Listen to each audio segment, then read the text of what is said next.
of Trucking with Uncle Jeff. We are still in Jackson, Tennessee at the Loves. Fun of it all. We done been here almost over 30 hours since Walmart changed our appointment time from midnight last night to 7 o'clock this afternoon. God forbid. We are beginning to get fired up, pull around here, put some fuel in this Reaper, and get ready to depart to Walmart distribution in Shelbyville, Tennessee.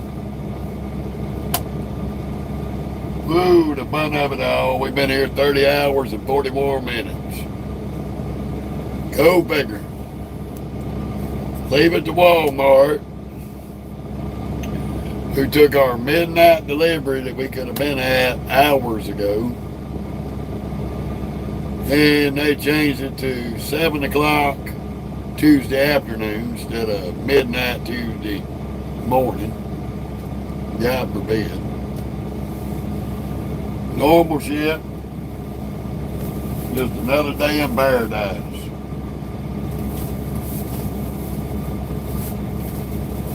Ooh, me oh my. The fun of it all.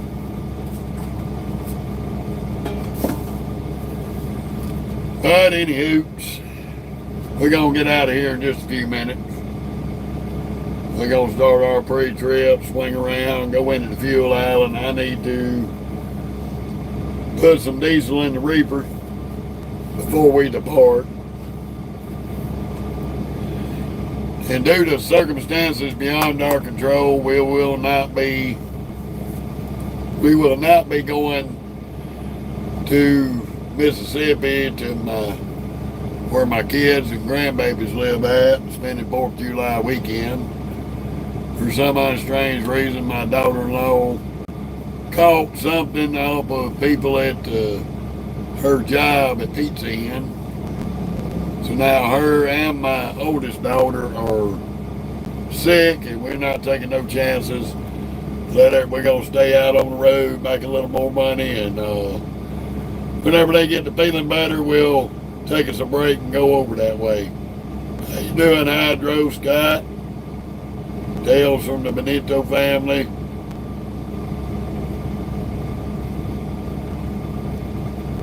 Well, if you'll go through the legal process of becoming a citizen over here, yeah, there's plenty of jobs over here.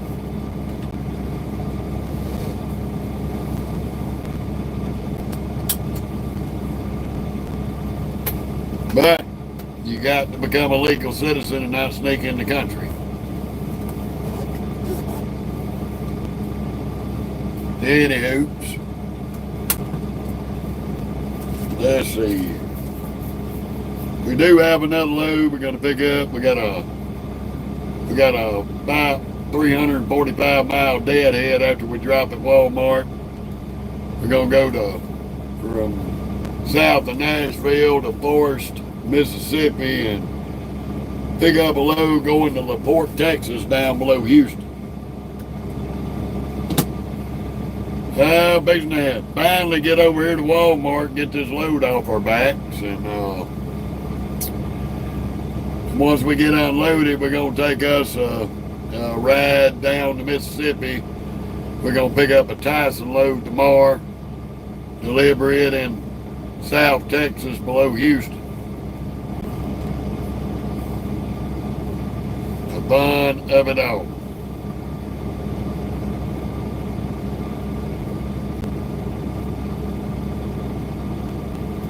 We better go get this fuel.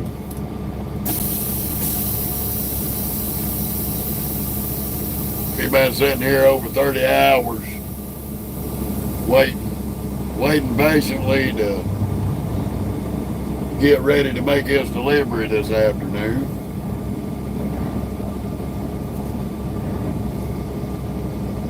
Try to squeeze our butts out of here. We are in Jackson, Tennessee at the Loves.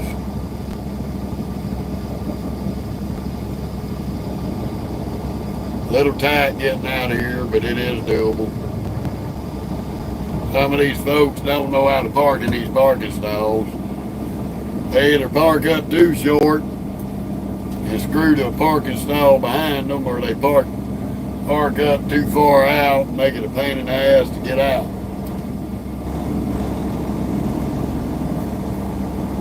So we better come around here, getting this fuel island, top this reefer off. Alright, Corn. Good to see you.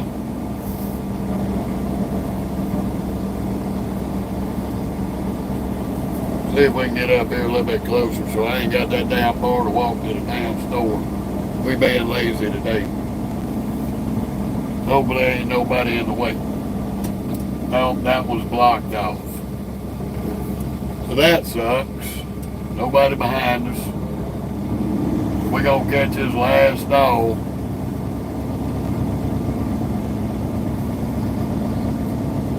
Unfortunately.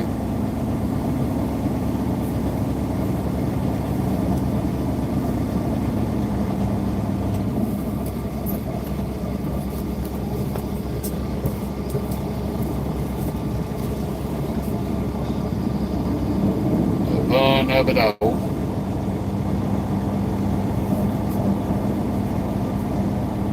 This ain't no car, this is an 18-wheeler there, hell joy. This is a big truck, not a car. Be totally different.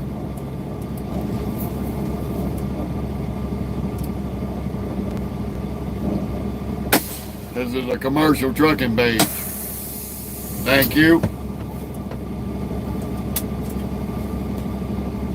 Alrighty. Jump out and get this reefer fuel right quick, then we're gonna go inside and grab us another extra pack of smokes and a couple of drinks. I shall be right back.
Yes, sir, Bob.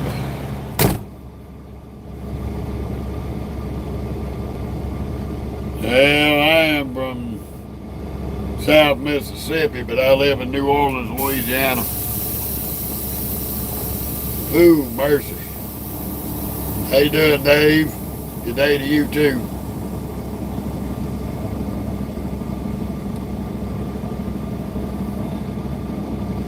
Ooh, mercy.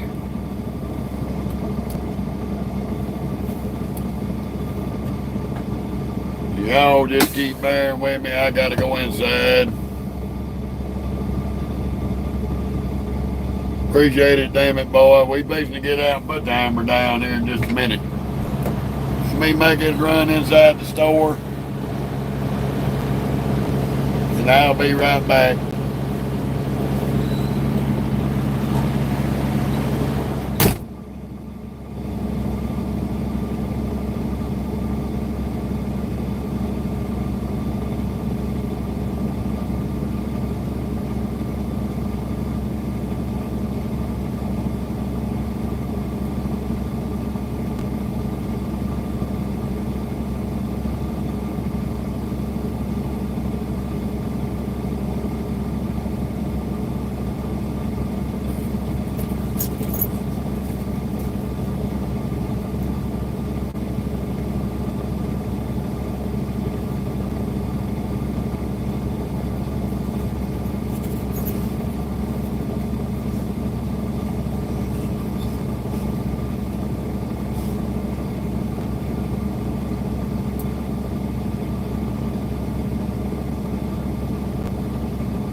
Alright. Get our drinks in this cooler. Get our drinks in the cooler, get our ice in the cooler, and then we're gonna get up out of here. Get out of here on this damn crappy ass I-40.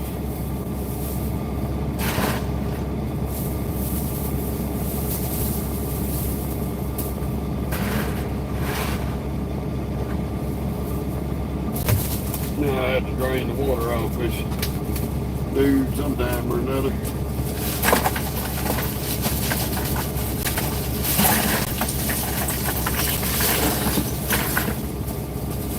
Sometime or another.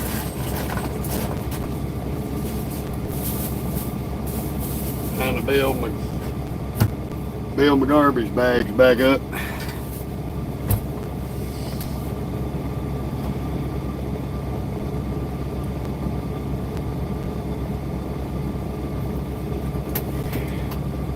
Alrighty. Yeah, we fixing to there, buddy. We are fixing to get these wheels turning. That is for definite. I'm not too happy that we had to sit here 30 plus hours to make this damn delivery.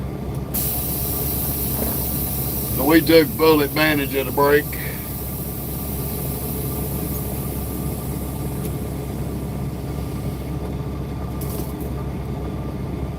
Come on, you NTS. Ain't a parking spot right there, cod knocker.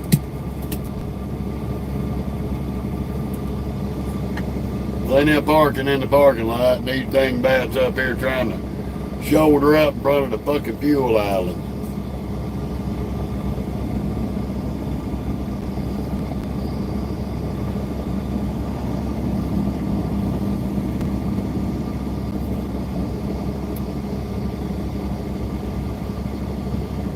There's hundreds of this truck stop can hold over 100 plus trucks parking all out here, and they're all lined up on the goddamn curb. So that tells me that we've got 4 or 5 drivers here driving commercial trucks that don't know how to fucking back up and put it in a parking spot.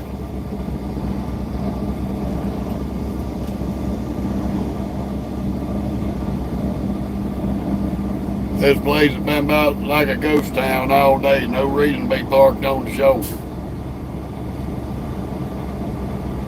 No reason.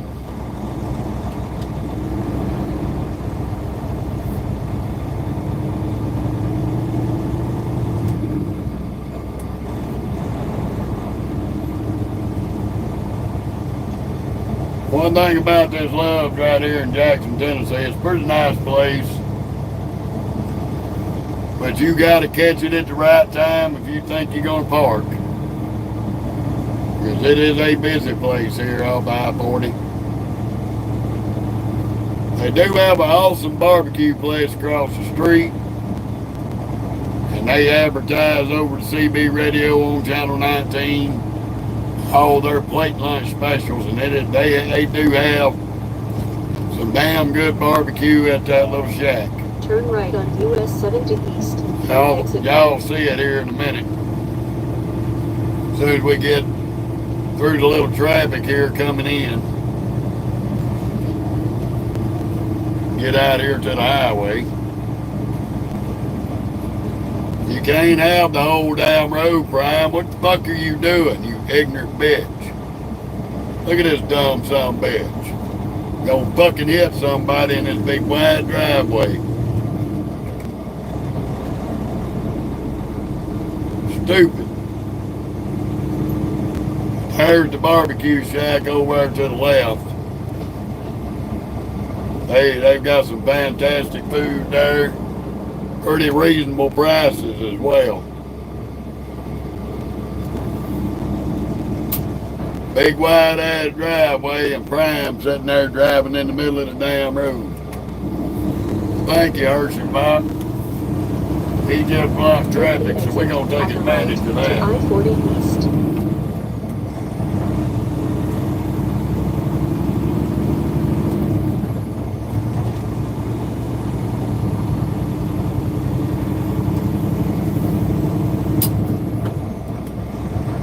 Now, this past weekend, I was on the west side of Dallas, coming to Dallas. Had a delivery Sunday morning just south of Fort Worth. Well, I know a lot of y'all done seen on the news. 27-year-old illegal non-citizen from Cuba driving a big truck, something he had no business being Continue in, on I-40. fell asleep at the wheel, and now his little 27-year-old ass is in jail on 5 counts of manslaughter and 1 count of assault with a deadly weapon, which was that truck. A lot of people hear me bitch about these visa drivers and these people that should not be behind the wheel of these trucks. And that is a prime example right there why the truck accident rate is so high on this road now. Because we got people out here operating these things that are not even legal citizens, haven't been to any training here, any school, but they're in a truck running the highways. It needs to stop.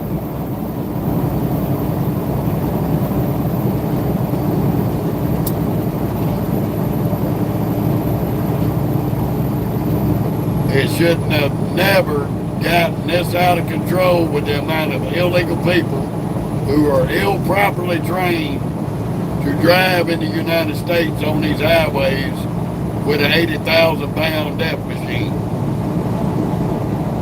Should have never got to this point.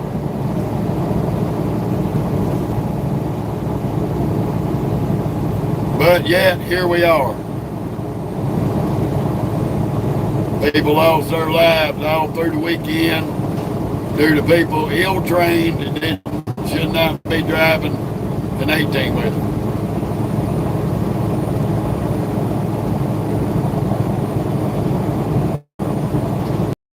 I don't know, man.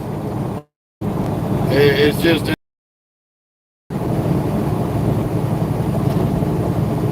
don't make no sense. We got out 87 miles on 40. We're going to get up right to the outskirts of Nashville. We're going to get on 840, run around the bottom. So we ain't going to have the pleasures of dealing with Crashville, USA. Thank God. We're still going to have to deal with traffic. That's a given out here on I-40. Monday through Sunday.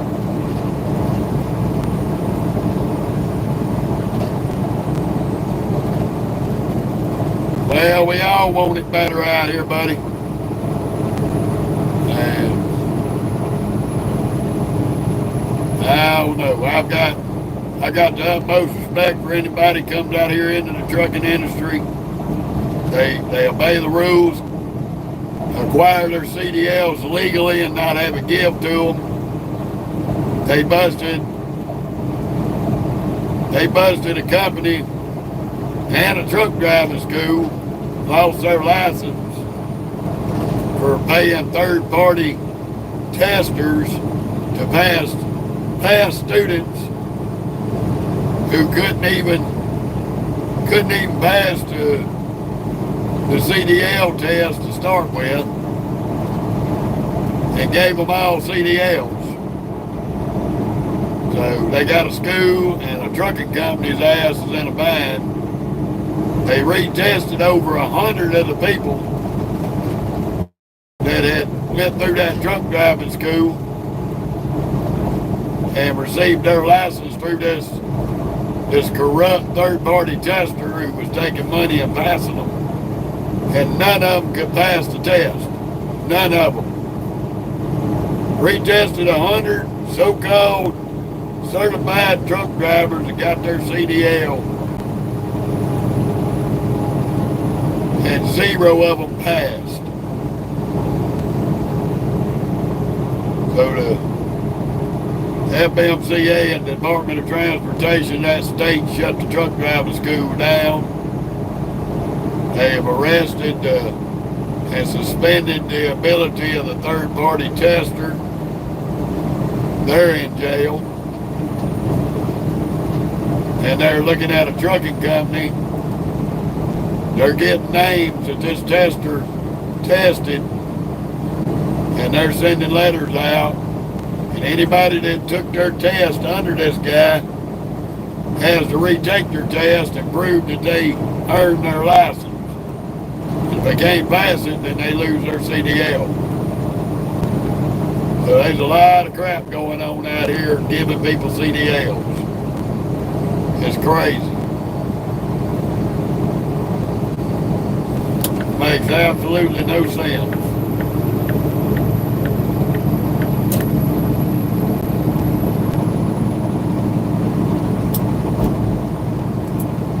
I remember a long time ago from my hometown of Mississippi, there was a state trooper got caught doing the same thing. He was taking people's pictures, going to the DMV, printing them out CDLs and driver's license, and selling them out the back of his car. He got caught. He got 25 years for fraud.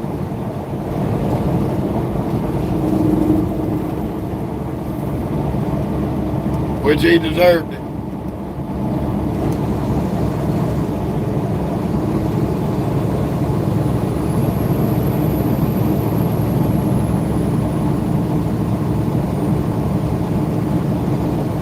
Yeah.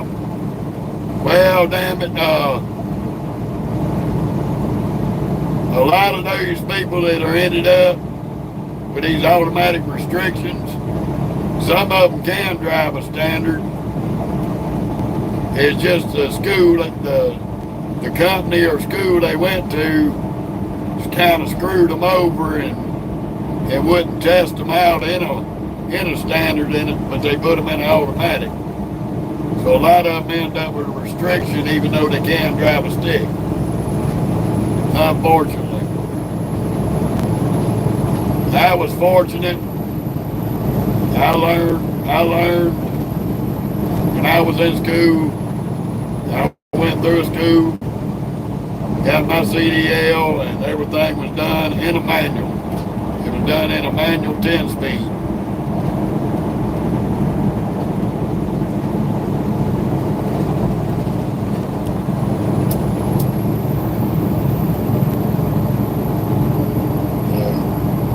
I can drive an 8, a 10, 13, and this Peterbilt's an 18-speed stick.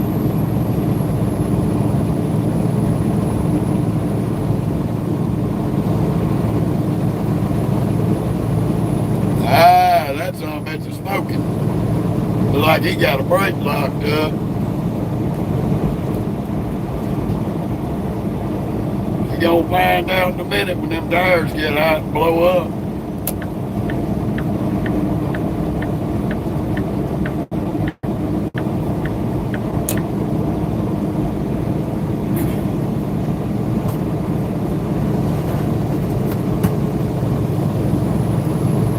I hate driving I-40. We come through Memphis yesterday morning. And I'm gonna tell y'all, I have never drove through Memphis, Tennessee on a Monday morning at 6:37 o'clock and not see no traffic. Memphis was a ghost town yesterday morning.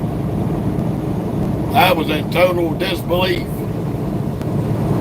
I had to pinch myself a couple of times to see about I was still in my bed asleep. Because that just don't happen.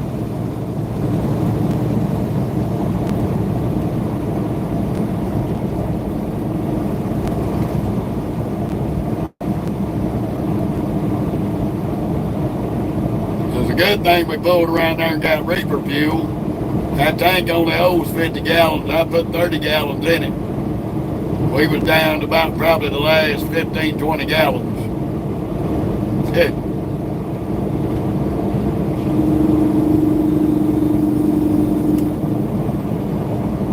We definitely needed to put some fuel in it. And somewhere between Tennessee and Mississippi, I got to find me a streak of bacon. Not much there, Sherman. How you doing? They finally gonna let us go deliver this load.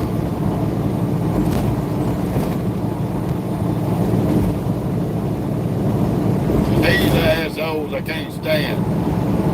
All that highway, you too worried about a car coming up behind you to give the fucking truck that you're passing room on the road. You're just gonna get right in front of it.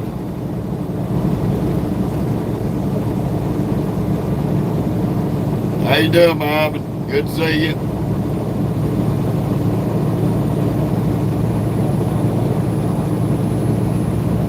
Just dumb. This whole world has gone retarded. Crazy.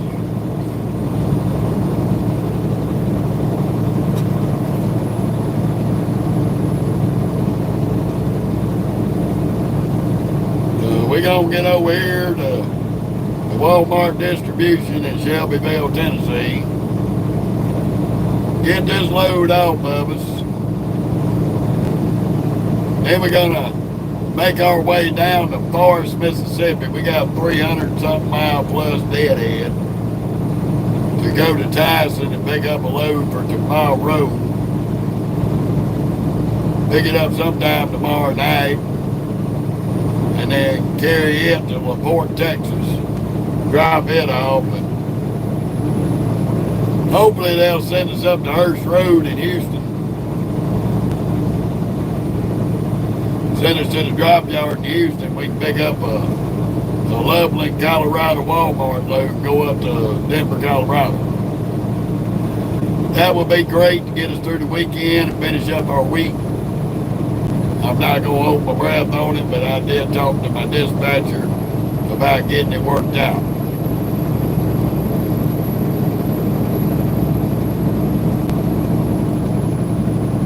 So hopefully they find us something today or tomorrow.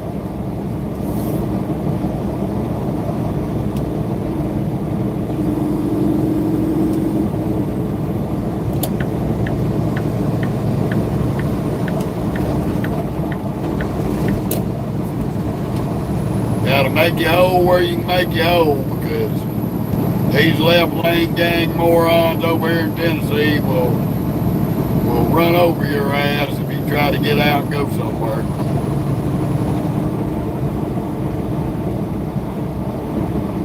As soon as you get a gap, you gotta take it. That means turn blinker on, say 1, 2, and move over. You wait any longer, you'll get stuck.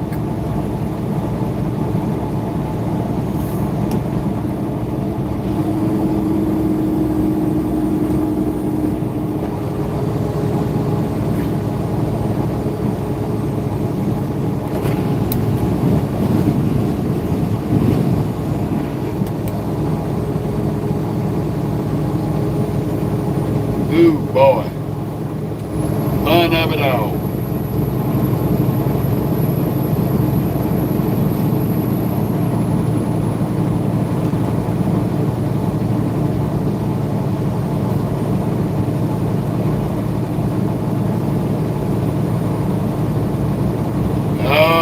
I got 12 years under my belt and over 1 million miles there,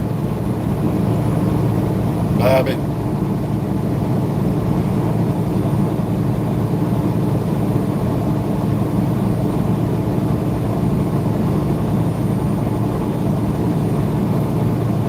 We ain't been sitting around. We didn't just start yesterday.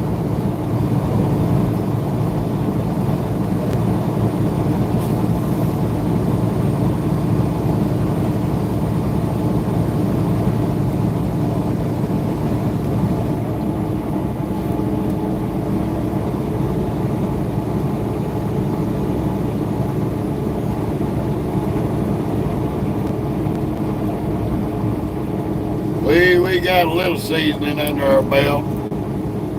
If we'd have listened to our uncle 20 plus years ago. We probably have almost 30, almost 40 years down right now. At least 30.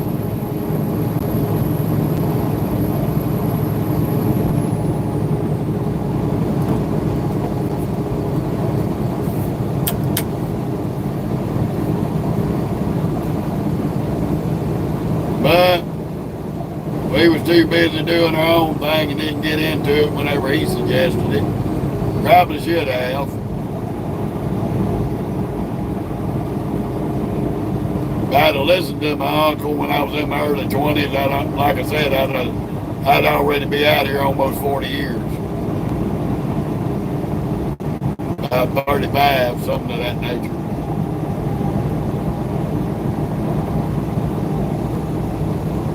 And I listened to my wife and my sister about 12 years ago when we got our ass out here. I've been around trucks all my life. Had my uncle, a bunch of my family members that drove trucks. So it came pretty easy to me.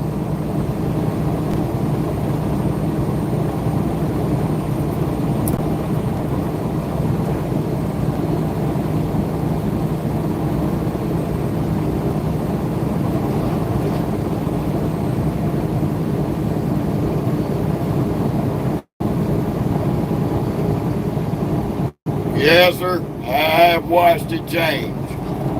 I remember what it was when I was growing up because I made a lot of trips with my uncle on his truck. Remember how it used to be. And I know what it is now, and it ain't nowhere near what it used to be.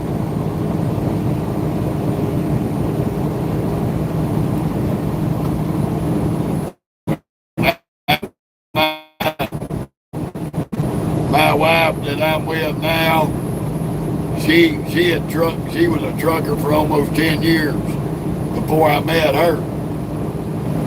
And she'll tell you the same thing. It ain't nowhere near what it used to be. Some parts of it are better, a lot of them aren't.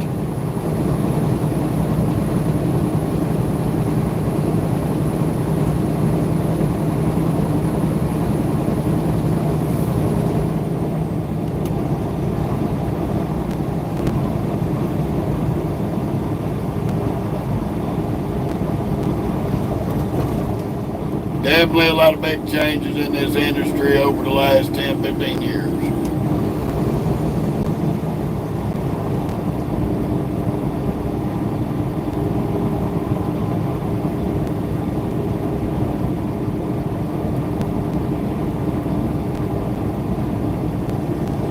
The only thing out here in this industry that has stayed the same are these big companies not paying drivers what they should be paying them.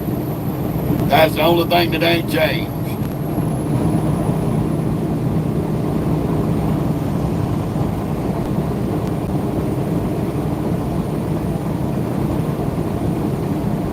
Yeah, that's it, Bobby. There ain't much you can do about it. You just have to adapt and go with the flow. Unfortunately.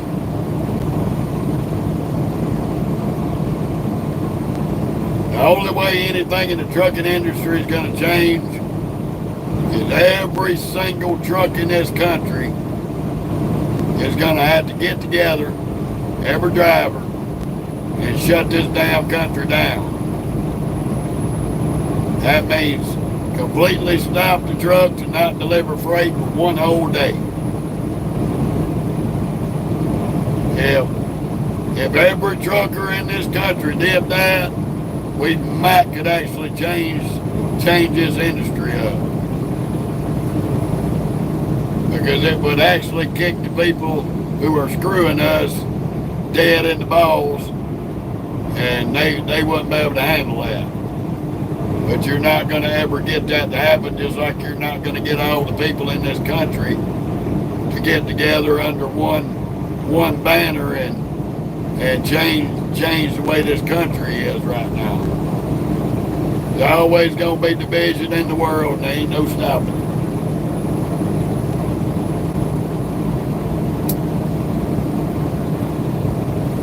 Too many people out for themselves.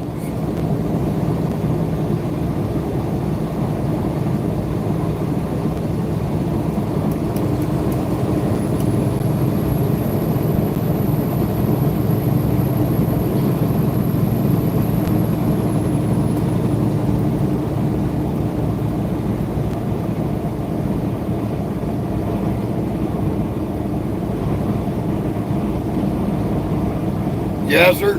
That's right, Bobby. That's right.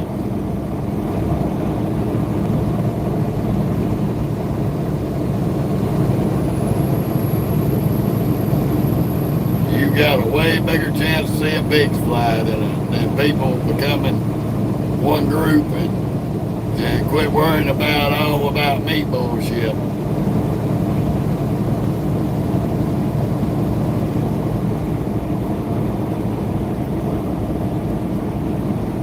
I love doing this job.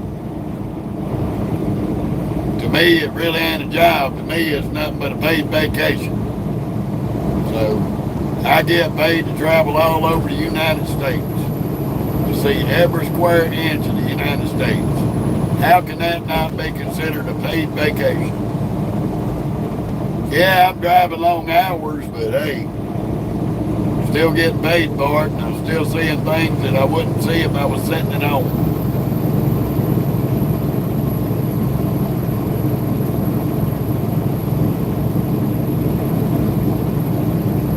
It's been a long minute since I've been over here in this area of Tennessee. So we are getting a rare treat today. We're actually driving through Tennessee.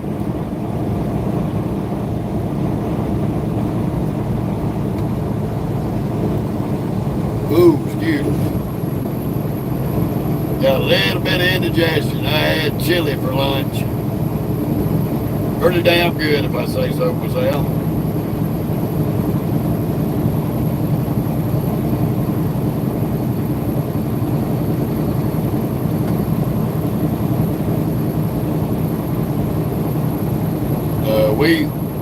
We kind of got parked up about seven something yesterday morning after we drove all night to get this load over here to be ready for a midnight delivery before they changed our time. So we spent yesterday and today just kicking back and relaxing.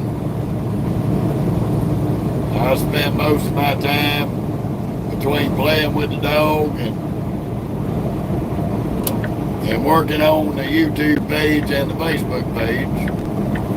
We still in Facebook jail with our lives on Facebook. So, like I told everybody on the Facebook page, I posted the link to the YouTube page repeatedly. I'm urging everybody on the Facebook page to subscribe to the YouTube page. Because on July the 7th, July 7th, if Facebook has not restored my lives to my page, there will be no more posts made to the Facebook page. 30 days behind that Facebook page will be shut down and put back to private. I hate to do that. Got a lot of followers over there. Well, it wasn't so much about that, Bobby. Facebook's got a problem. They'll let anybody who is offended they can report your page, and you don't get to defend yourself when they do this. Facebook does not actually look at the offense that they're claiming and say, hey, wait a minute, they're lying. No, they just go ahead and punish you, warn you, and tell you how they're not going to tolerate that. And they take whatever was wrote up, they take that post down. Won't let you display it. But they don't actually look at the video to see if the person reporting it was lying or telling the truth. And this person lied. It was about a laugh.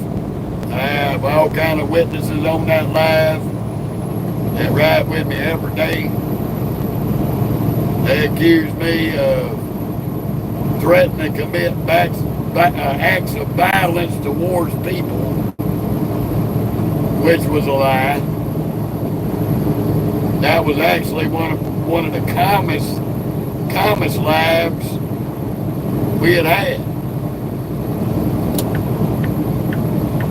I literally didn't threaten to run over nobody or any of that shit or call somebody a freaking dumbass idiot on the damn road.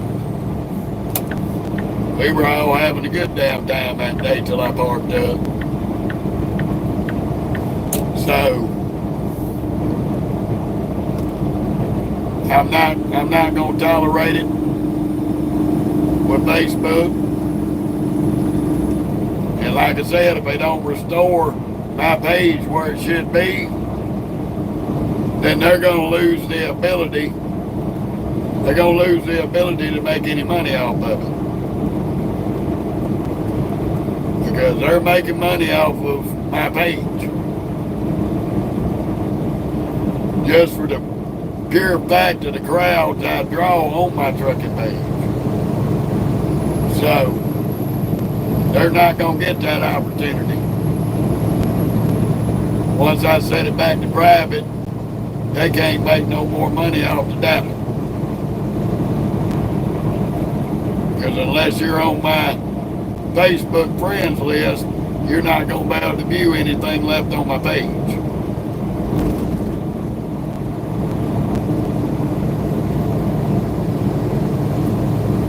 But we are going to be live on YouTube every day. I took yesterday off because we got parked up so early in the morning, and I pretty much was functioning off about 3 to 4 hours sleep before I went and picked this load up here to come over to Tennessee. So I was pretty tired. I ate me something and I went to bed for a few hours.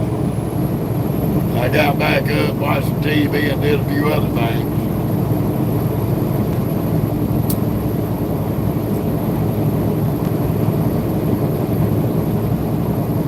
Yep, Scott, you was on that live. You already know.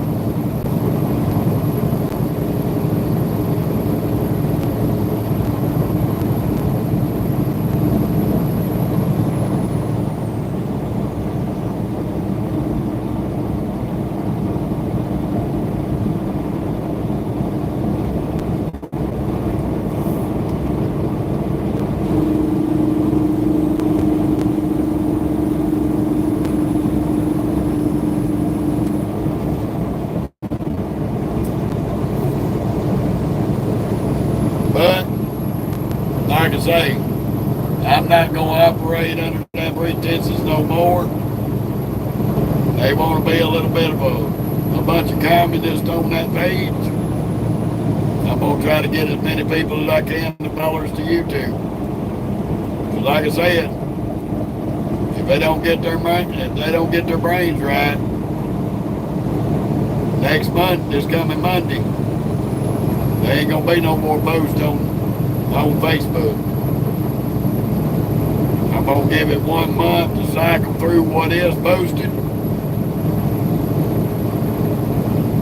And once I collect what I'm going to collect from that point, it'll be sent back to private.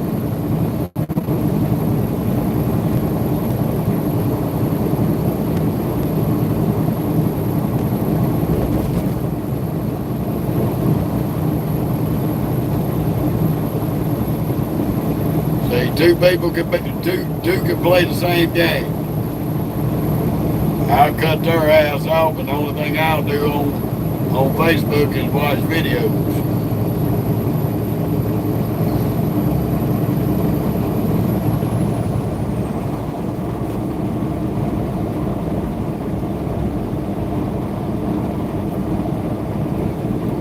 We don't really talk about politics, Scott.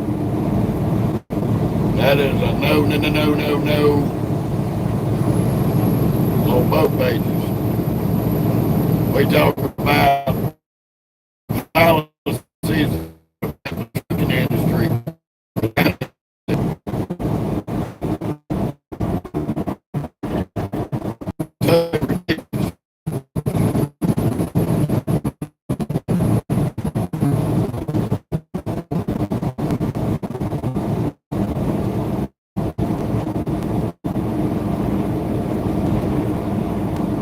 Oh yeah. Well, if they out there driving stupid, I'm definitely gonna talk about it. And that's the reason why our page got reported. One of them butthurt idiots got their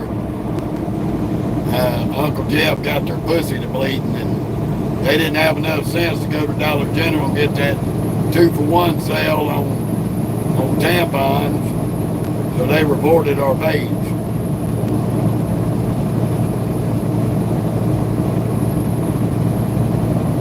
That's all it boils down to.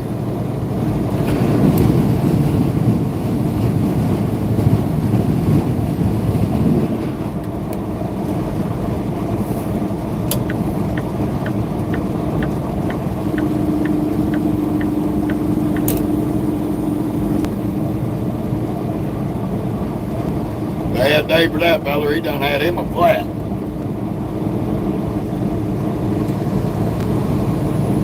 I hate it for him.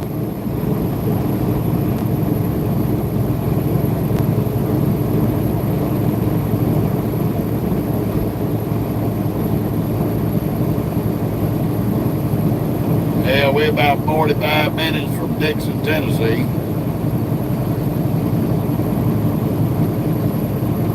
I used to hate delivering to that Dollar Tree in Dickson.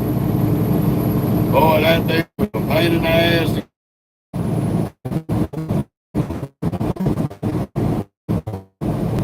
They had an alleyway behind that store that was barely big enough for a big truck. They had a 4 telephone poles and like 4 or 5 big transformers right there, right up next to the backside of the dock. And you basically almost had to do a damn 90-degree turn to get by that pole and them transformers, and they had a lot of drivers catch that transformers with a trailer, knock all the power out in the shopping closet. It was not ideal for a tractor trailer truck to get behind that place.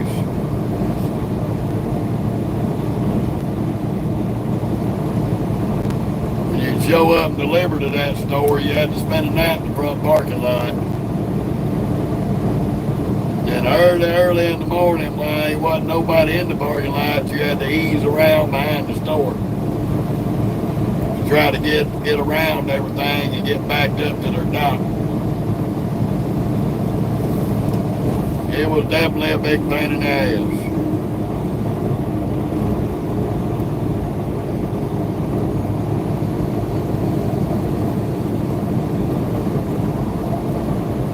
This is Holiday. They just built this love right here. I started to come over here, but I just went on ahead and parked up in Jackson instead of coming over here.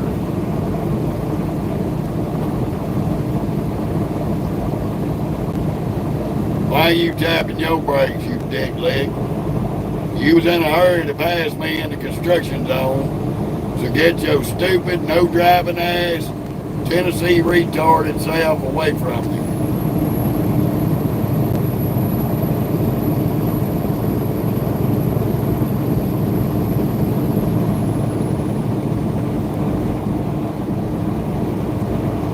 come speeding around me in the construction zone, and at the end of it, you decide to slow down like you ain't doing nothing. Yeah, what a dildo brain.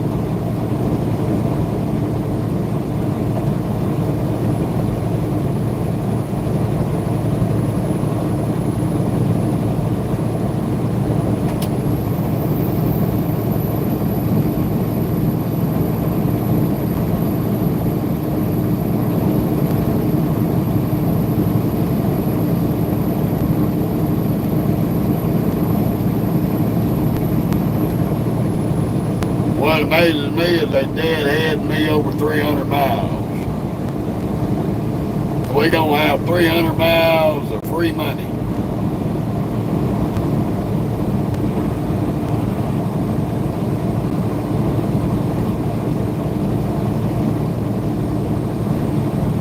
Which is a good thing. I did get around to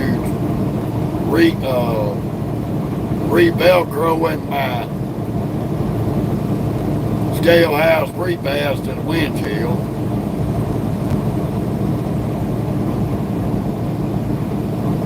Yeah, I'm telling you, Scott, I figured being over here around Nashville and all that they'd find me a load pretty close to Shelbyville, but apparently not.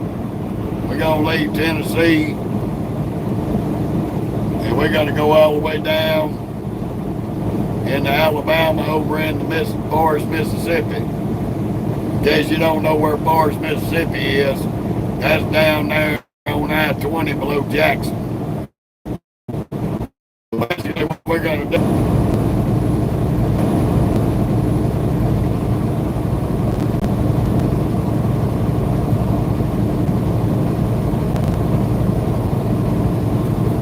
Yeah. Well, there's a lot of places they could have got me a load, Scott. But we'll take the 300 something miles of free riding with an empty trailer. It's gonna be a fresh load. About 35 degrees.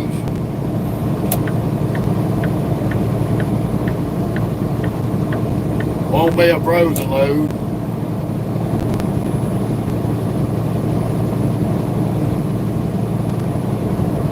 Yes, sir. Definitely be good miles per gallon, which we ain't done bad. This load ain't that heavy. I think I got about 26,000 pounds in the box. We've been holding between 7 to 8 miles to the gallon.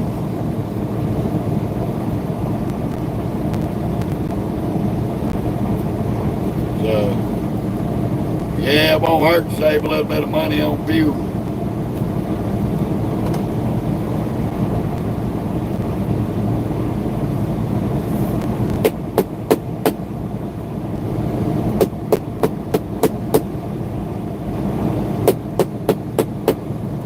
If any of y'all wondering what I'm doing, I'm packing my cigarettes.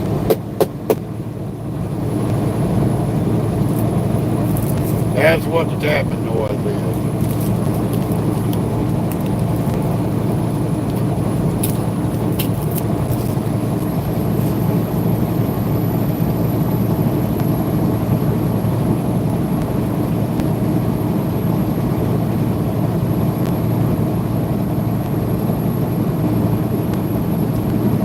We can find somewhere to get the trailer washed out between here and there. We may go ahead and get a little red washed up too while we at it.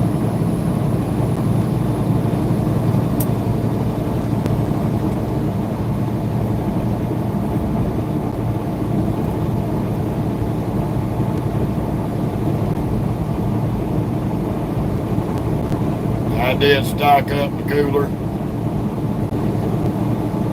Got a few things in there that I can throw in to eat.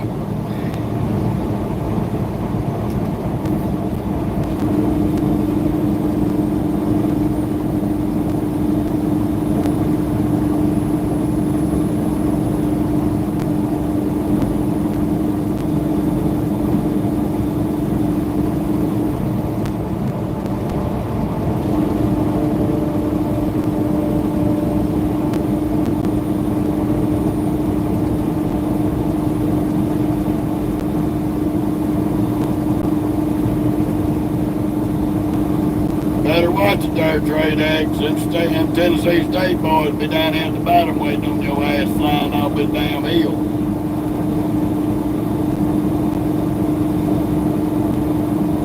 Speed limit 70, not 90.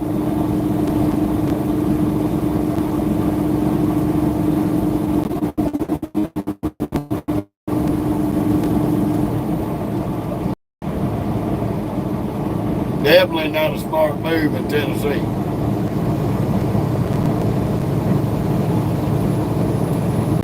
These Tennessee State troopers up here on I-40 are a motherfucker. They don't give a shit.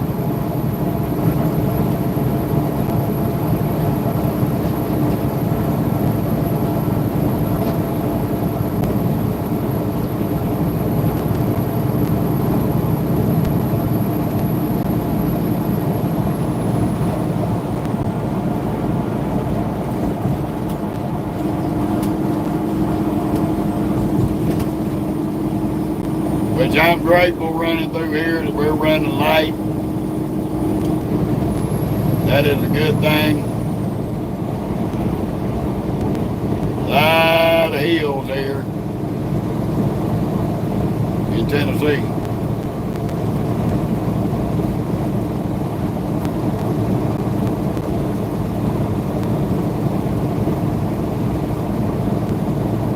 We got like I said, we got to drop down to Birmingham, run 20 across towards Jackson, Mississippi through Meridian.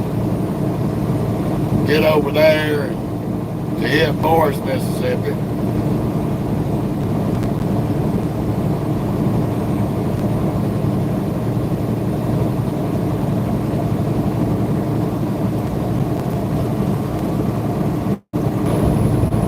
Maybe somebody that I do know. I'm headed to Shelbyville, Tennessee there, Christina.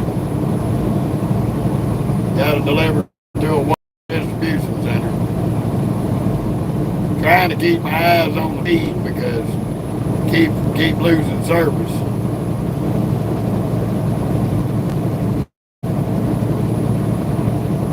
Nah, that ain't him.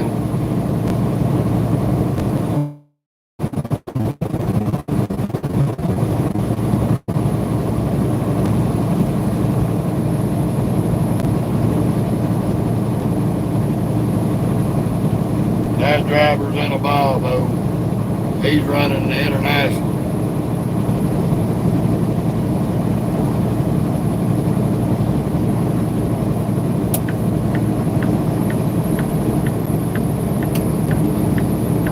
Now, but we're headed to Shelbyville, Tennessee to Walmart distribution.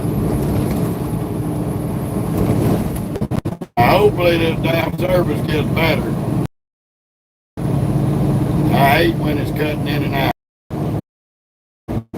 We're getting all kind of interference from the internet right now. Hopefully it stops. Should be getting better service because we're damn near fucking Nashville. But we gonna see.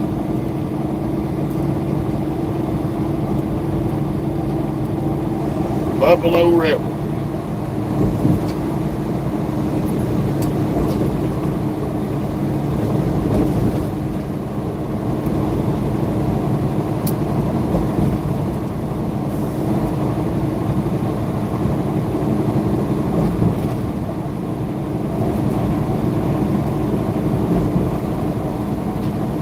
Yes, indeed. The fun of it all.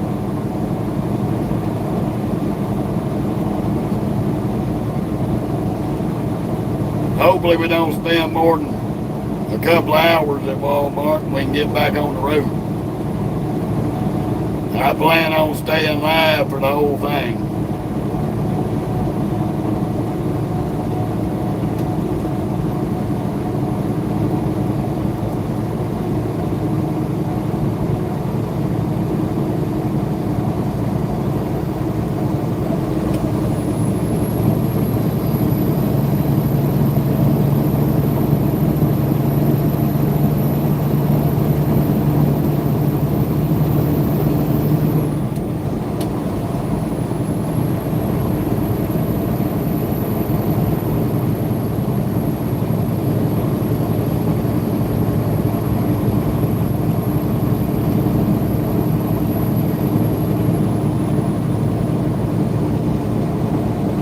I ain't been to Shelbyville, Tennessee since I was on the Dollar Tree over there in Olive Branch. Been a good little while.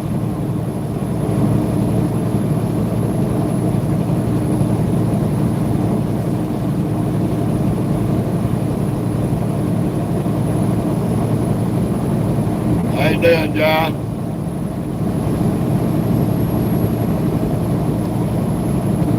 Welcome to I-40, just outside of Nashville, USA.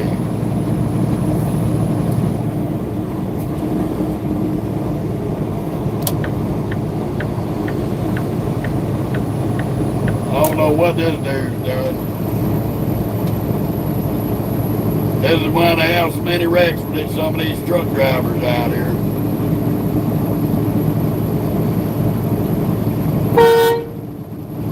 What are you doing, you idiot? You having that kind of a damn problem, you need to get off shoulder road. You ain't got no four ways displayed on the back of the truck or the trailer.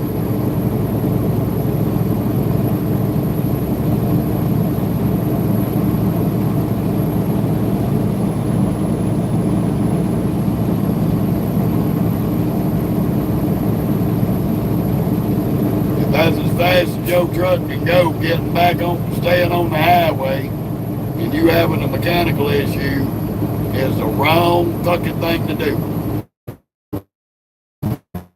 You get off on the shoulder, put your angle out, get on the phone with whatever company you're with and get them to get a wrecker out here to get you down the road. Because you're creating an unsafe driving condition for everybody out here on the road.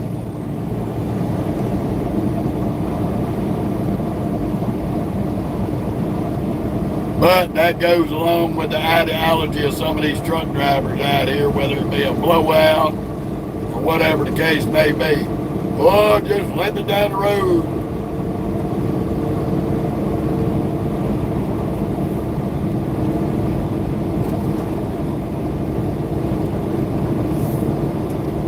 Saw me on YouTube.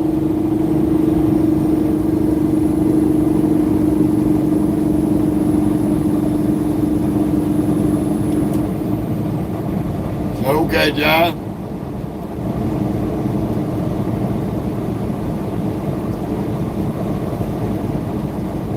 What the fuck is going on this westbound side? Low IQs, CDLs, and driver's license.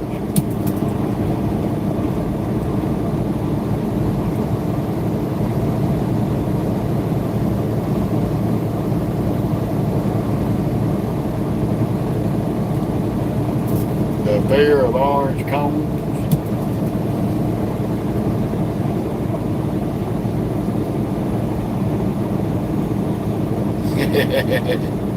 Well, he has, I told him.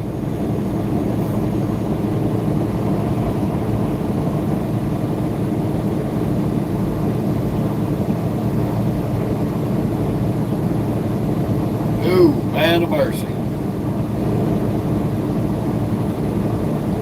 Another fun-filled day on the American highways.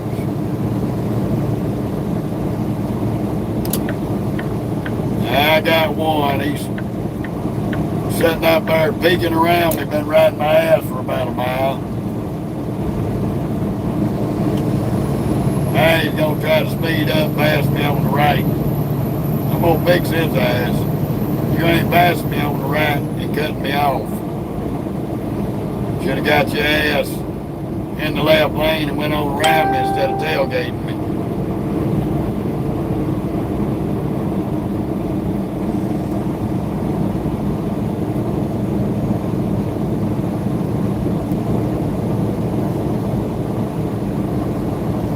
Oh yeah. Yeah, every time you hit a construction zone, people out here don't know how to drive through them. They don't know how to pay attention to the construction zone speed. They're either doing 1,500 or 50 to 20 over it. Just crackheads on wheels.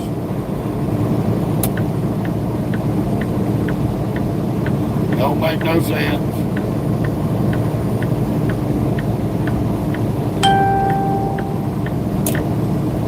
I bet this dildo with it rained his ass off last night. Right there in Jackson, Tennessee.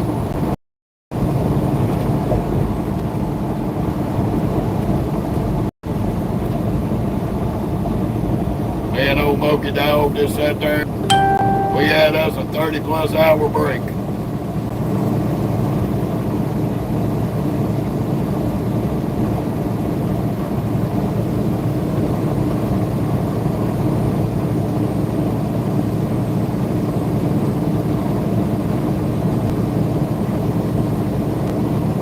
But we are dealing with the typical traffic on I-40.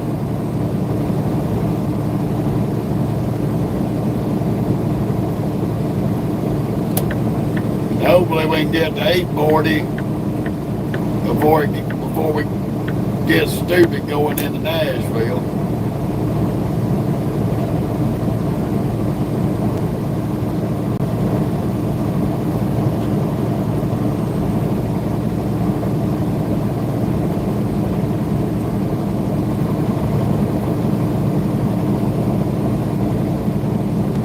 This stretch of highway between Memphis and Nashville, they have so many wrecks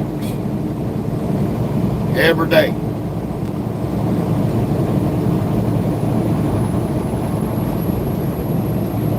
But there's no physical way you can drive between Memphis and Nashville 75% of the time without running into one of them wrecks.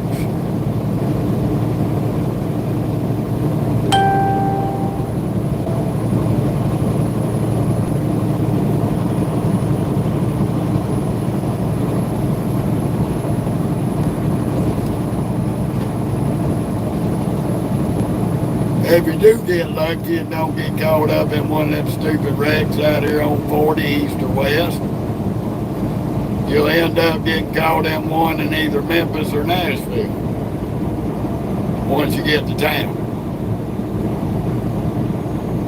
Because I know this, Tennessee cannot make it through a day, just like Dallas and Houston and Texas. Texas and Georgia, Tennessee, they cannot make it through a damn day on their highway without having to stop and be delayed for idiots running over idiots.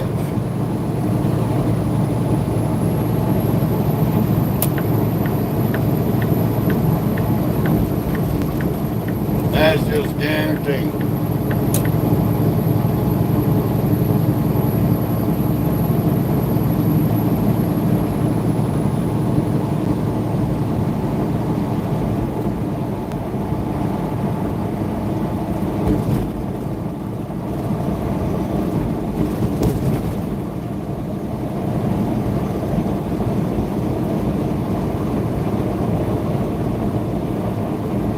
This one right here was trying to run over us while we were passing.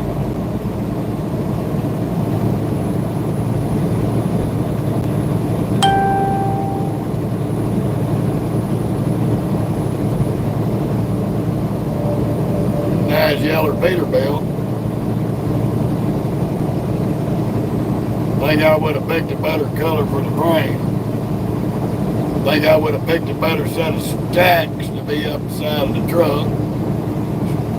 But each to their own. Those big oversized stacks look retarded to me.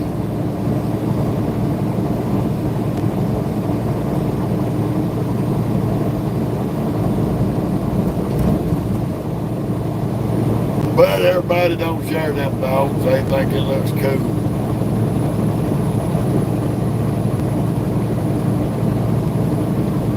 And really, DOT can pull his ass over. He ain't got no load on that truck. No oversized load on that truck. And by Federal Motor Carriers laws, before you get on the highway after unloading, you are required to take your flags and banners and put them up. Unless you have an oversized load on the trailer. So he's already in violation. Right now, DOT can pull him over and DOT his ass if they wanted to. And write him up. Just like hauling a hazmat, you got an empty trailer. You got to take the hazmat logos off. Same thing with these oversized banners and flags.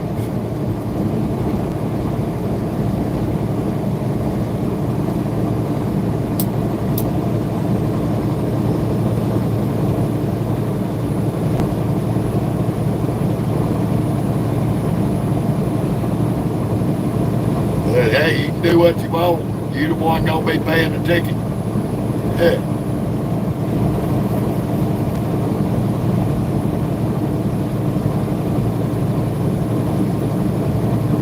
That's all I can say.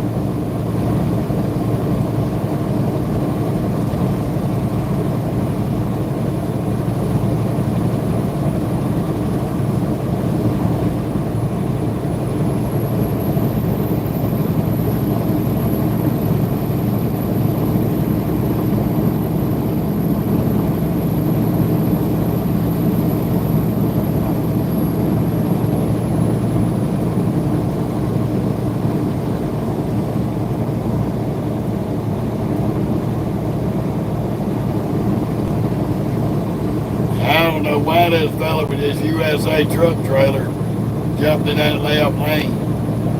He ain't going nowhere.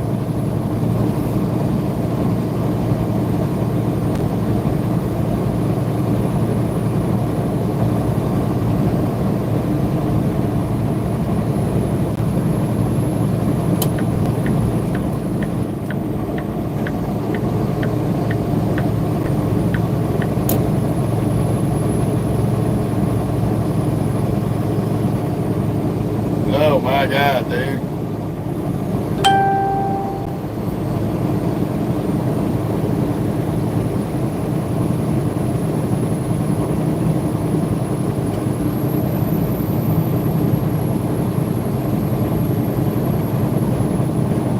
Come on, get out of the way. You are clear. Get over. Get over.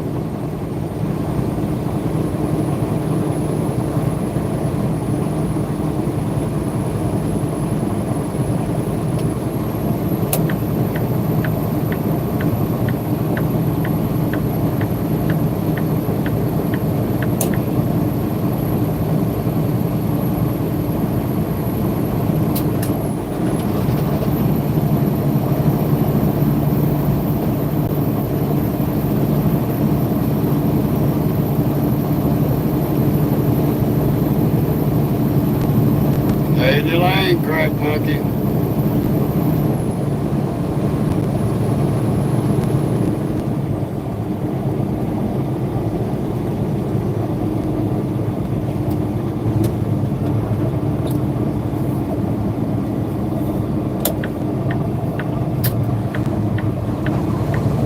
Come on, big up. Get the fuck out of the way.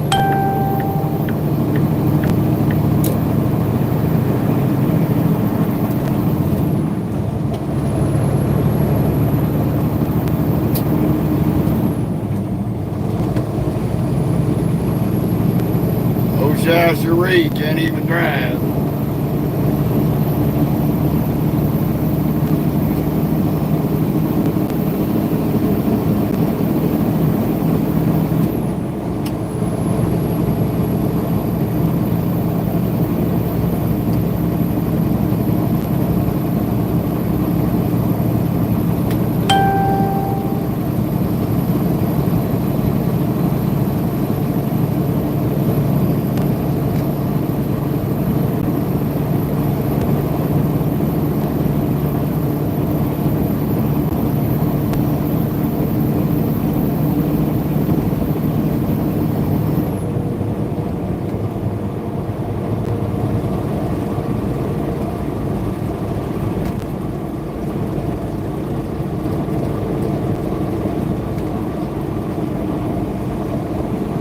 Stay in your lane, dummy. This is why we're getting around you.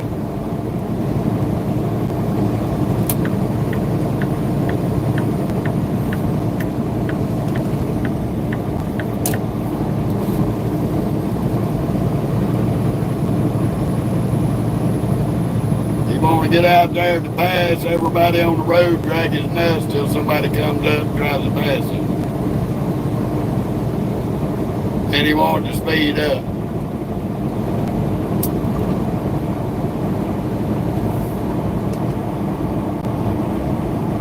He just found out I got more ass than he does.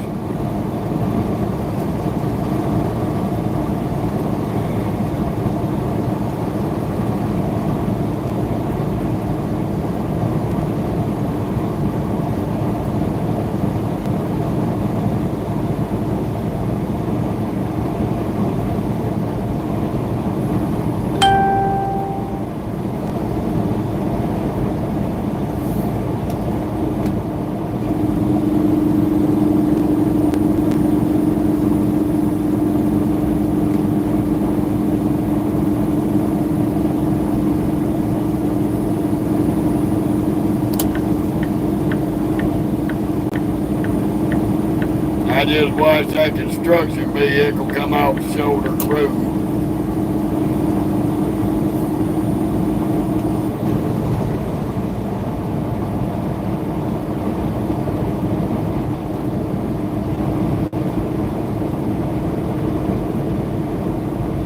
We are coming in to Dickson, Tennessee. This is the Dickson Loves right up here.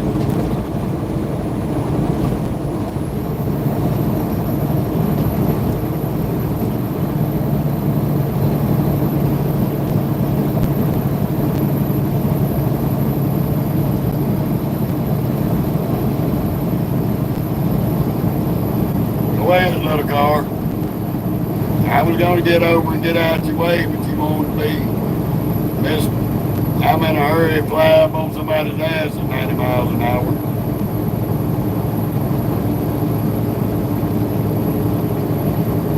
Right along with your buddy right there.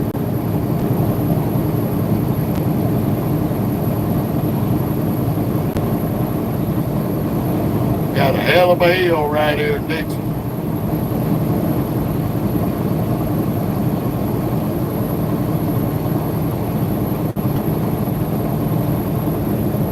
You ain't careful getting off of this love, you'll stall a truck out trying to pull off at the stop sign.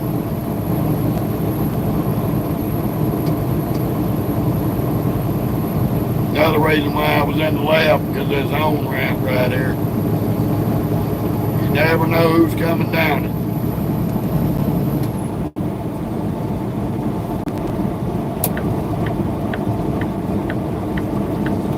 Gratefully they have fixed this. It's been under construction for a while.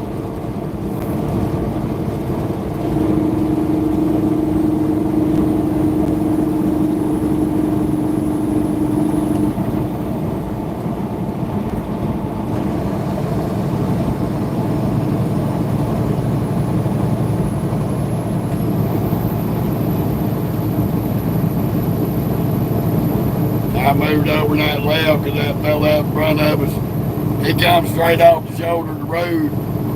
And them construction vehicles are prone about stopping in the road, throwing their lights on you.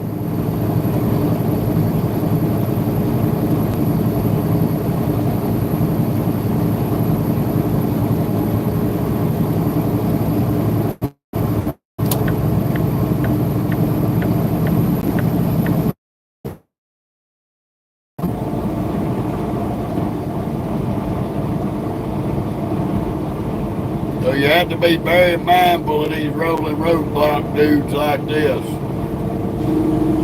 They hire them from the neck down. They'll do some dumb shit in front of you.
bit of this stretch of I-40 is going to be up and down, going into Nashville. Them old Tennessee hills.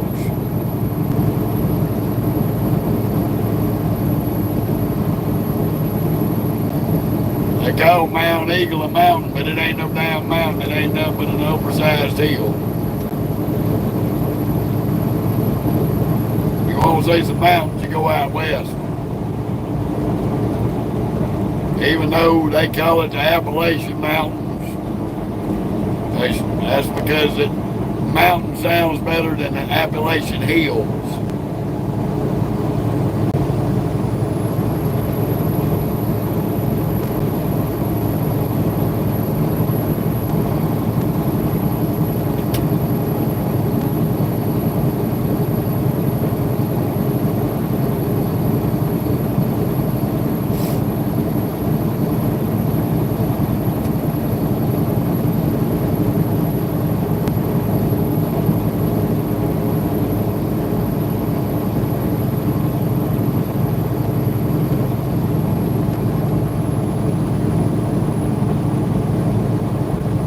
I do sometime or another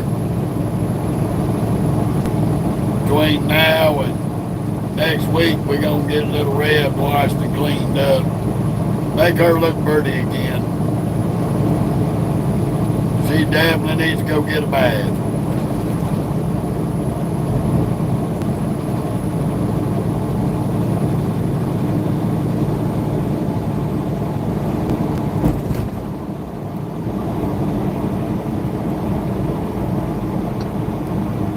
We ain't but about an hour and 20 minutes away from our delivery. Depending on how quick we make it over there, we may have to stop for about 30 minutes.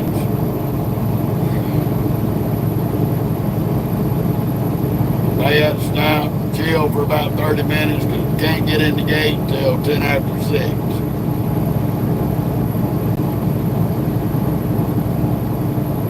But I left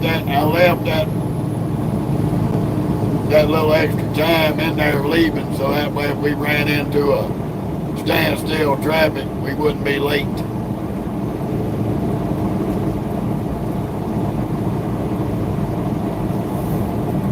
That would have given us an hour and a half to make our 7 p.m. delivery.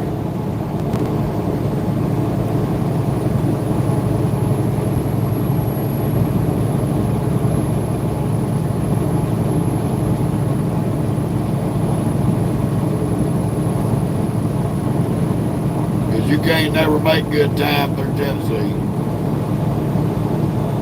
You either got to deal with accidents or you got to deal with these cheesehead DOTs at the scales.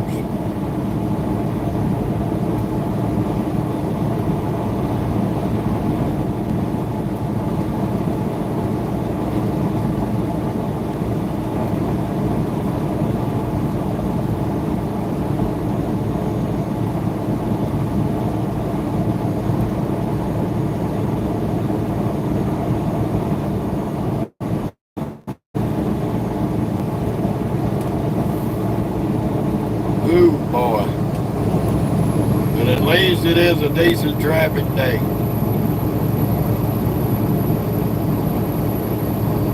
Right about in the normal range.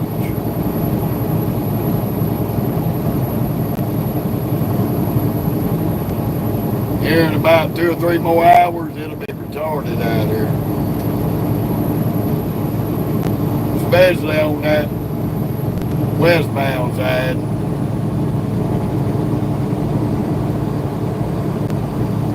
We're going to have to deal with some retarded traffic going south on 65. Especially when we get down past Huntsville, Alabama. Going towards Birmingham, it'll really be retarded through there. I-65 south from Huntsville to Birmingham is always got awful traffic all hours of the day and night.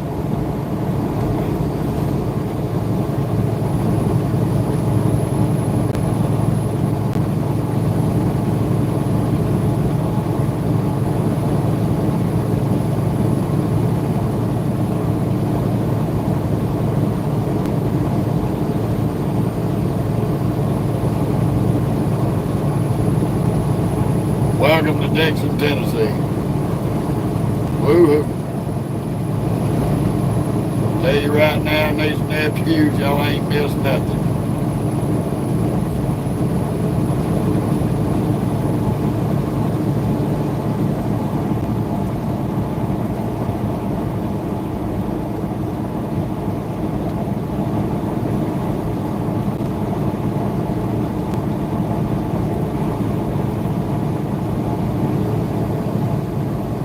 Yeah, excuse me.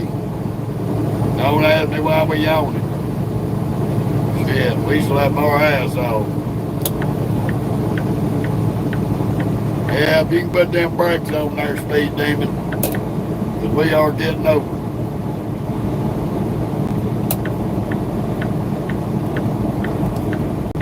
Now you can continue your hauling ass free.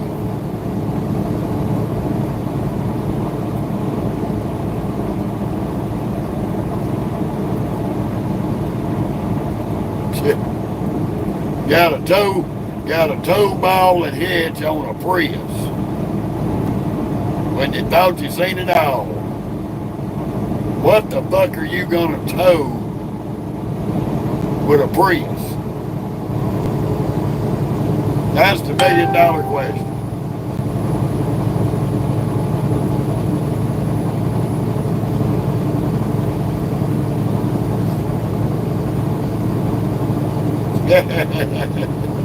Only in Tennessee.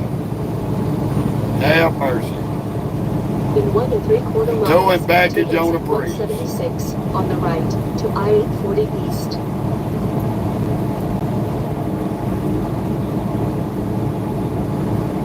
Yeah, they never cease to amaze me.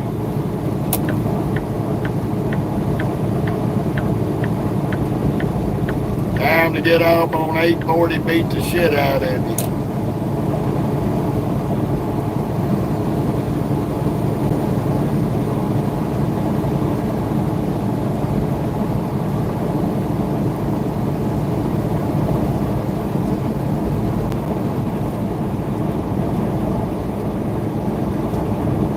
I'm grateful we ain't got to run through Nashville to get to this place.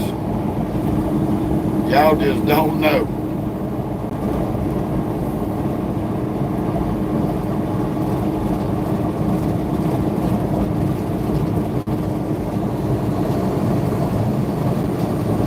Take exit 176 on the right to I-840 East.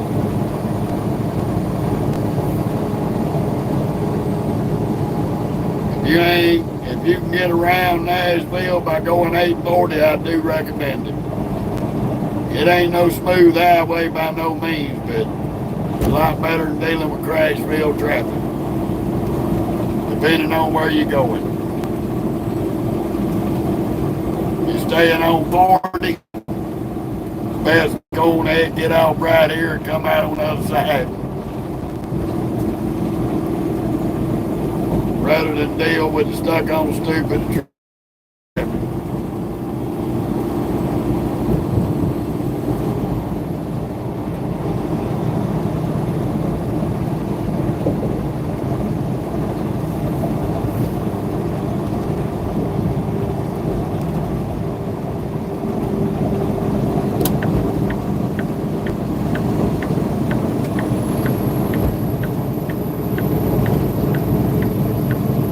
Continue on I-840.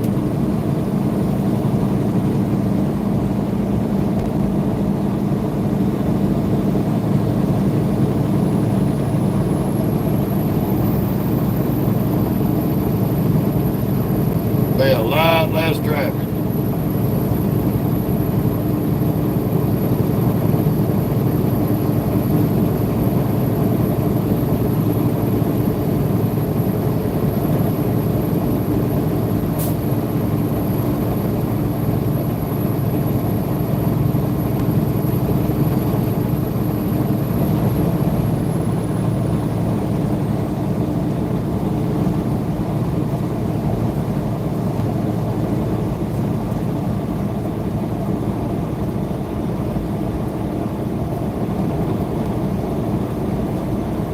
I see you, big dog. Chill out.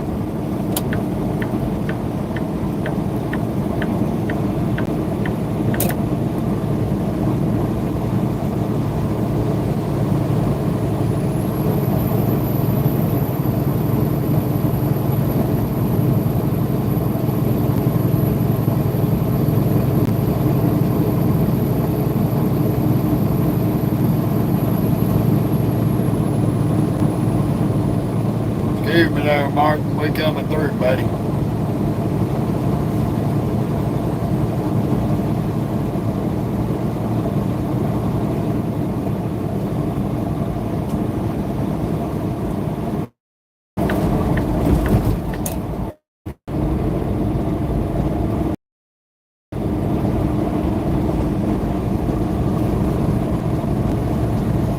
Yeah, it's gonna be a ride over here to deliver and then a long ride to park up.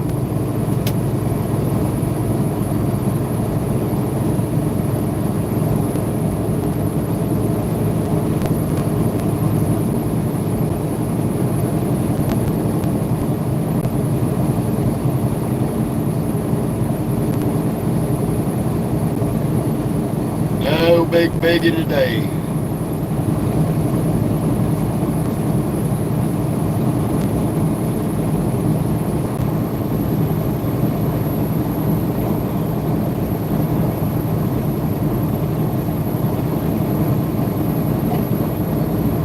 Oh, hush. You done been out several times today. I don't want to hear nothing out of the peanut gallery.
wag your tail and make your remarks and squint your eyes and be all you want, chick.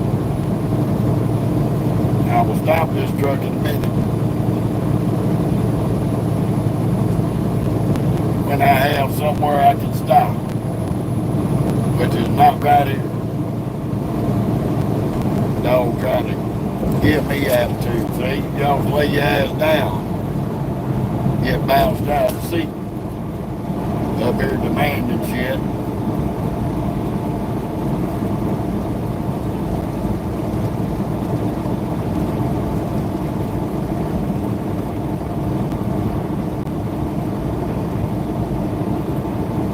Get the hell out of the middle of the road, you damn turban suburban. You coming down the hill half in my fucking lane, you idiot. I'll get you off that line. You're gonna keep being a dumbass.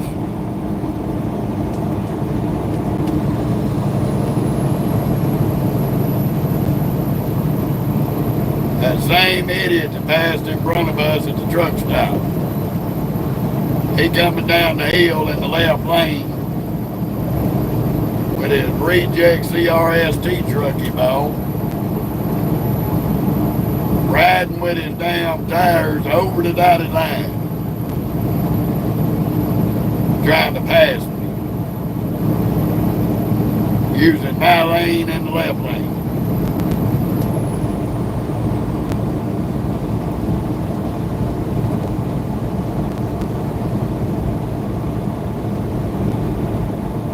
Complete and utter idiot.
They let some real dingling heads drive trucks.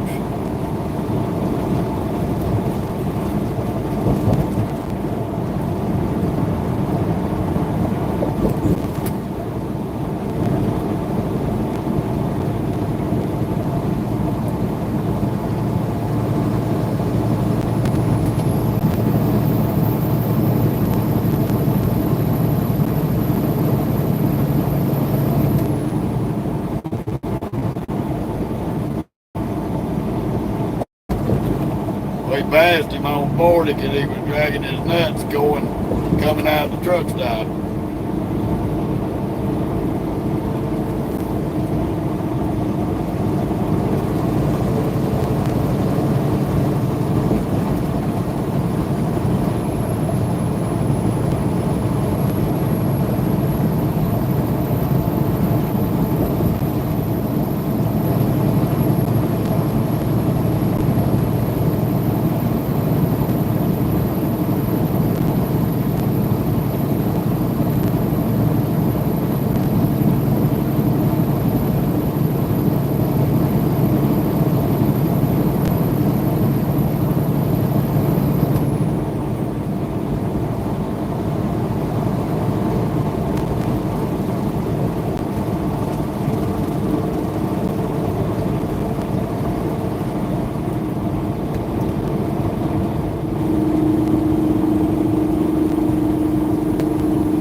Complete lame brain.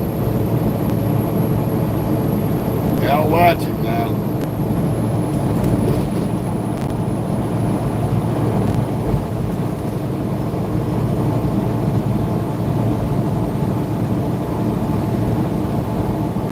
finally figured out coming around me, you better stay over by that yellow line.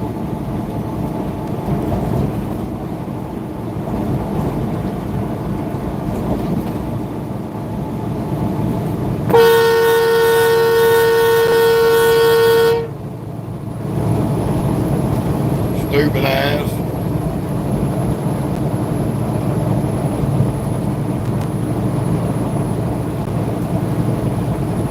They can't handle that train whistle. You about wrecked that damn car.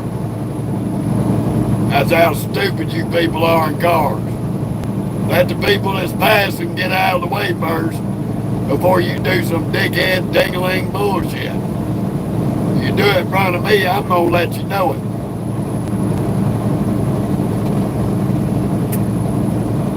Fuck around, cause a damn wreck because you an impatient dickweed.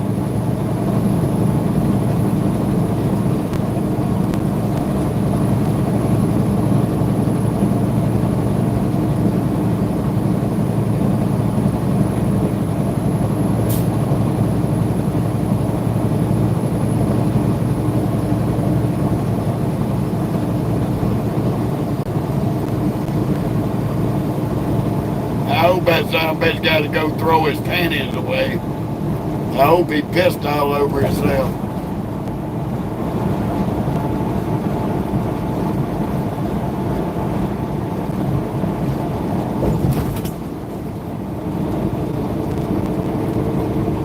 Prime example of a crackhead with a driver's license.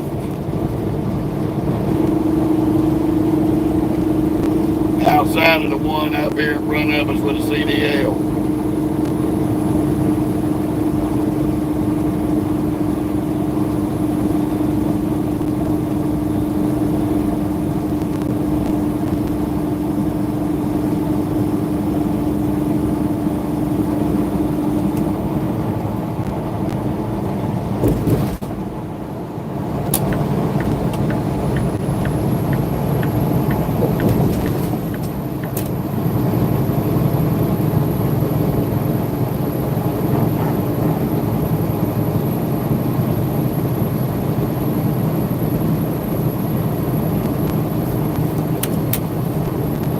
Well, here we go.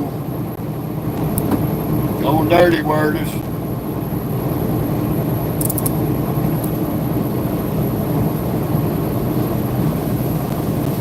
Oh, that sucks.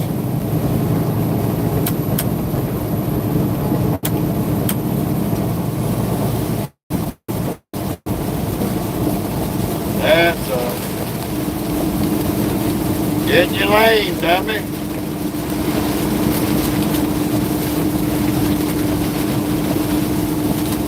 Another moron.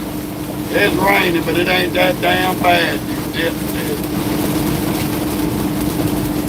Little drizzle, and they jamming on.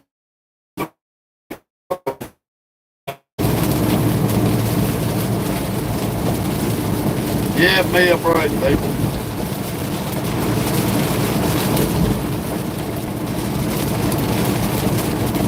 Y'all acting like we just drove into a hurricane.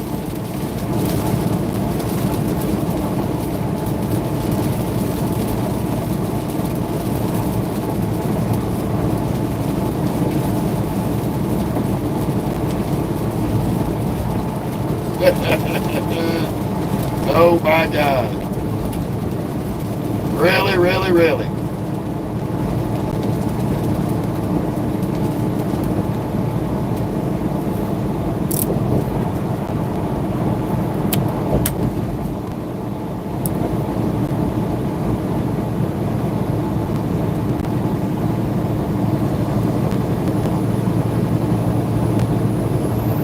A quick summer shower.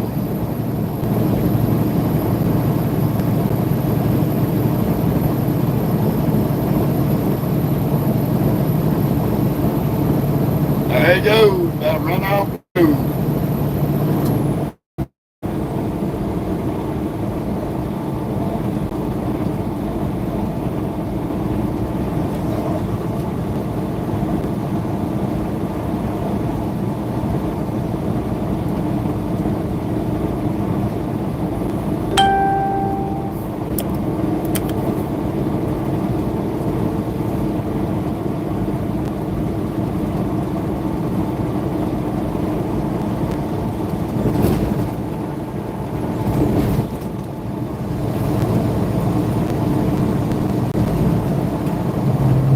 Back off the road again.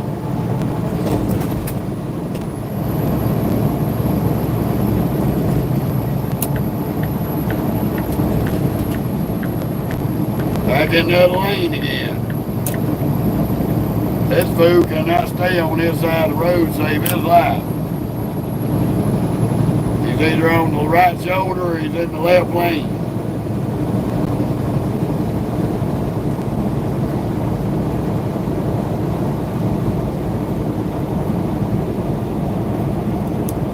Now, whoever was responsible for bringing this dipshit into the country, giving him a CDL and a no domicile CDL and visa to drive a truck over here, should be took out in the street and pistol whipped.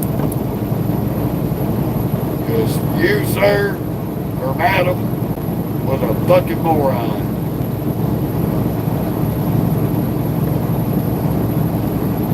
Look at him. Can't even stay in his lane to pass FedEx.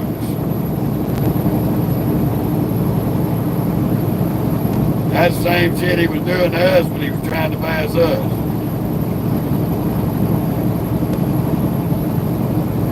Here's another dumbass. Gotta run up there and cut the pickup truck off. Watch it. Impatient dickheads.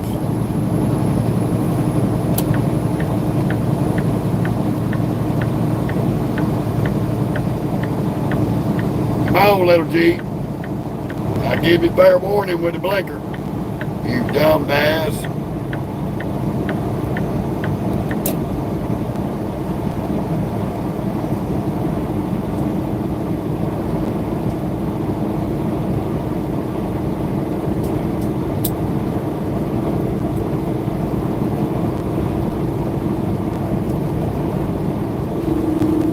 There's seriously a lot of people out here that should not have vehicles and licenses. And a lot of people out here that shouldn't have a CDL and a big truck. They show it day in, day out. Every day we're on the road and live. It's not that hard to hold these trucks straight in one lane.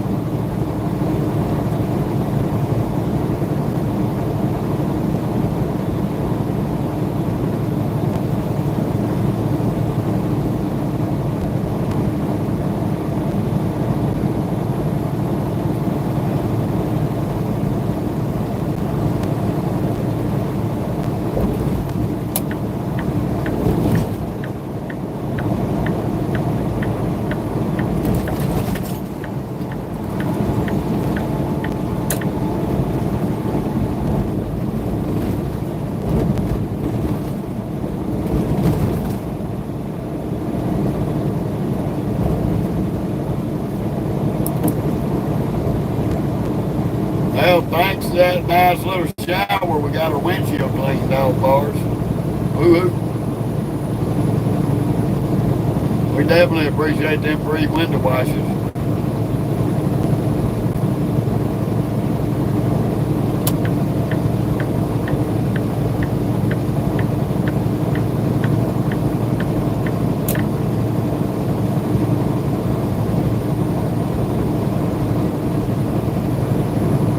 Oh my goodness.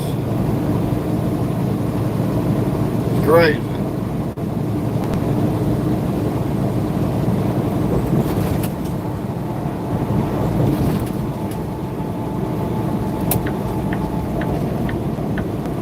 Maybe the little box on wheels will keep his speed now. Considering he rode on the shoulder because he was too stupid to slow down and get behind that truck.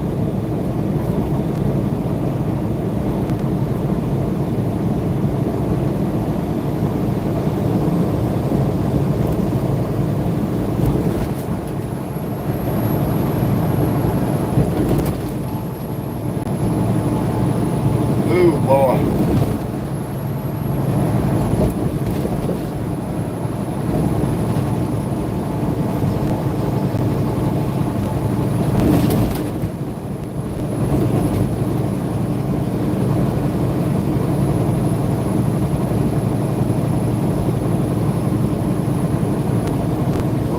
up here, you can get off and hit 65 south of Nashville. Or you can Being stay. in the water, you know, everybody pulls out of the fucking boat, you know. Or you can stay on 840 going towards Knoxville and Murfreesboro. Now, super trucker, turban suburban, back to driving slow.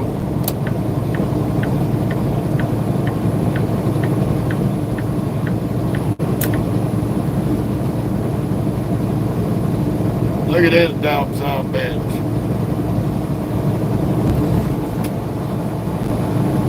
Don't come over here, lady. I will tear that Nissan a new asshole.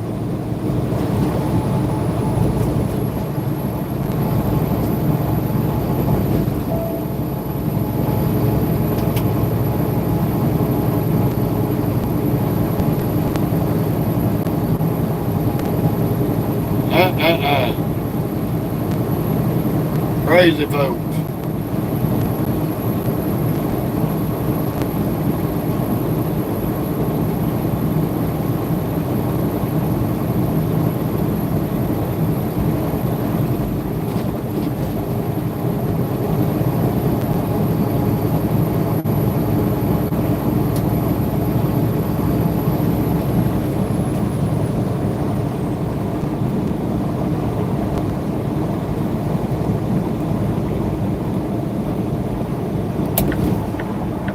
Maybe he's gonna get off his ass and get back to driving like a maniac like he was a while ago.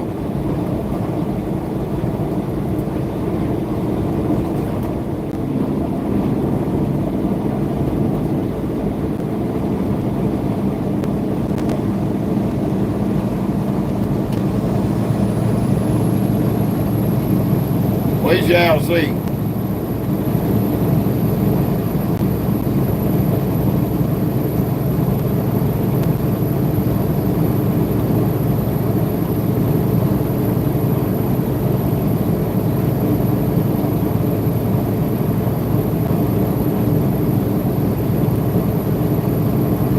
Through the good old Tennessee hills. Woo-hoo. Watching all the wing nuts and wackadoodles drive retarded.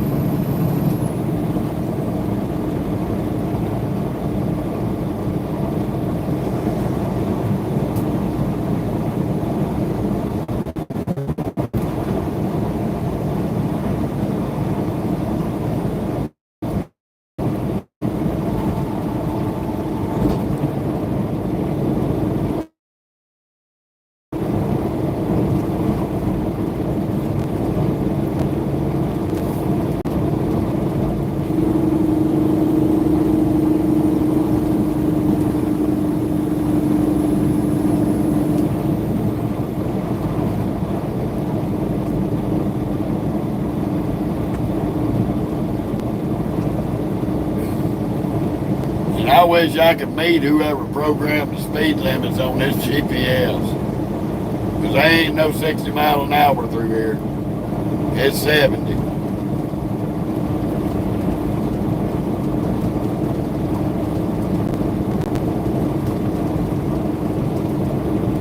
They were definitely a low IQ moron on the totem pole.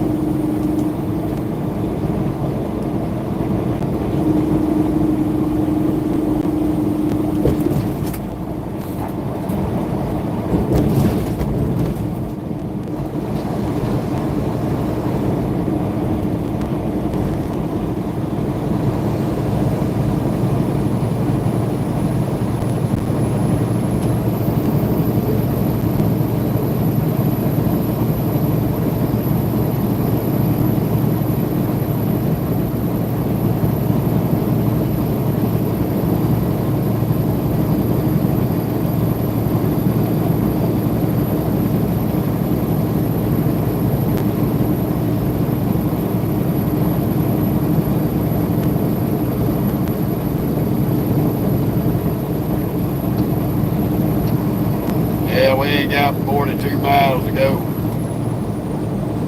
I'm going to have to find somewhere once we get up here and get on 24, to get off for a damn minute. Take my stink ball to the bathroom. That did not require you getting up.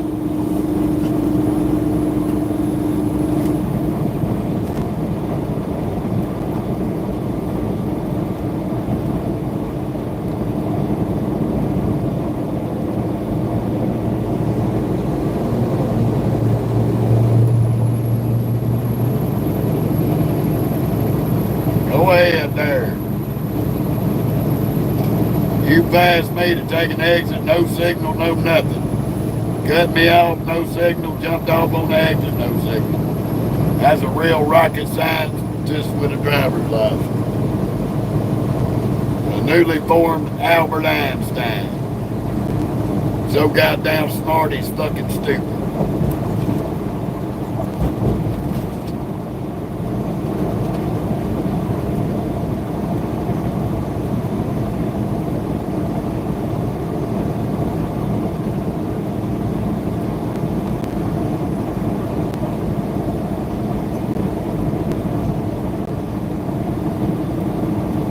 And the camel jockey just cut the down left lane gang off.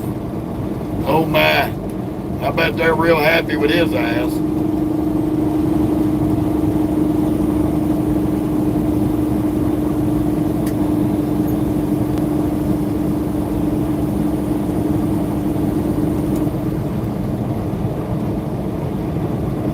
It's amazing to sit out here and watch how many people, the way they drive, and they can possibly make it to wherever they're going without killing their damn selves.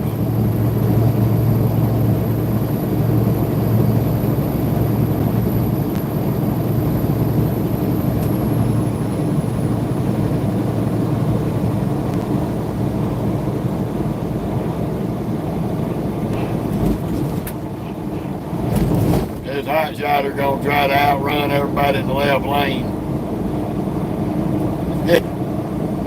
It ain't going nowhere.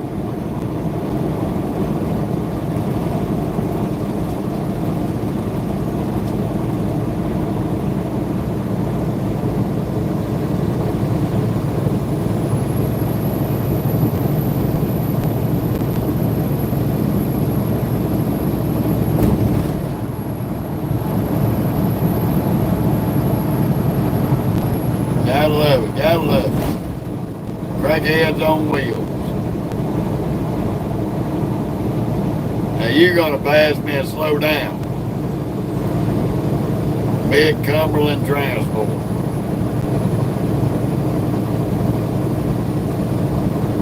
I better get your funky ass up the road.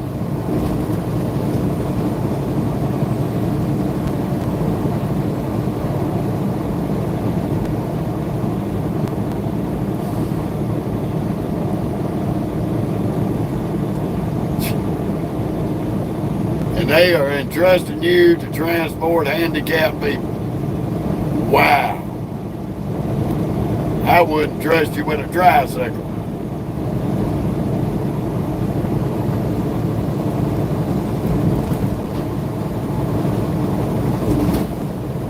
I think they need to review your driving history. Because apparently they missed something.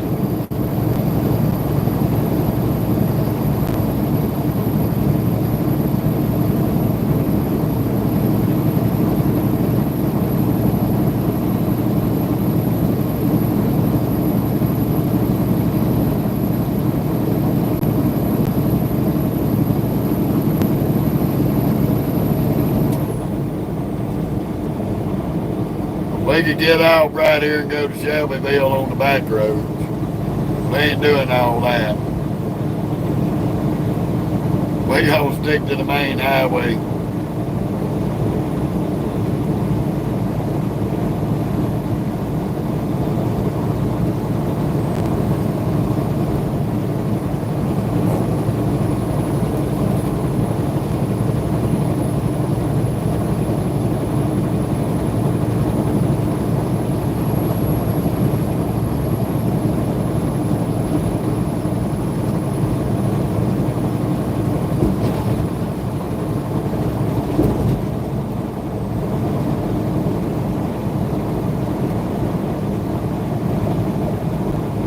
They all want to pass you and then get up and slow down right beside you.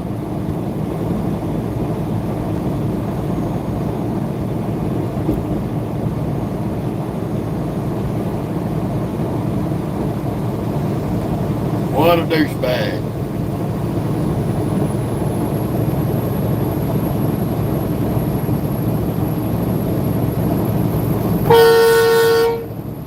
Put your damn phone down, you fucking dumbass. Put your phone down. Put your phone down. Fucking dick. Stupid motherfucker. Why you can't get up the damn highway? You up there trying to line up a date on Tinder.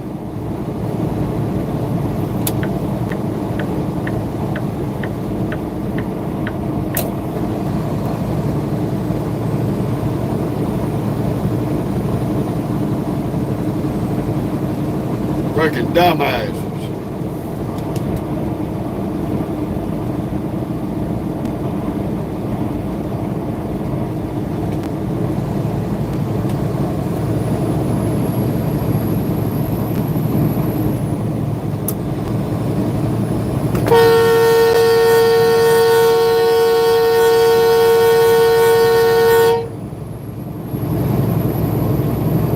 Dumbass bitch.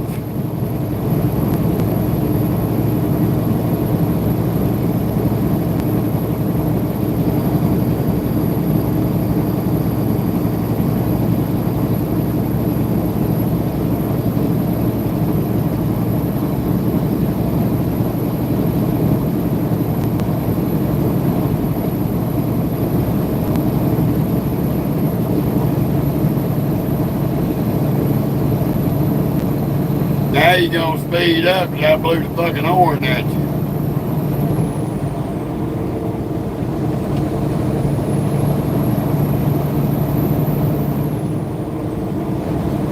Fucking come over here now. Come over here now, you dipshitted motherfucker.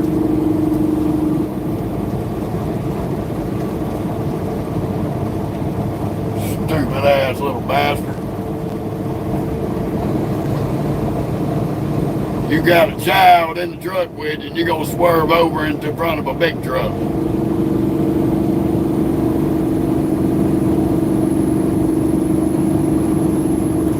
Your ass ought to be took to jail for reckless endangerment of a child. Then you got Mr. I can't get off my phone on the dually up here. Riding in the left lane, talking on the damn phone.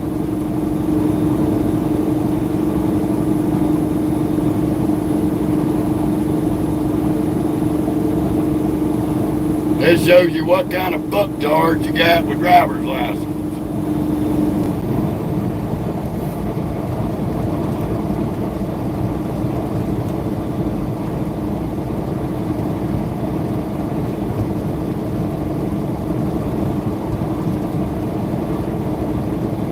And why they cannot drive around here without creating 3 dozen accidents a day.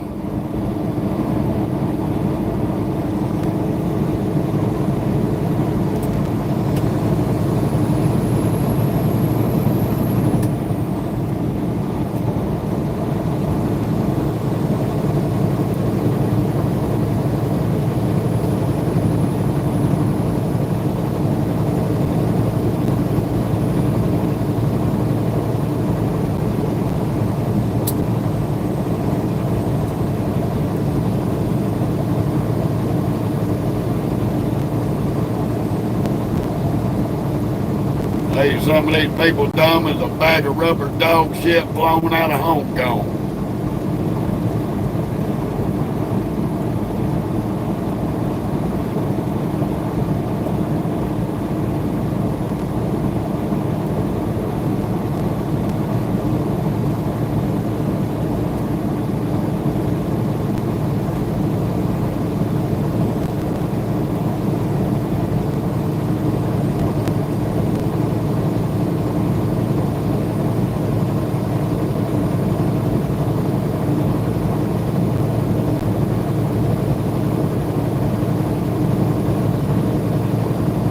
absolutely no damn sense.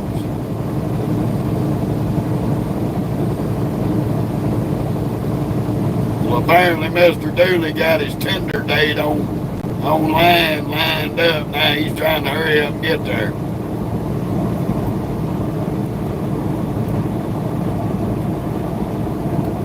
She'll probably answer the door and go, "Hi, my name is Tim."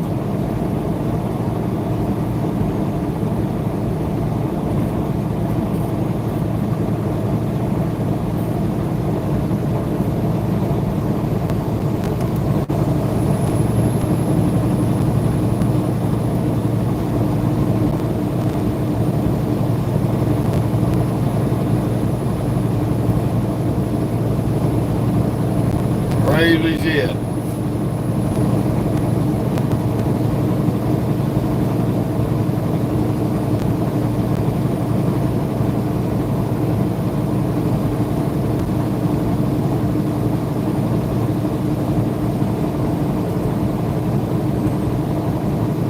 I see people playing on their phones all the time. What they don't understand is I can see all the way into the floorboard of your car from up in this truck.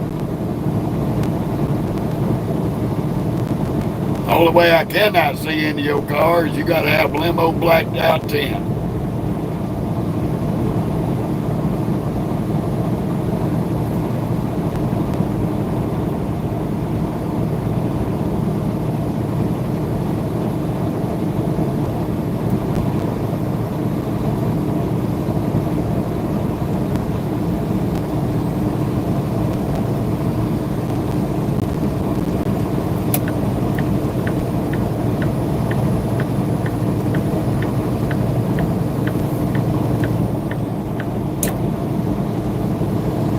Oh boy. Come on, Angry Birds. Y'all been about to die to do 100 miles an hour. Stand on it, Stroker. Get that piece of shit squatted, ugly ass fucking truck up the road.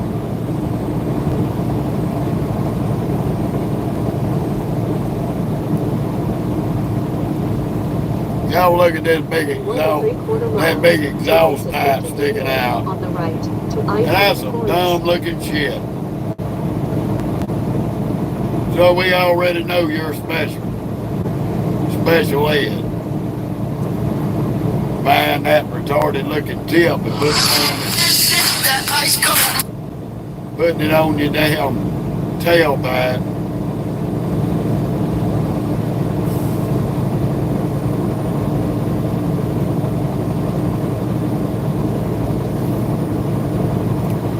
And y'all all gonna get up here and hit the fucking brakes.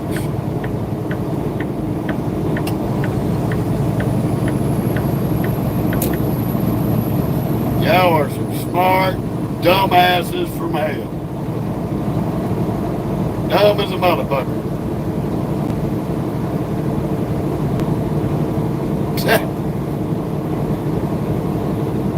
God almighty. Take exit 53A on the right to I-24 East.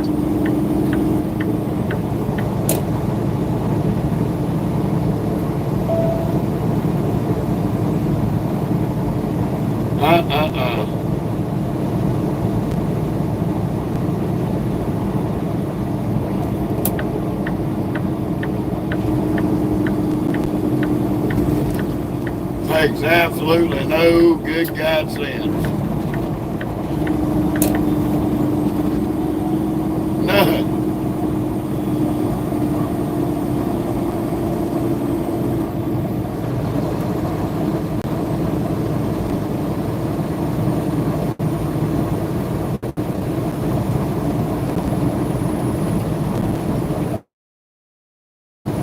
Who gave these people driver's license tests? That's what I want to know. How did you get a test and pass the test to get a driver's license?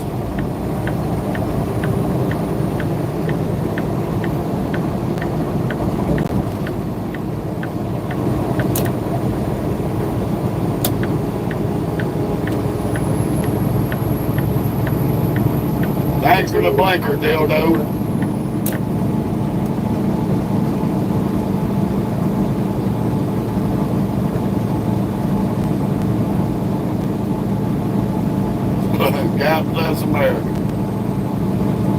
anybody with an IQ above 7 can go to the DMV and get either a regular driver's license or the bonus prize, a Class A CDL.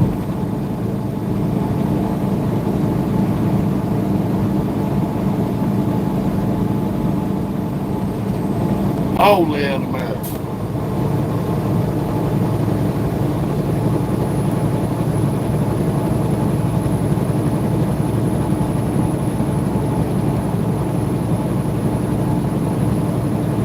Can't do nothing but love it.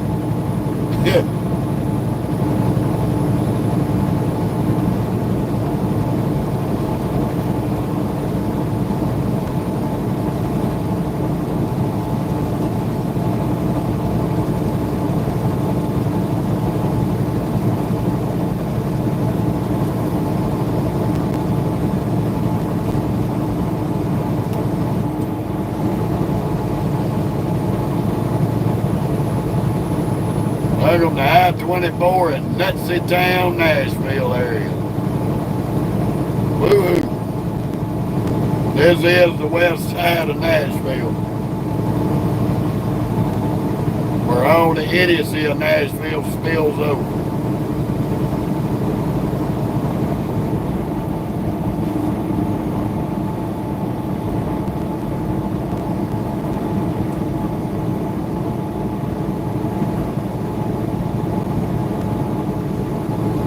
Gotta love it, gotta love it.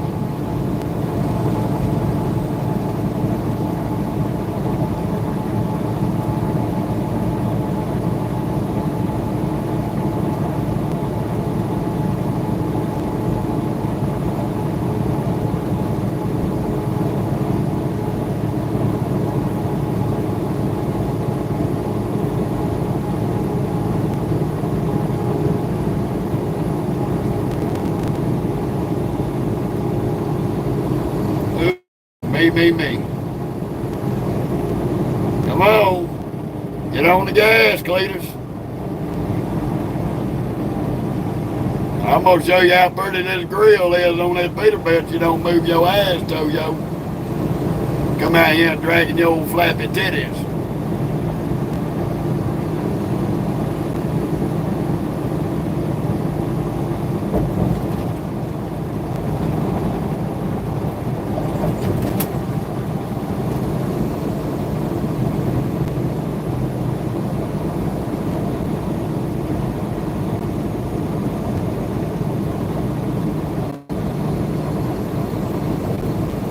Speed limit 70, you getting on the interstate at 50.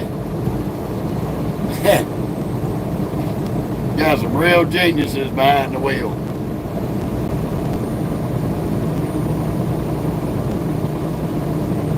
In 1 3/4 miles, take exit 81A on the right to US 231 South. Here's another one.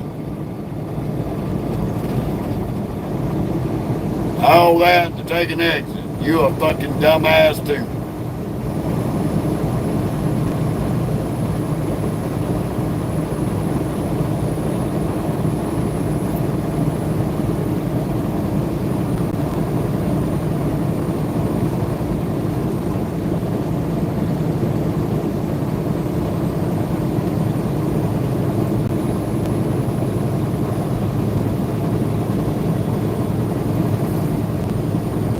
Definitely ain't best coming through here. These are some areas that I try to avoid at all possible. That's why I study my map to find a better alternate route that don't involve coming through areas like this. Take exit 81A on the right to US 231 South. Because the pure fact that I know how butt-fucking retarded 90% of the people on the road are. And that's sad. I had enough of this shit for 6 years running Dollar Tree over here.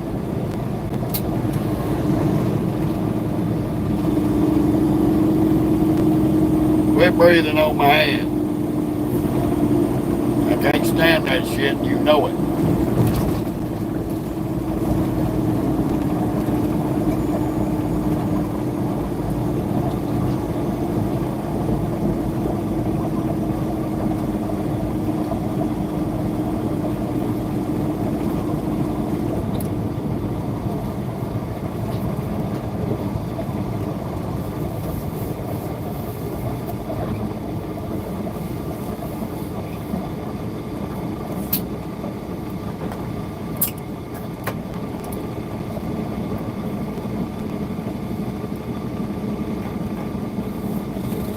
Ooh, mercy.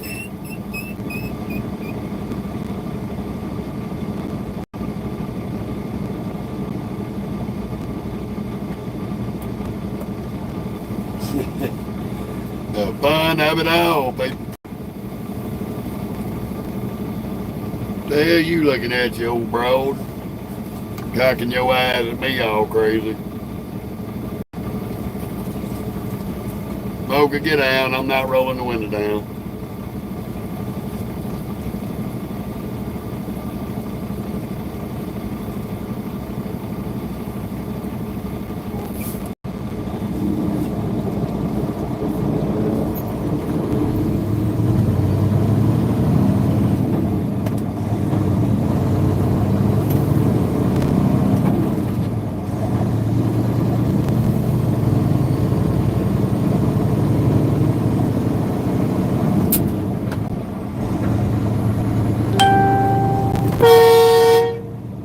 Stupid ass. That's how you get hit, bitch. Continue on South Church Street.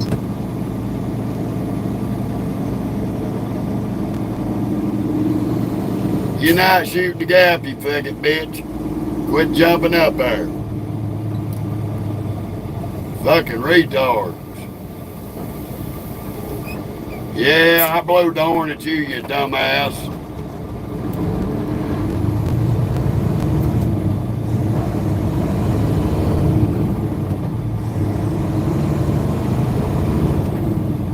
Might as well follow old Walmart, boy. He's going where we're going.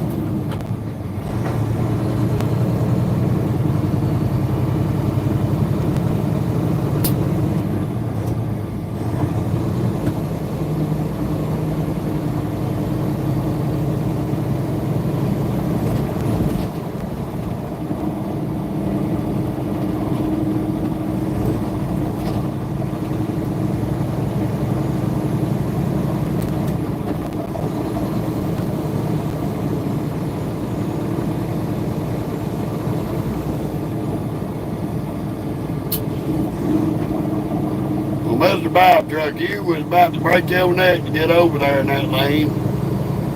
And then you're going to break your neck to get right back where you was at.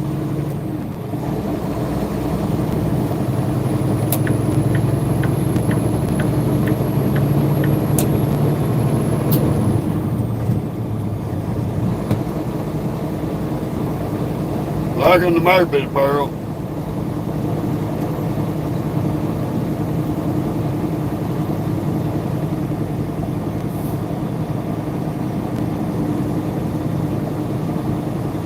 Ooh, me oh my. I forgot how much fun it was to come over here and drive with a bunch of idiots.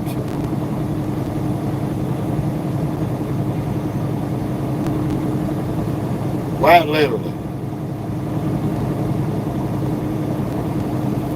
Buddy, you trying to go left out of that driveway, you got some balls.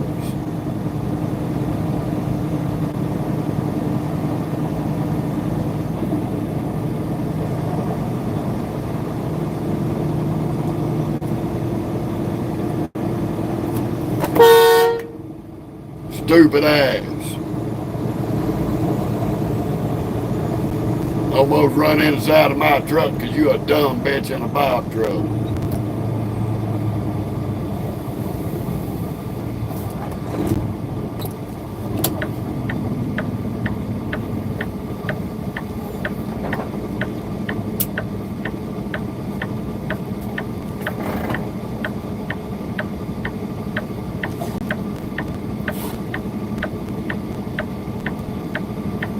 And of course, I gotta get over there, you dumb bitch.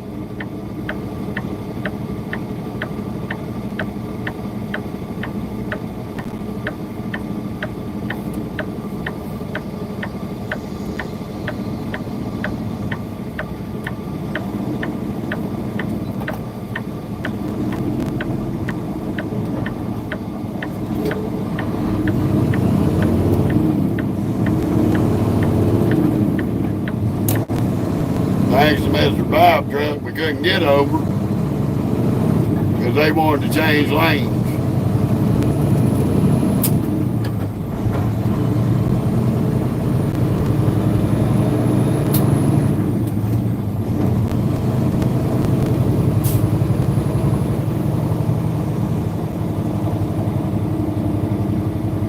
That's why you don't, when traffic stops, you don't whoop out and change lanes. You don't know who's trying to get over into that lane.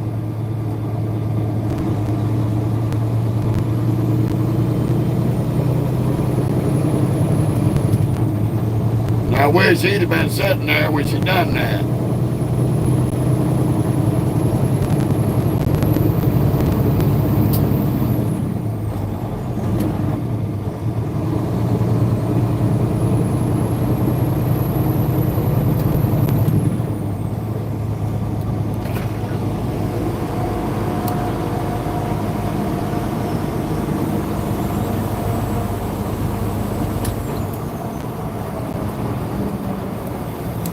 I'm gonna thank that old couple.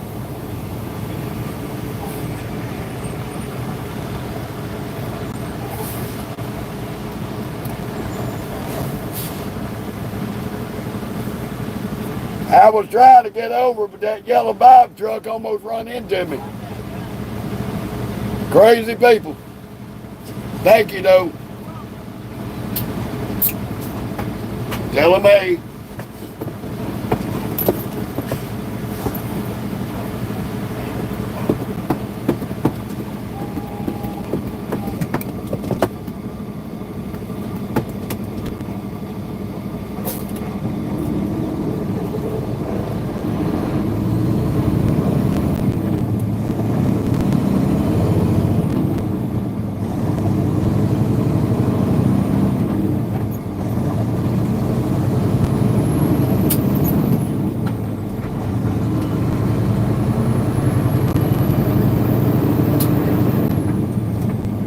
When we were trying to get out of that lane, there's the asshole that damn near run into us. Because she a dumb fucking bitch.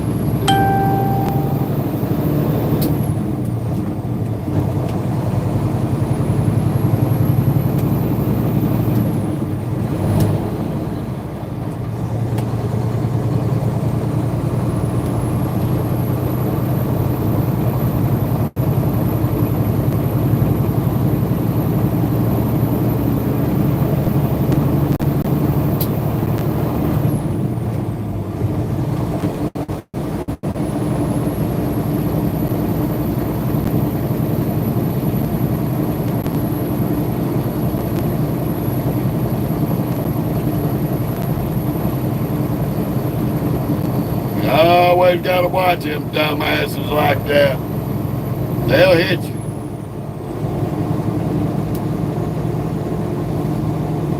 Not even think twice about it.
We ain't but 14 miles away from where we're going.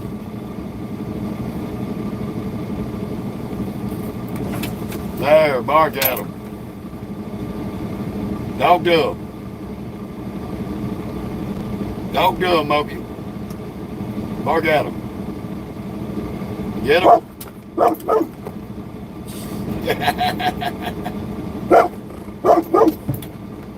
That East Tennessee bloke Smokey's in the house.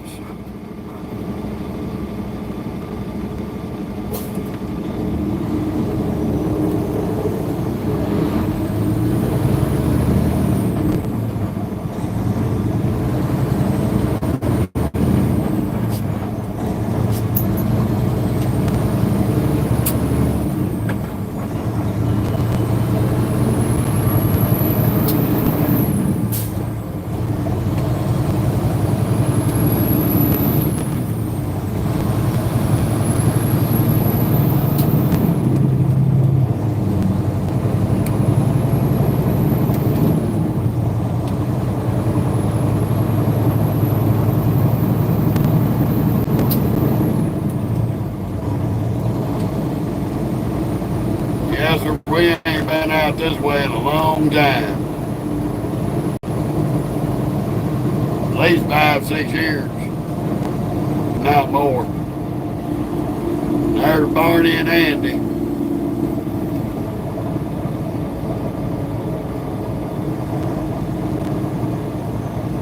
Mayberry RFD is sitting on the shoulder.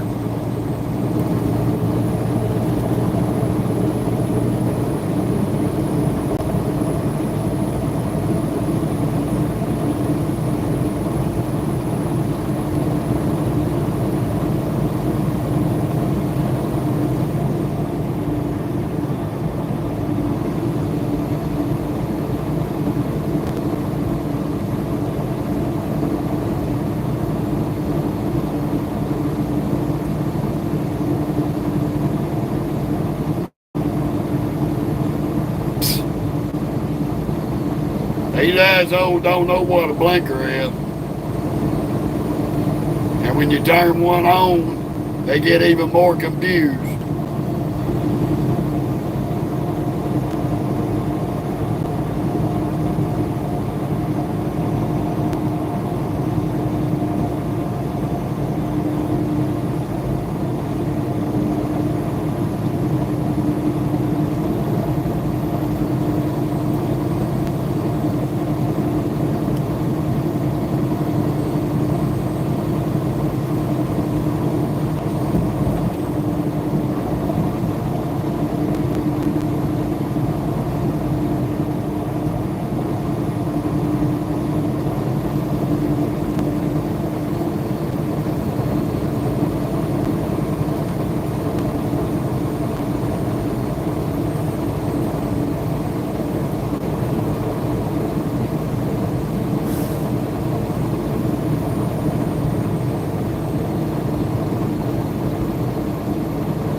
Pretty good sized 3-bedroom house for sale there.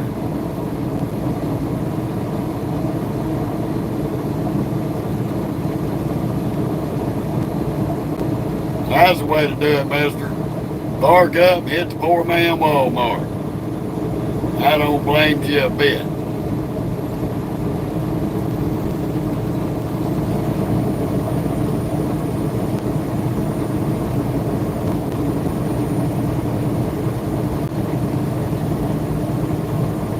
The only problem with that is getting back out on the road.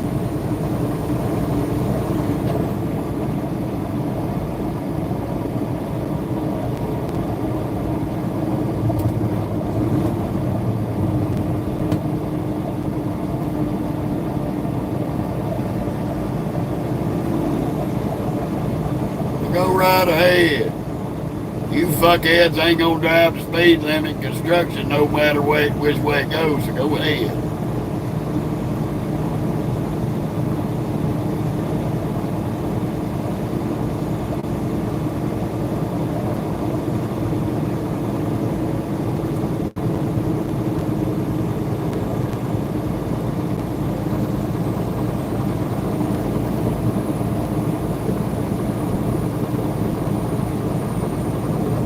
You're already coming up to a flashing yellow light, which means slow down. Proceed with caution. But But y'all are too illiterate to understand that philosophy.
Ooh, excuse me.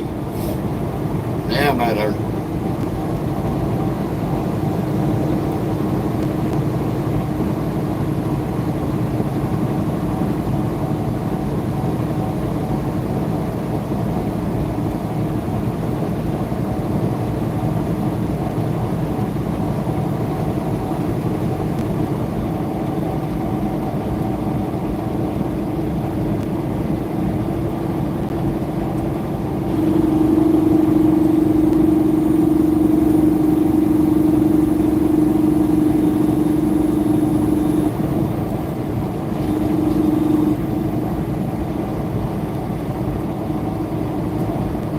I'm driving slow deliberately to see how many of these fucking morons on a multi-lane highway are gonna keep riding my bumper.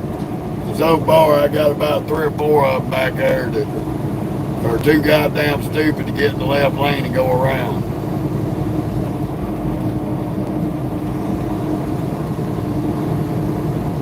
Oh, one of them grew a brain.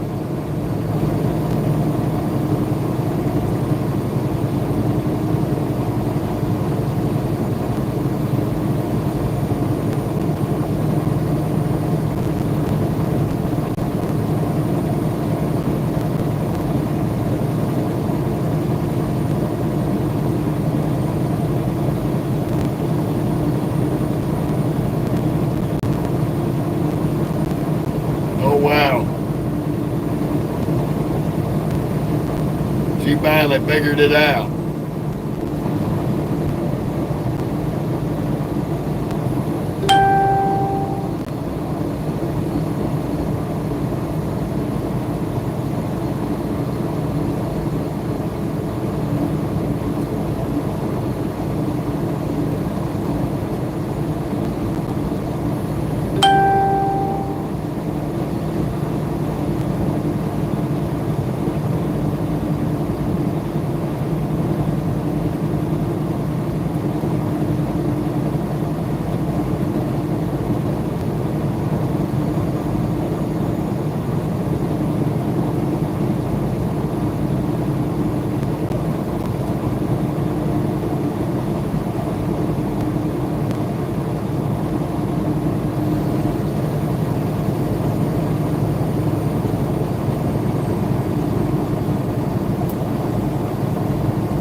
Got some big pretty houses out here.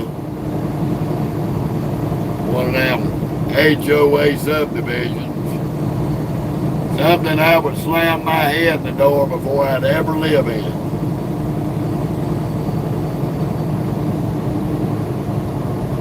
I'm not going to buy and own a house in a subdivision that is mediated by a bunch of people from 1,000 miles away on what you can and can't do on your property. If I'm buying the motherfucker, I'm gonna do whatever the fuck I want to do, when I want to do, and how I want to do.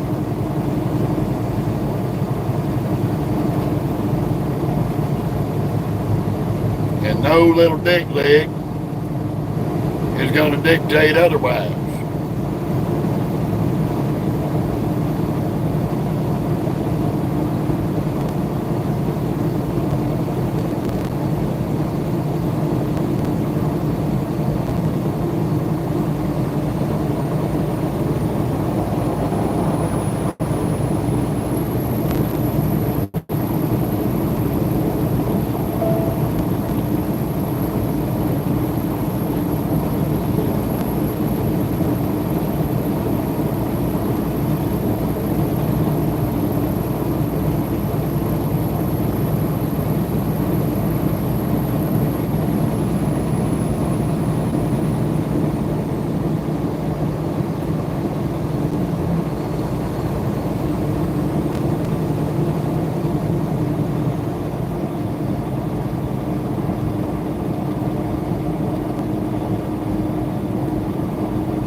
We are almost to the distribution center. And hopefully they somewhere up here when we turn on Airport Business Park Drive that I can stop for a minute, shoulder it, get a little time, get my compadre out and let her do her business.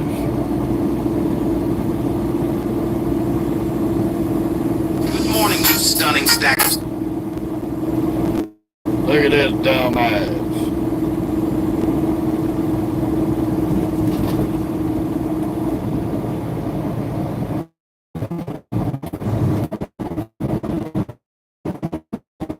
Hell, there's a Dollar General right here.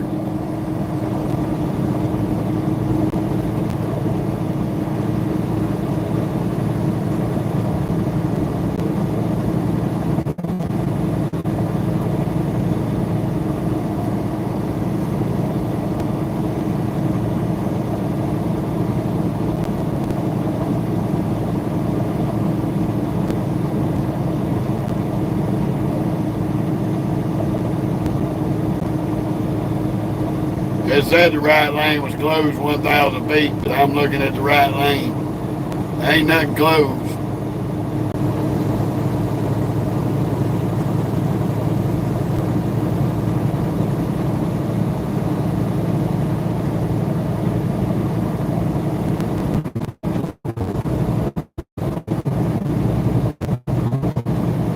Well, there's Big G Express terminal.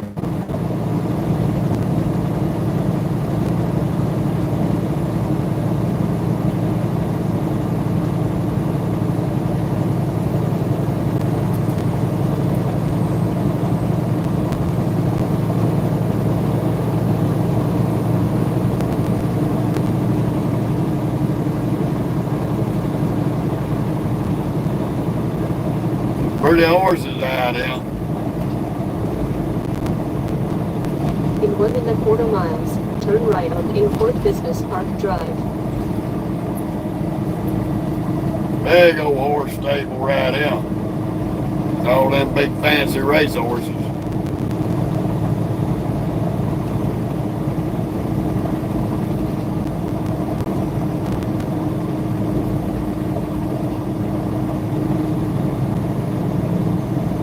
Very beautiful horses.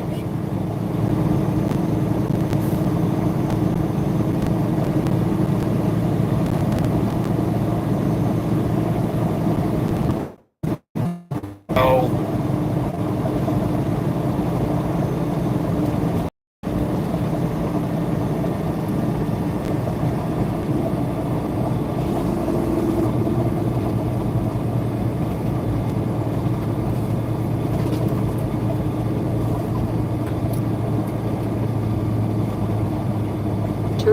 on Airport Business Park Drive.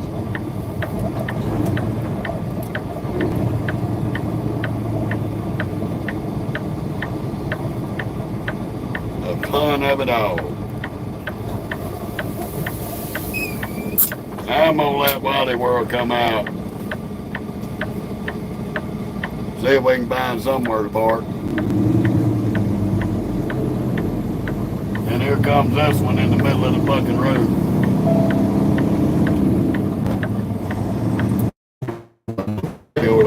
Don't throw your end up at me, you crack Business monkey son Park of a Drive bitch. on the right. I'm gonna pull off right here even though it says no parking on shoulder. We're gonna pull off right here so I can get stink ball out and let her use the bathroom. And then we'll kill a little bit of time and ease up there.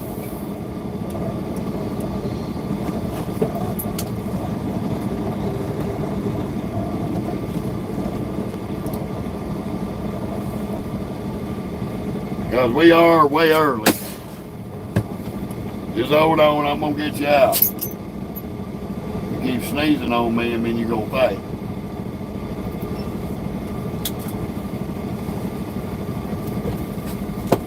Yeah, I'm gonna get you out.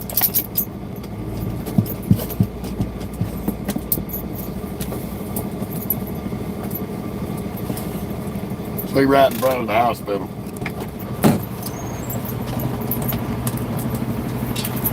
Get out of the road.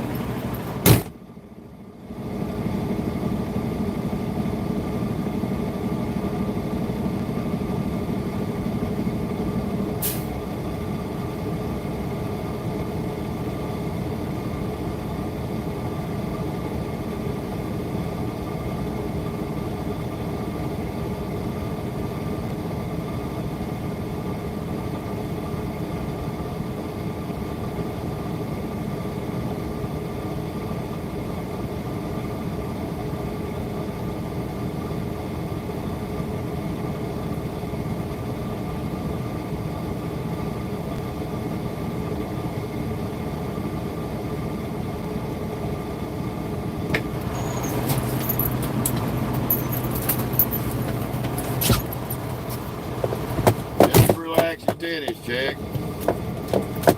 Relax your titties. Stop. Nothing worse than you acting a damn fool up in the seat. Stop. Stop. We got to kill about 20 minutes.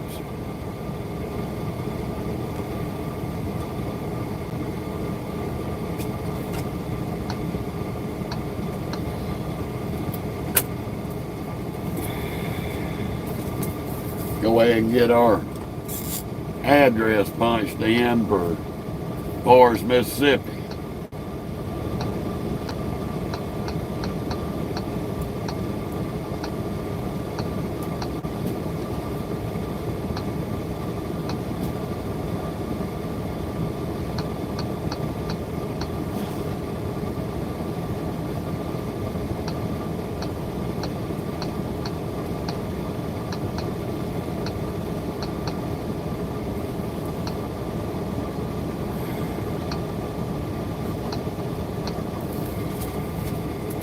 That way it's already programmed.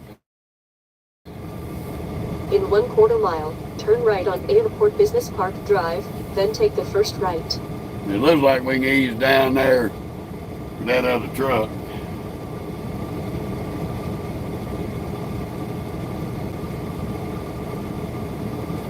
So that's what I'm gonna do. Get out from in front of this hospital right quick. Well, we got a break in the traffic.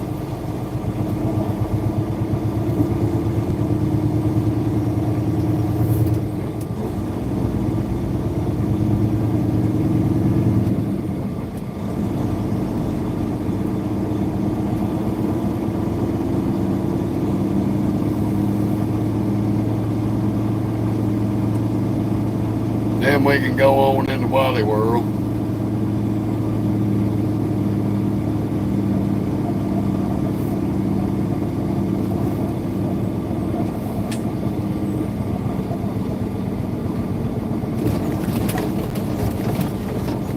bad thing about some of these spots.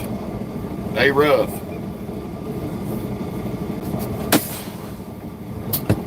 That way we can sit here and chill out till time to go up to the gate.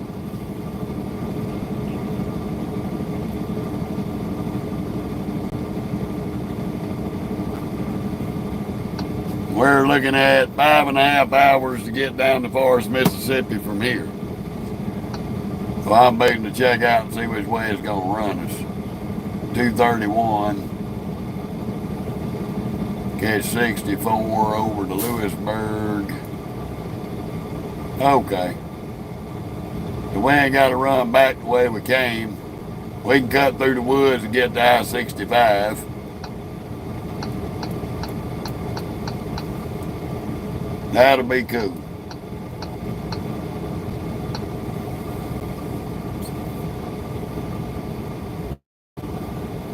Oh, man of mercy.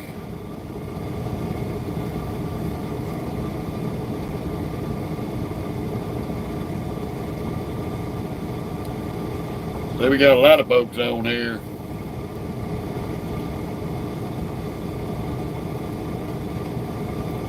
Old Billy Goat, even though you're being quiet, Sherman, Lionel, Coran, Mr. Trevor, Manford, Scott,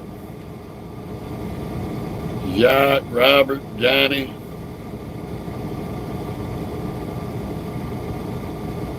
Muhammad, AVTD, Benjamin,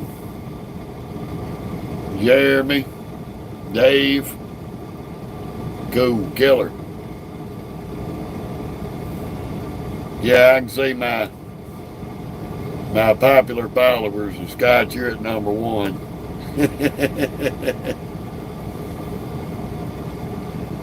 Oh, man, oh mercy.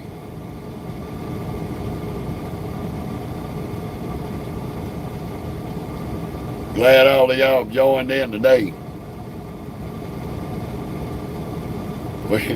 Like I said, we're going to kill a little bit of time because it's only 5:40. I got to kill about 20 minutes. Give the stink ball something to drink.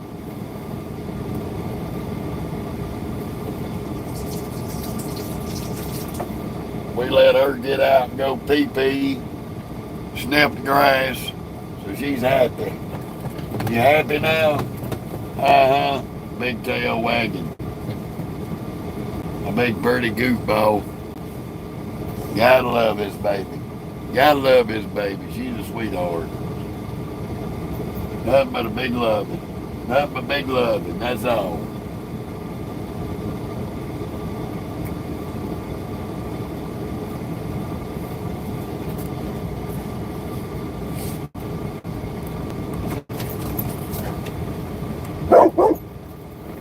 Let her play out the window. That makes her happy.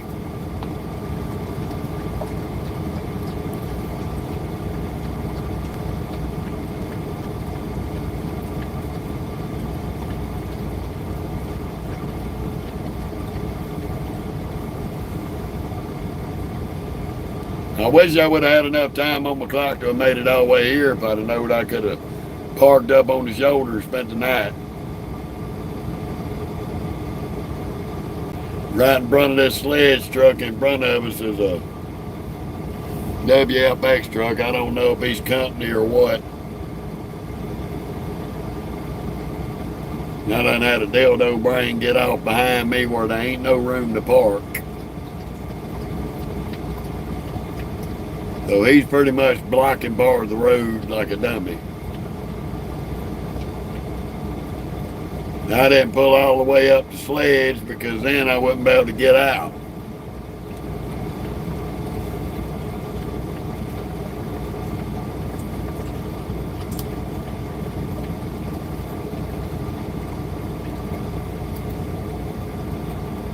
If he'd have been smart, he would have went around us and got off on the left side up there. But he's a little bit retarded.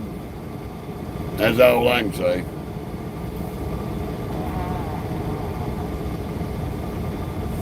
What?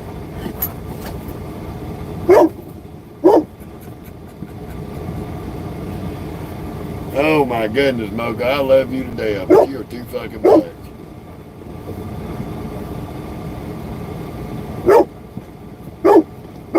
She's barking at the grass.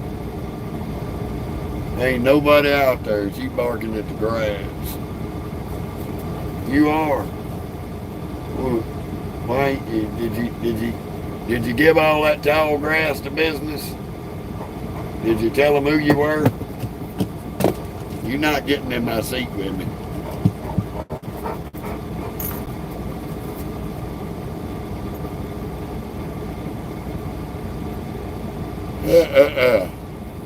Excuse me.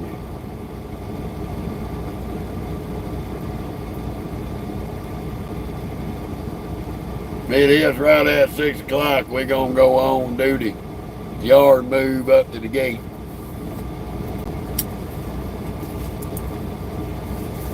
Go ahead and get our high vis on.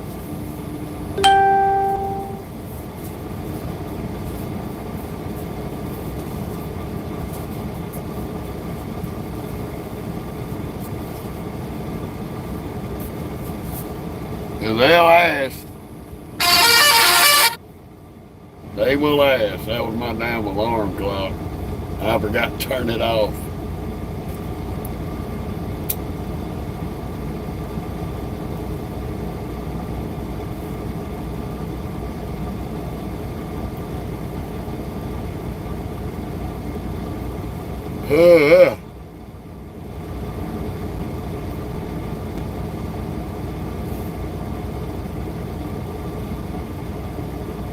Yes, sir. The fun of traveling to these different distribution centers.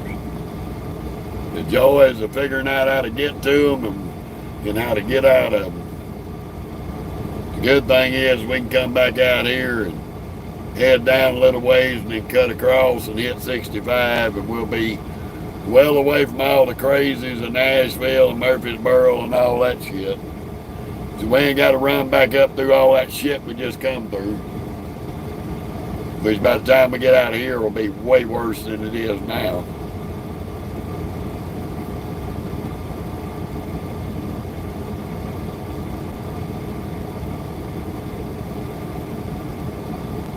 Don't look at me crazy. I didn't do nothing to you.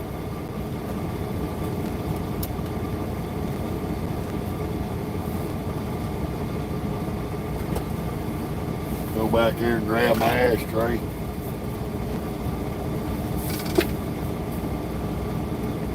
I just left it in the back.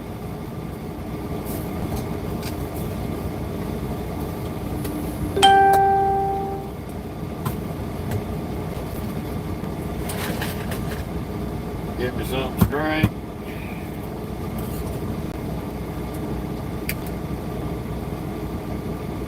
These damn Walmart drivers coming through here, son, they ain't checking up for shit.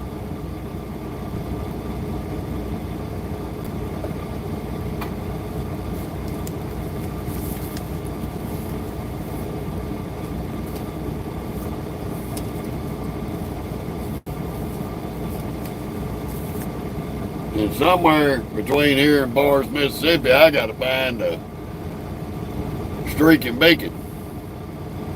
Because I know these Peckerwoods are probably going to have a pallet busting competition in the trailer.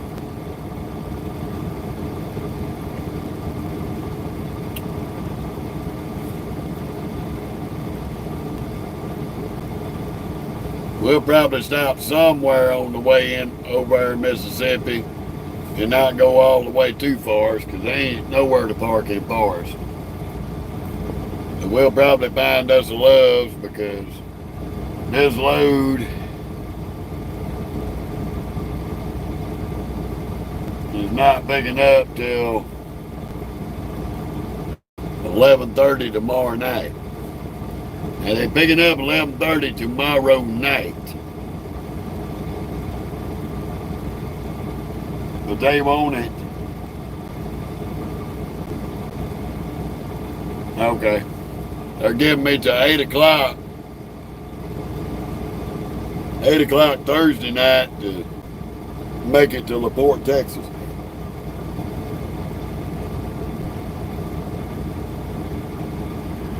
Which, if I pick it up at 11:30 tomorrow night, I should be able to make it. No trouble. We got to find us somewhere to get the trailer cleaned out.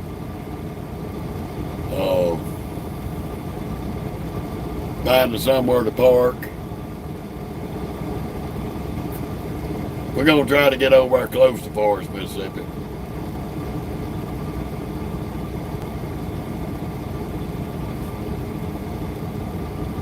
Got about 10 more minutes and then we're going to make our way up to the gate. Ooh, me oh my.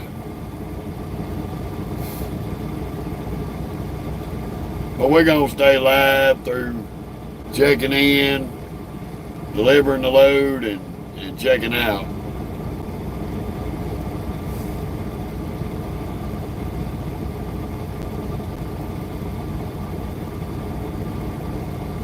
The fun of it all.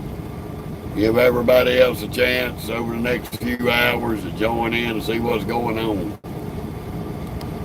But I'm just sitting here watching. Yeah, I don't know what just the hell happened. I went to flip the camera fucking screen and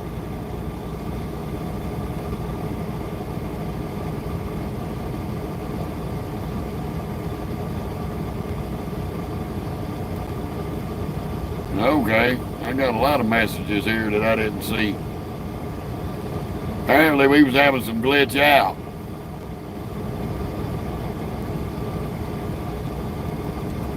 Now I'm seeing a lot of folks' messages and I didn't see them a while ago.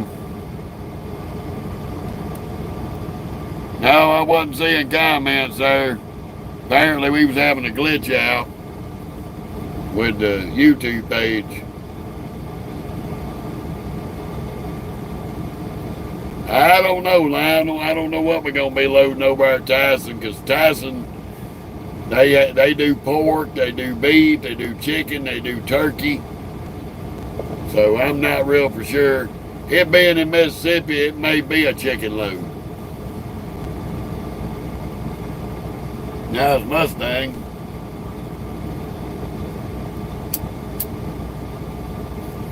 But apparently, the live was glitching out and I couldn't read no comments.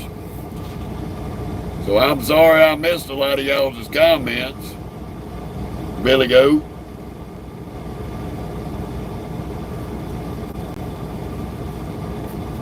I'm well known in the trucking industry. Okay. How you doing, James?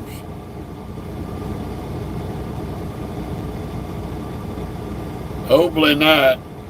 No, this is a 389. This is a 389, Dave. I'm going back through here.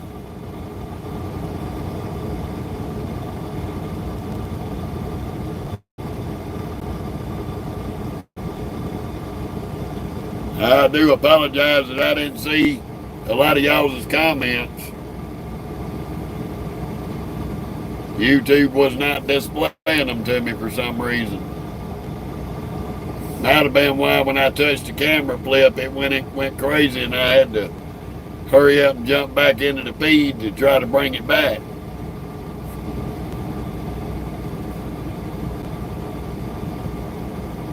Got about 7 minutes and we're gonna make our way to this gate.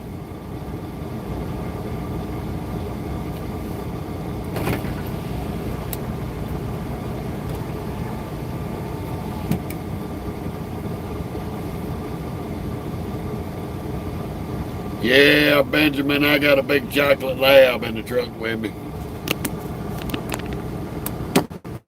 I'll show you. There she is.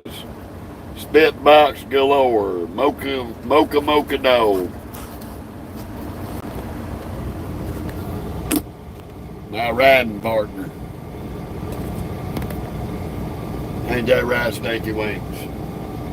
So you the bestest, but you the bestest trucking dog in the trucking industry. How you doing, Charlie? I'm glad I'm getting.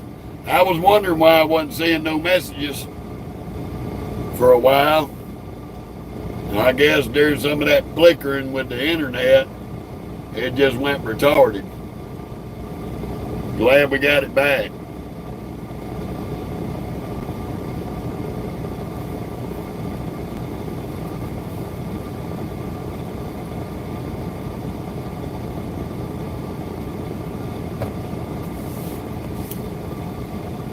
The earliest we can check in for his live unloads is an hour early. So it's 5:54 and we're gonna make our way up to the gate, get in line to check in here in about 5-6 minutes.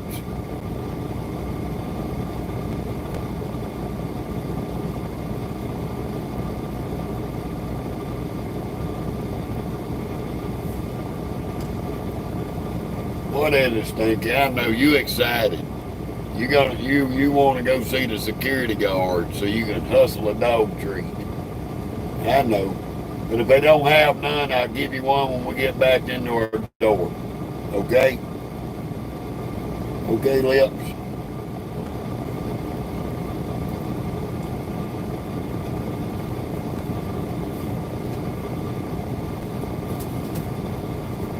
Good thing is where we're parked here, I can actually see the whole highway.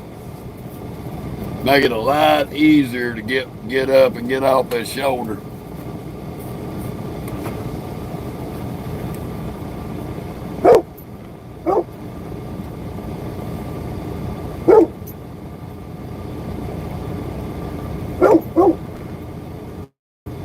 Yeah, that's the first time we've had the comments glitch out like that, but I know it happens.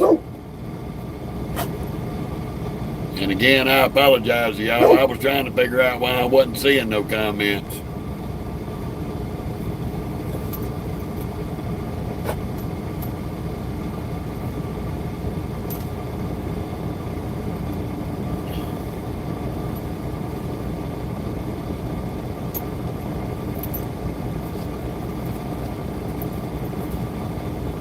So hopefully they get us done within 2 hours. We can get on the road.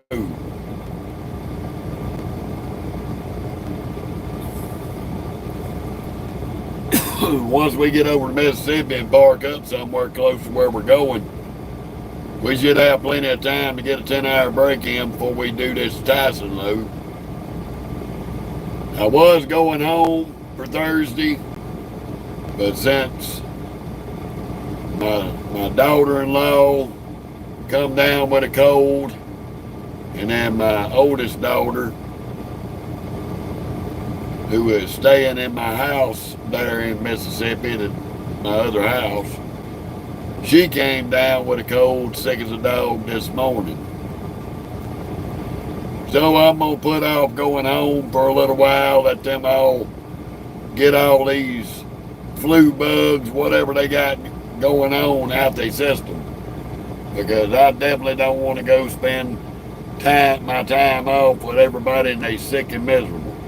That just defeats the whole purpose of going to see them.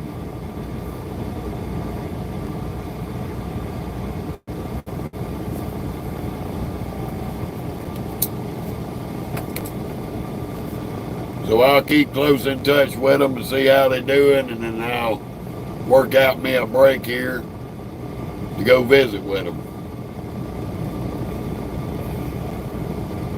So it's going to be all good.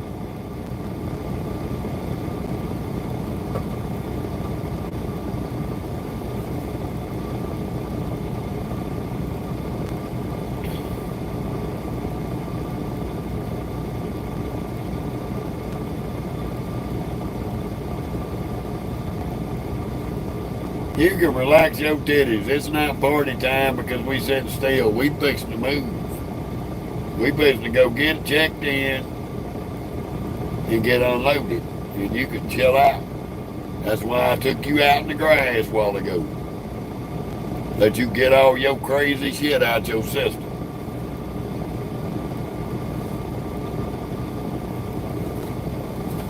Crazy dog.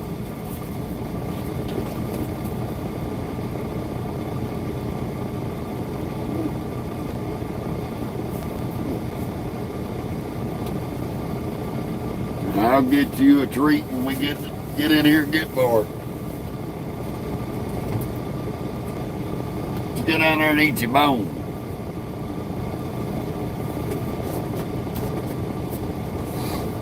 Ooh, man. So hurry up and wait.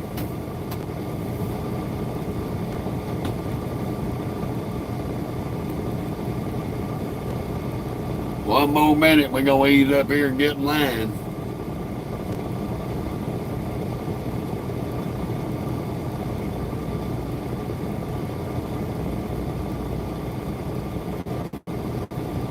Hey, you wouldn't have pulled off right there. You wouldn't be having so much trouble getting out there, Codsack. You the dummy that tried to park where there wasn't a spot to park. And he got to have the whole damn highway to get his ass back on the road.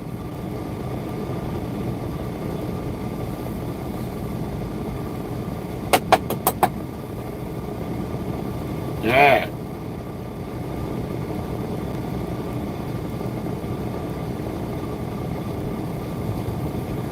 Get our butts up here and go. Or something. Well, yeah, we gotta wait on this guy knocker.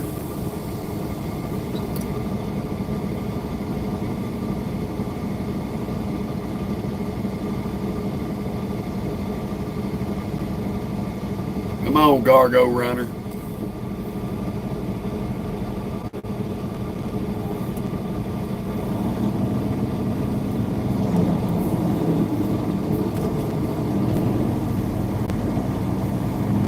Turn right on Airport Business Park Drive, then take the first right. Yeah, there's old blue T680 like we used to have.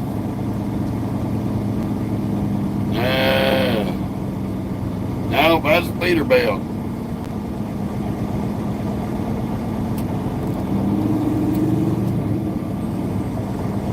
Woman driver.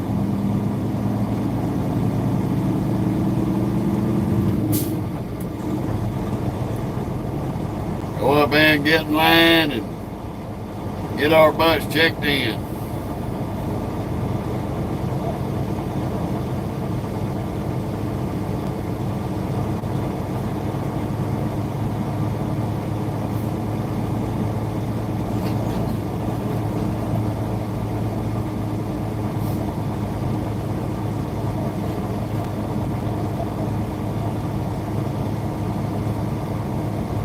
Hell, Scott, I wasn't getting the damn comments a while ago, dude. I don't know what the hell happened there.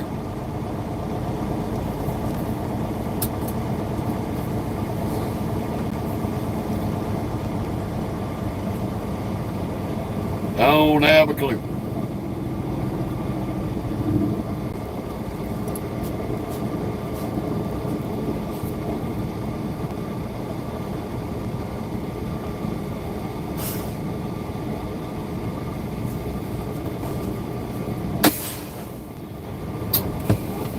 Alrighty. Now we can say we officially arrived.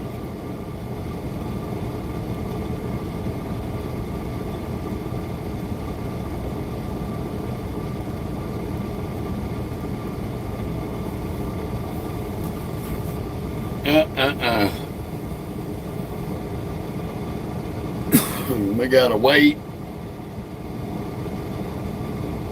Get our bus checked in, find out where we're going, what door we're going to, yada, yada, yada.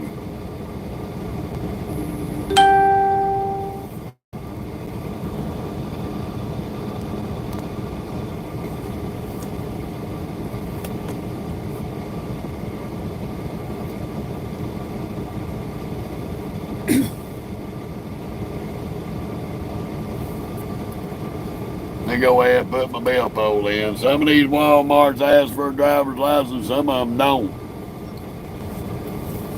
But yet all of them claim they all got the same policy to check in.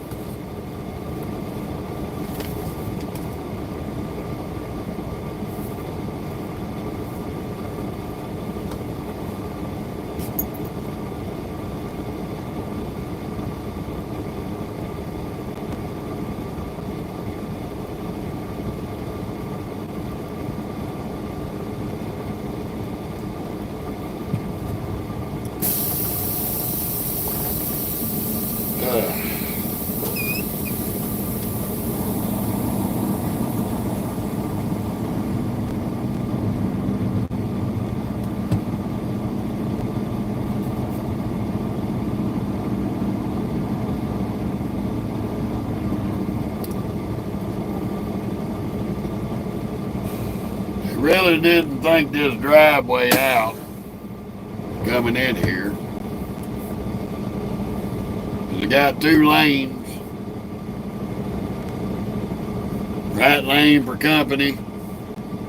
Left lane for company and right lane for OTR. Coming in and out of the gate, but they ain't got a whole lot of room when you got a line of OTRs waiting to get in the gate. Well, the company drivers got to come head on to each other to get up to the guard shack.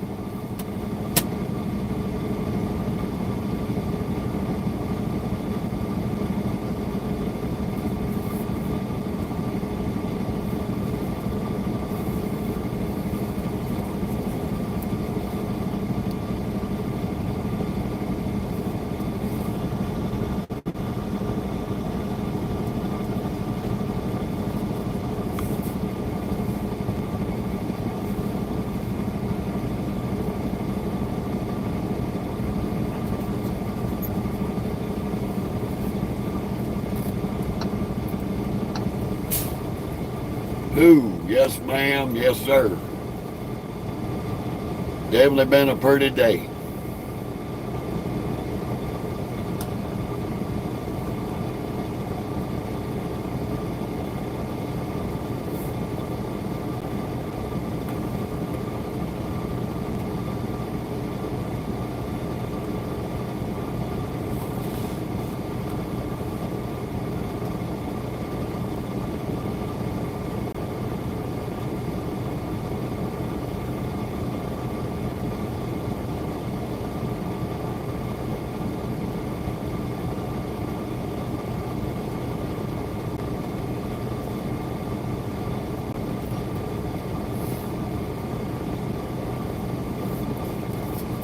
Just patiently waiting our turn.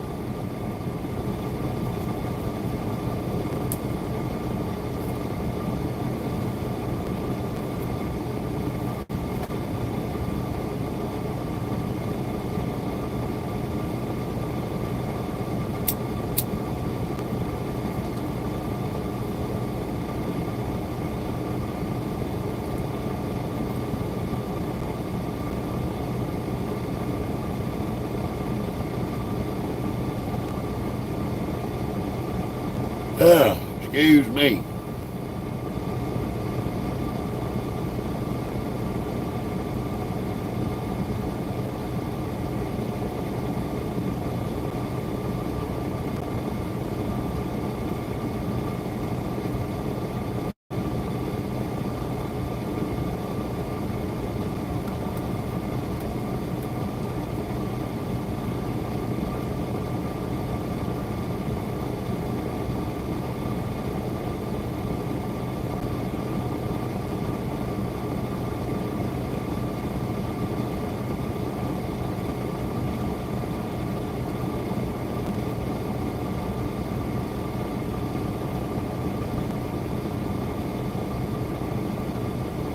They definitely slow as shit getting people checked in. They might be short on employees.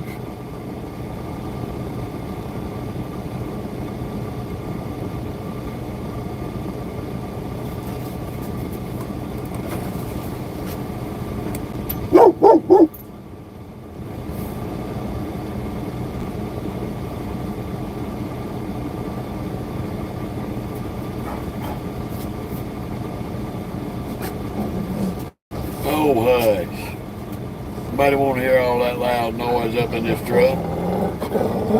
I'm not talking to you. You better quit being rude. You better quit being rude. Quit talking ugly. You're talking ugly. Quit being rude. Sit down. Keep talking ugly, I'm gonna wash your mouth out with soap. Always trying to put your opinion in shit.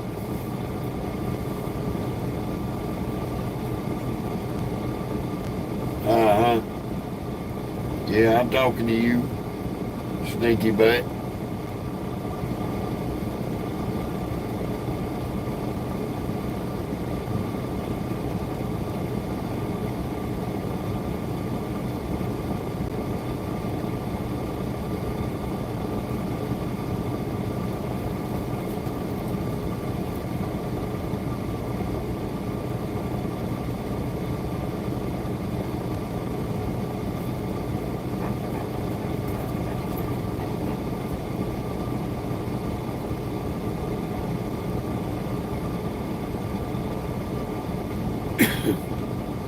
I tell you what, that little young gal driving that Walmart truck right there, she got every ounce of air she can get in that seat.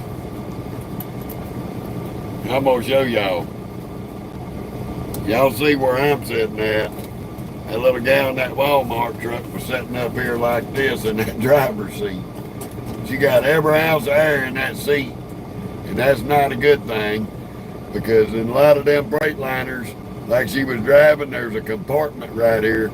So when you hit a bump, you're going to be hitting the cabinet.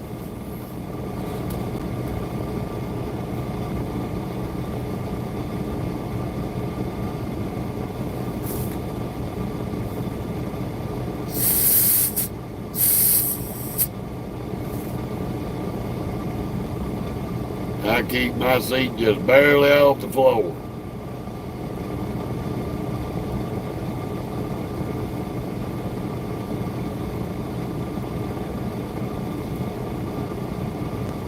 Yes, indeed.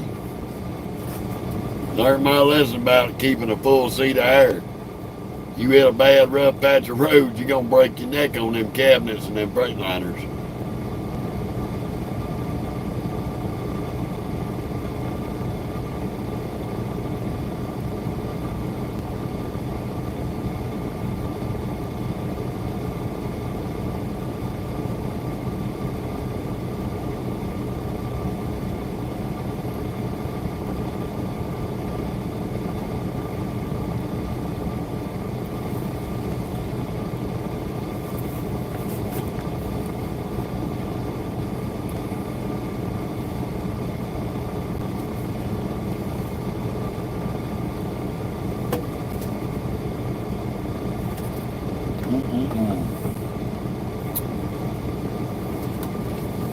Oh, yes indeed.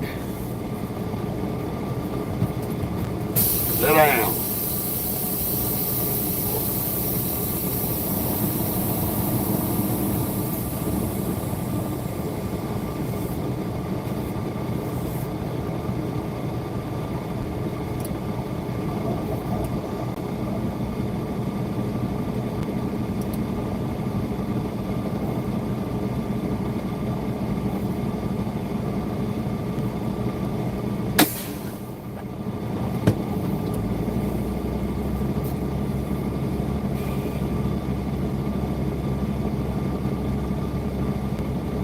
As soon as I get up here and I got to get out, I'm going to leave the window down on the driver's side, because some knucklehead's going to be hanging out the damn window making noise.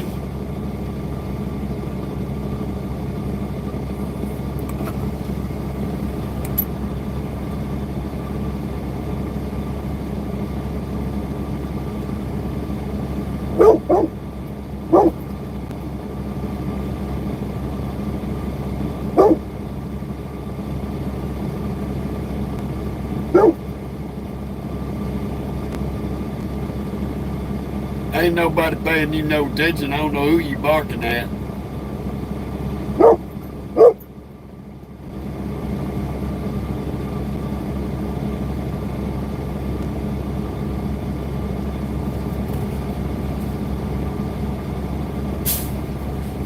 Well, they got one driver they congratulated 1 million safe miles, and 1, 2, 3, 4, 5 of them that have a 500,000.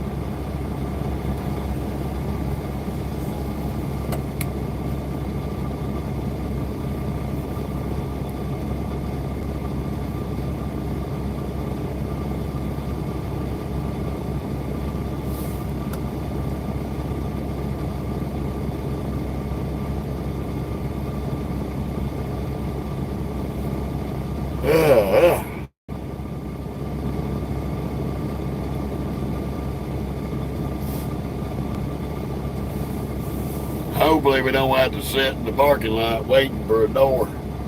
Hopefully we can get a door when we leave the gate. That's what we're going to pray for. Never know with these dudes.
squinting your eyes at me for?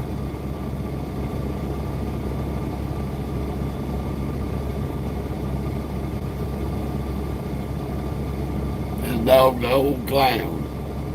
I started staring back at her because she was staring at me, and she gonna freaking squint her eyes at me like you got an attitude.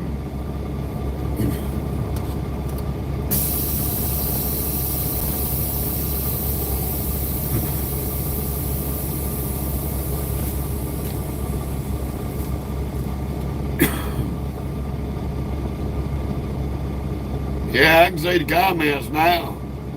They wasn't coming through a while ago.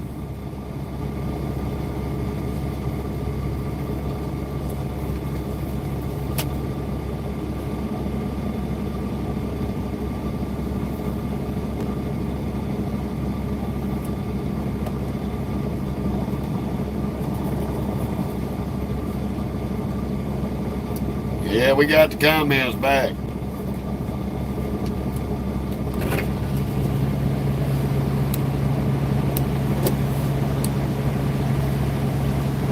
Finally.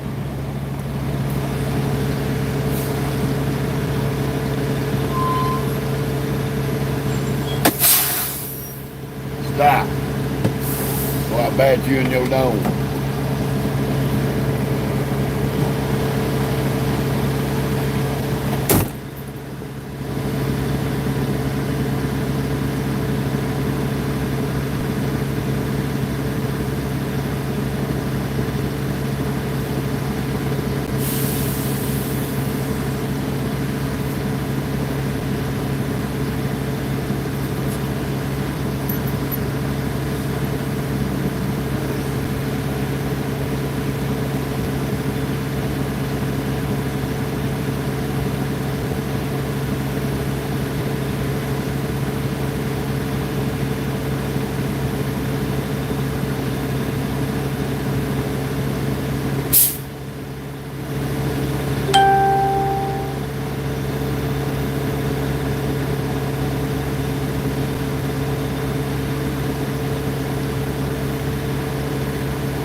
morning, you stunning stack of sunshine, rise and fucking shine.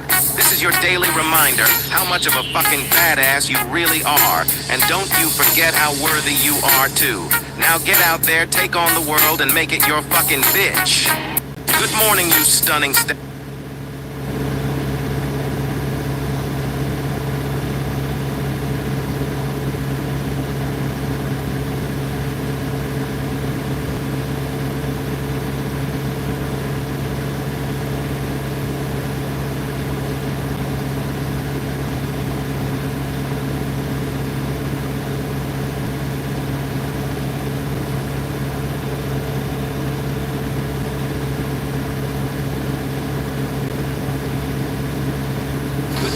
Stunning stack of sunshine, rise and fucking shine. This is your daily reminder how much of a fucking badass you really are. And don't you forget.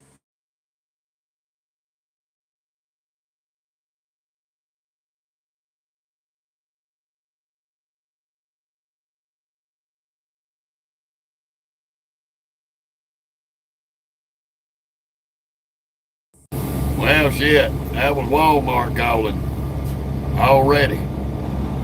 Nobody go on ahead, get to my assigned door, park up, and take a picture of every damn thing. So I'm gonna have to cut y'all off for a minute to get them a damn picture that I slid the tandems and chalked the tires. That's okay. We'll go on ahead and park. Oh my goodness. Everybody's different. Door 343.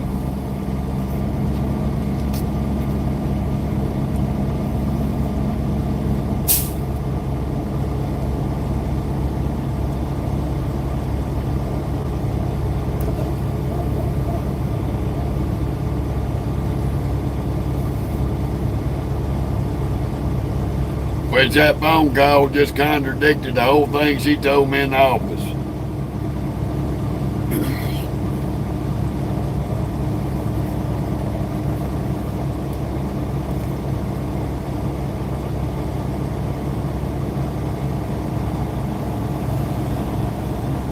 The fun of it all here at Walmart.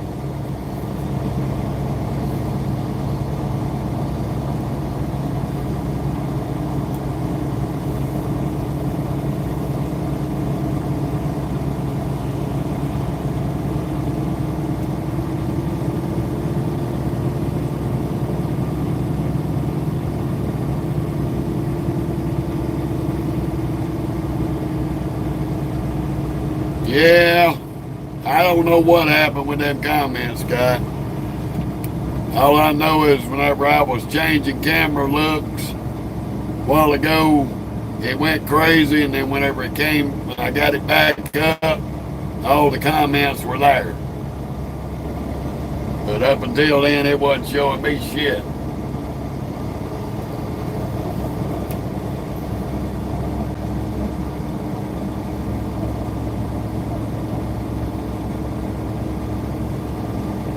We go in the door 343, which is right there.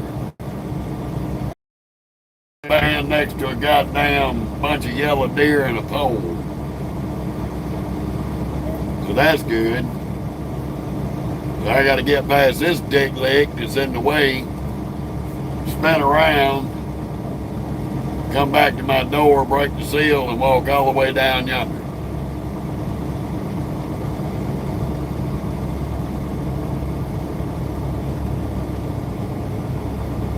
Oh my goodness.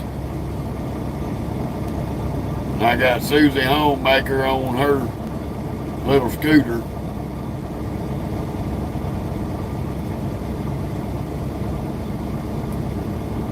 Riding right up behind me, which I'm making to swing around right here so I can go back to my damn door because the doofus ass is in the damn way.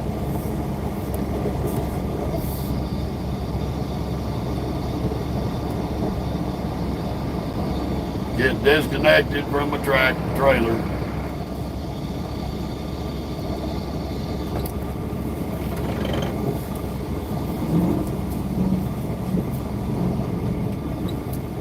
all that good shit.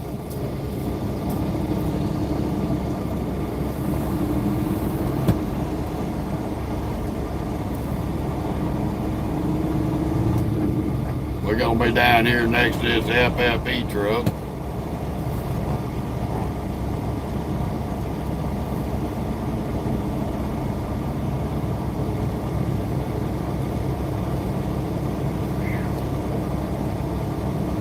Maybe I shouldn't have had that chili. Sorry, Moki.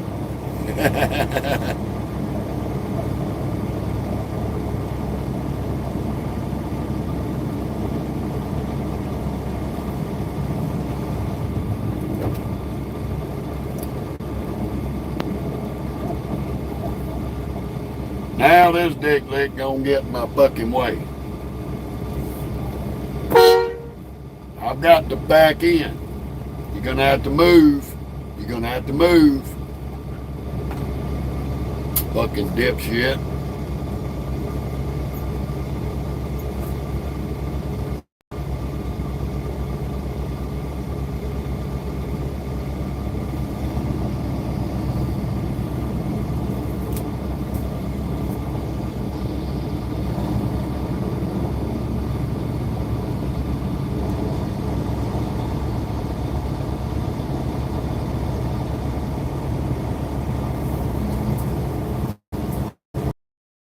Come flying up here with your Amazon Prime stupid ass.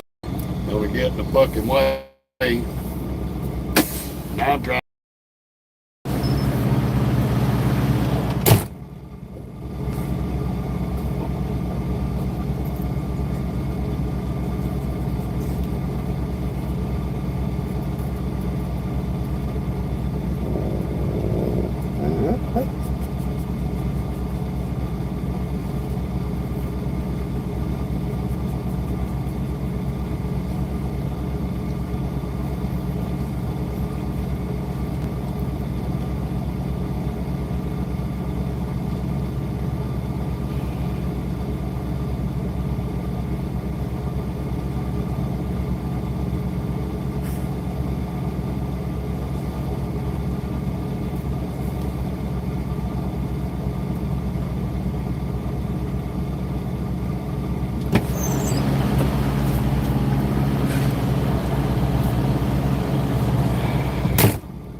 Always a bunch of danglings in the way.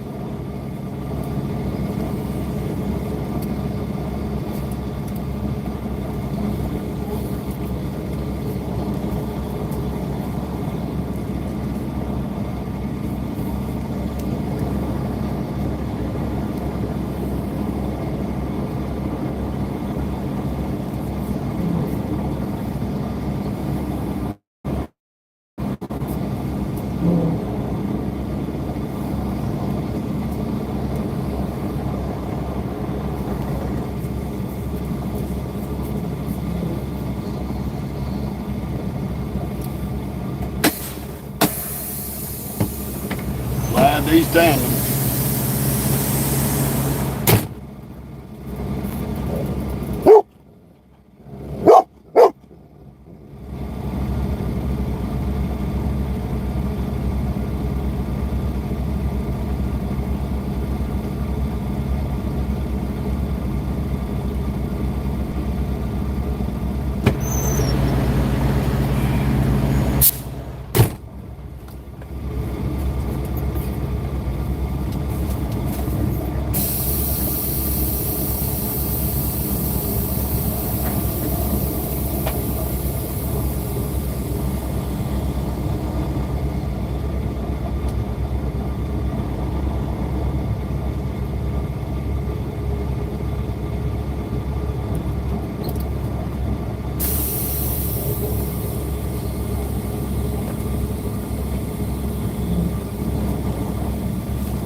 Alrighty.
Then I gotta get out, put y'all on pause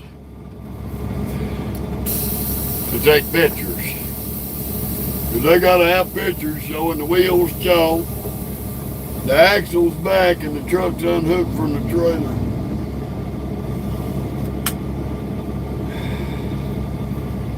I hate when I come to one of these crackheaded distribution centers with that dumb shit.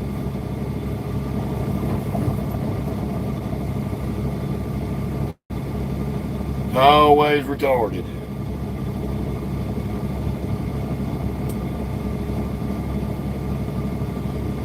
Come on, suspension, Jesus Christ.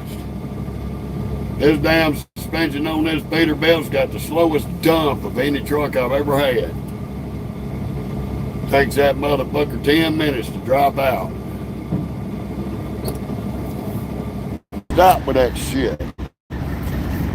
See if we Walmart's Wi-Fi. Go ahead and quit cutting out. Hey, man. Yeah, do you communicate with the office up here? I can. Because my camera don't work on my phone, so I can't take them no pictures. 10-4. Hey, listen, 311-165 and that 327 over here. Long fuel, how much longer is the car to get unload? I'll holler at him. Oh yeah, 343? Yeah. Hang on a second. Hey, we can do that.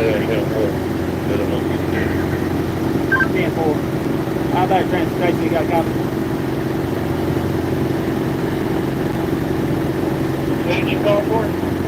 Transportation, you got a copy? Hey, how about transportation? You got a copy? Sit there and answer. Sometimes they will, sometimes they won't. Transportation, you got a copy?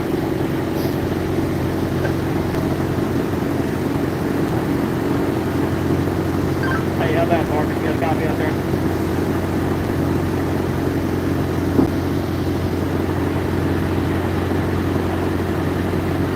Let's try 2 channels on the road. They ain't doing one answer. Transportation, you got a copy? Ooh, man, no mercy. Sometimes I don't like Hey, the... it's Jason. What are you looking for?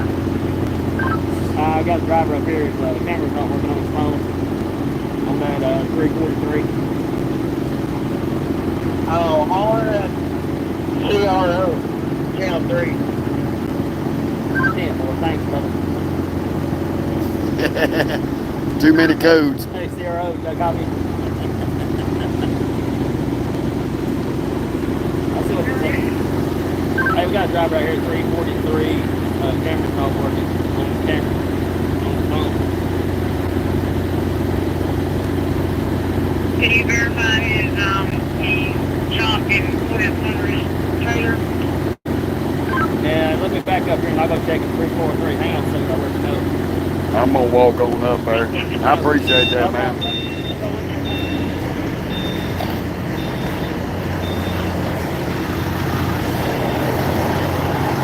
How's that we get out of that shit?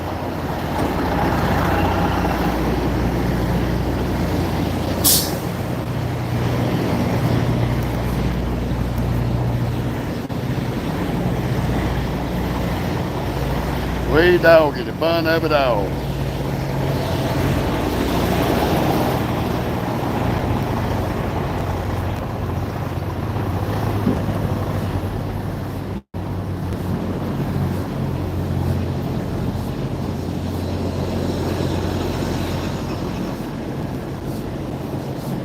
Ooh, boy.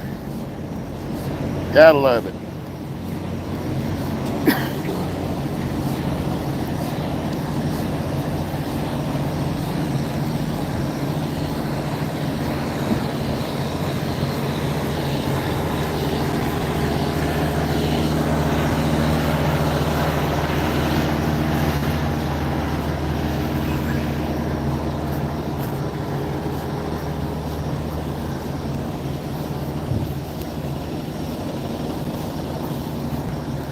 Yes, indeed. Say shooby dooby dooby.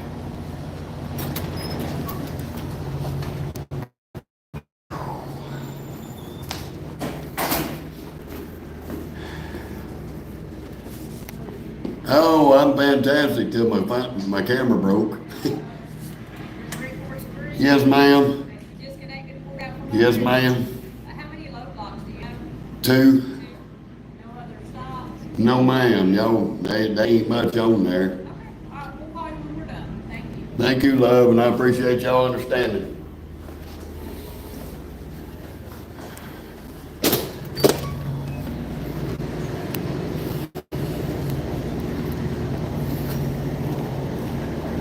Alrighty.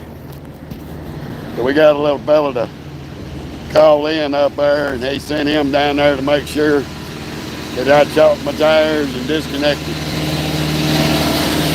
It ain't like you gotta email them the fucking pictures and shit. All they do is look at it on your phone, which is stupid.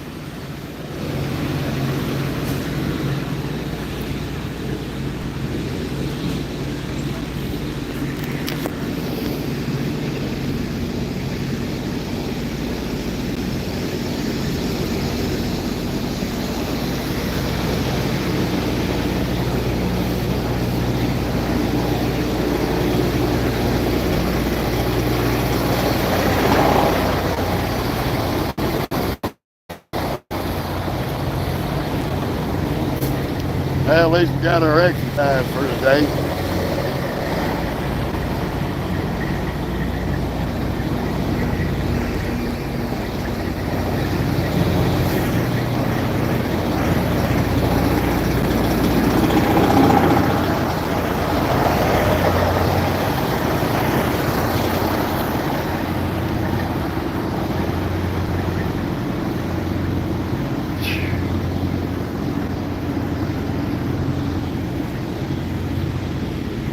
Well, luckily I caught the little dude on the golf cart so he could go verify my trailer because my camera don't work. Oh shit. Really?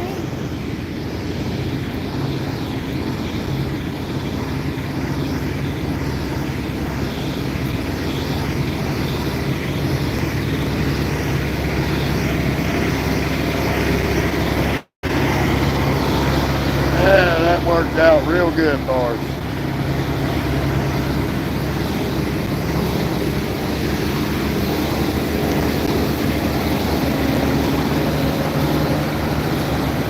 I'm gonna show y'all when I picked this trailer up at Americo and I had to put a bungee cord on it.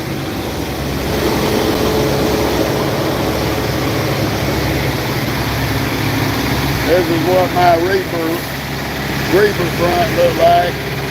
I had to put that bungee cord on there because that door was hanging open.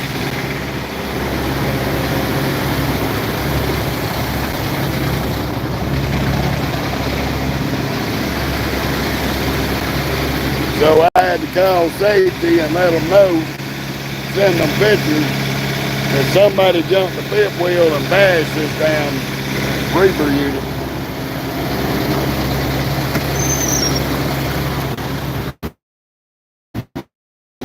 And apparently nobody had reported it. So we had to call safety and report that front of that reaper unit, cover our ass. That way nobody would say that we did it. Because there's one or two things happened to the front of this reefer before I got it. Either A, somebody backed under it, jumped the fifth wheel and hit the back of their truck, or B, somebody did a tight turnaround and hit it with the end of their trailer.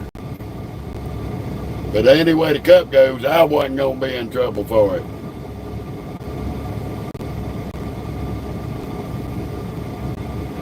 And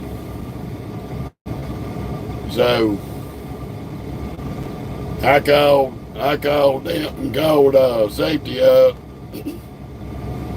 took pictures of it, sent it to them, noted it on the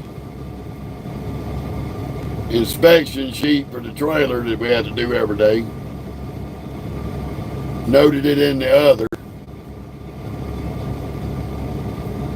yada yada yada. Oh, why are you standing there staring at me? We're not putting Moki on the camera today.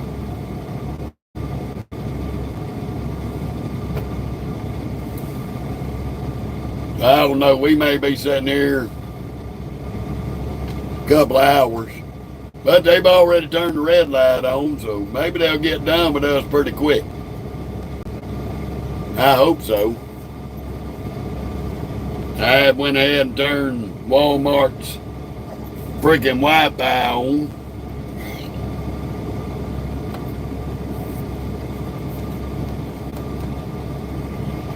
Yeah, that part's got. Definitely gonna cover our own ass. My camera won't work right now because I've been on the live and my phone is too hot. It's whenever I'm hooked up to the charger to keep the battery up to do the lives, the phone gets really hot. So until it cools off, the camera won't come on. Luckily, we found that little dude on the golf cart checking the reaper levels and temperatures, and he called into the office and they sent him down here to verify that I'd done everything I was supposed to do. So they done flipped the red light on. So hopefully they'll get us unloaded. As soon as they do, I can cut this reaper off, go get my paperwork, get the frick up out of here.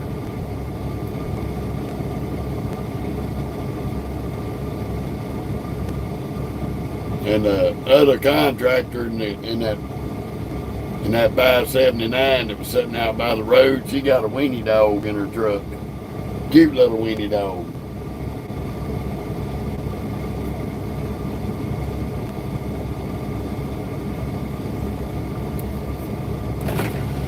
I'm fixing to mess with her. She's walking back.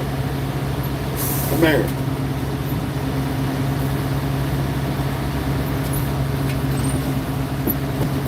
Come on. Come on. I know. You see the weenie dog? You see the weenie dog? You see the weenie dog? You see the lady?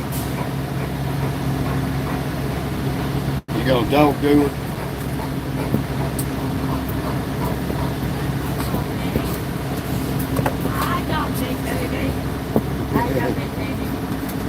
Yeah, she seen your buddy over there. She's like, oh, another dog. Ah, come on now, you stomping parts that ain't need to be stomped. Ah.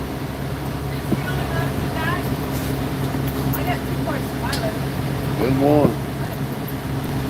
They sent me to America in Dallas. When I got there, somebody done busted the whole front end of the reefer unit. I had to call that shit in and send them pictures. So then, now I got to do a 300-mile deadhead over into Mississippi towards Jackson to Forest, Mississippi, and pick up a Tyson load tomorrow night at 11:30. This area, this whole little area. Well, I was going home. Well, I was going to my house in Mississippi. This load's got to be in LaPorte, 8 o'clock. Friday night or Thursday night, some shit. Got to deliver in LaPorte, Texas. So I told him, look, I'm going to stay out because my kids and my grandbabies all got a cold. Since Friday, all of them's gotten sick. I just came from Phoenix. They tried to have me pick up a load, take it out to Phoenix to Denver on Monday. I went to Russellville and picked it up. That's where I picked mine up at. My load was not ready. They said, you'll be there. Okay. Got there Wednesday. The load wasn't ready. So they put it out for Friday night. Yeah.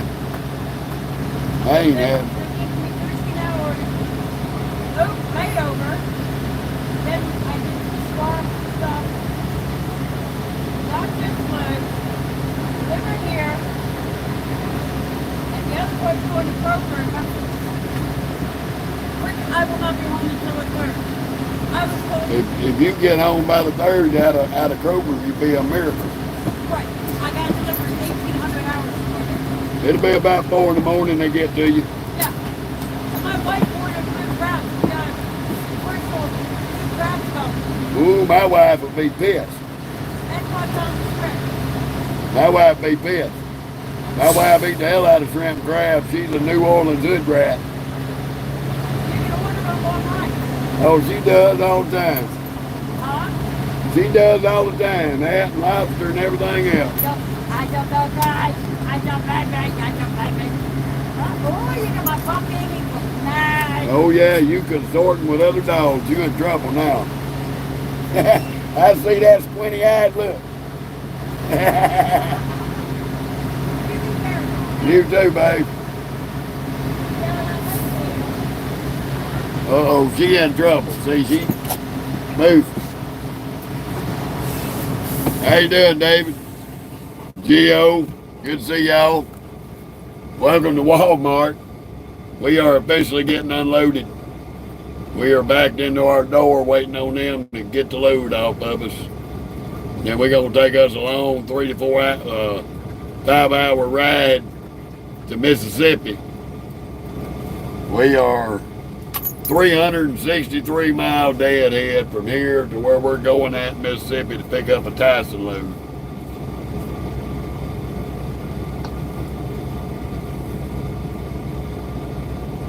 We can get to Tyson in Forest, Mississippi by 1 or 2 o'clock in the morning probably. Right now it's saying 12:30, but we ain't got unloaded here. But we can't pick the load up till about 11 o'clock tomorrow night. And y'all all know Tyson. Hey, Miss Patty. Welcome to Wally World in Shelbyville, Tennessee.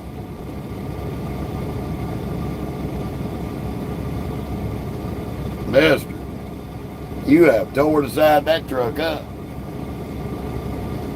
Or somebody tore you up. Damn it, boy. He got a gash about that long down the side of his sleeper. Somebody got him with a trailer. Or he run into somebody's trailer.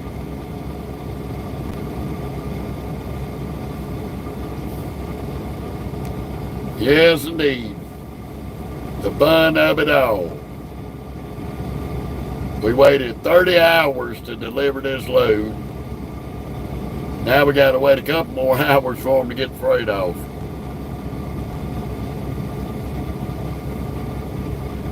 Oh, joy, joy, joy to the trucking industry.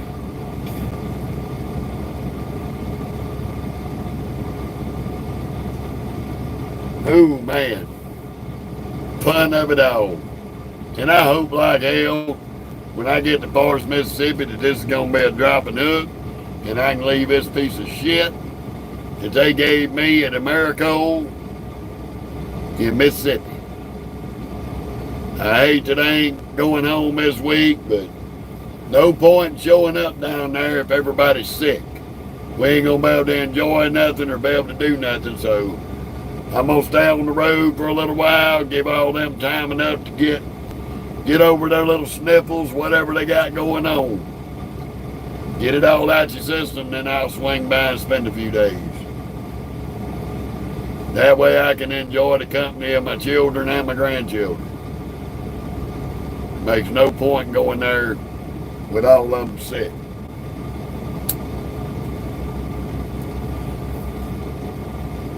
Ooh, man.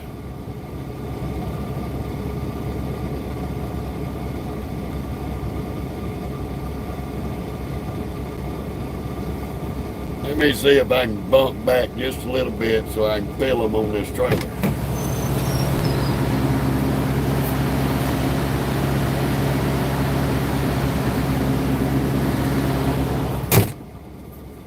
We're gonna back up just a coon hair.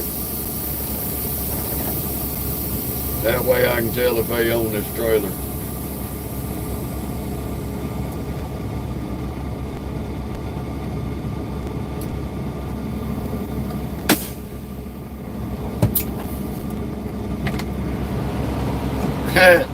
Well, ain't nothing wrong with that, Miss Patty. I'm glad you had a good time.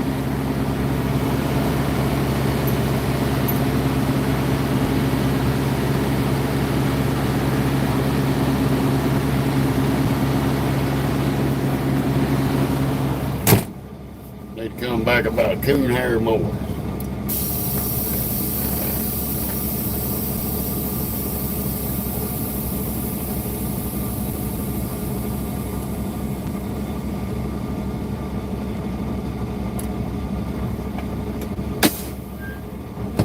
Now we should be touching the fifth wheel. They turned the red light on, but that ain't no guarantee that they freaking started unloading yet.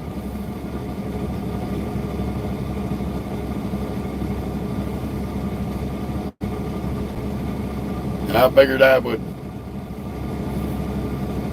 give y'all the grand tour of what, instead of cutting the live off while I sit here. Show y'all what we look at while we waiting to wait. We watch them roll in and we watch them roll out.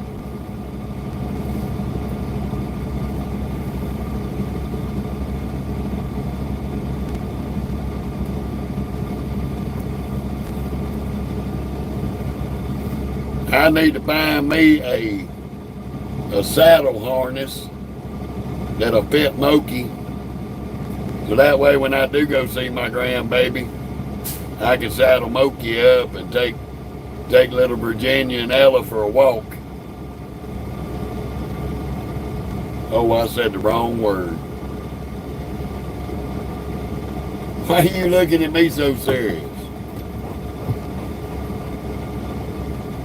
You don't want to come over here.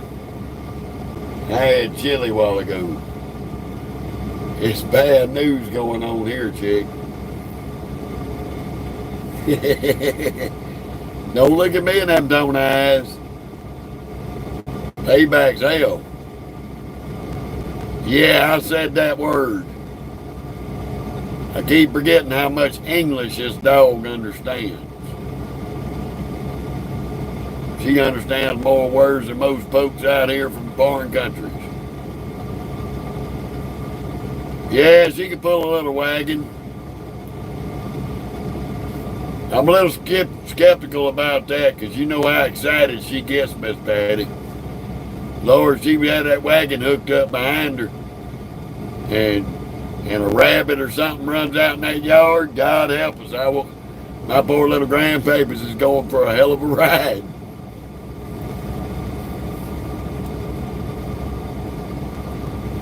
Armadillo? No, no, it ain't. The WALK is nothing compared to the COW. That's one thing I can guarantee. And I can show you. Hey, Moki, where's the cows? Where's the cows?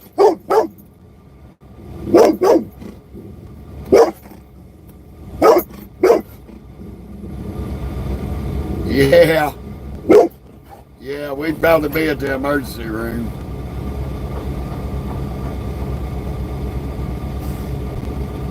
Okay, baby, settle down. That was Daddy's bad making a bad joke on you. I'm sorry. I'm sorry. Let me pet your head. Come on. Yeah, I know it. Hold on, I'm gonna get you a doggy treat. I'm gonna get you a biscuit, hold on.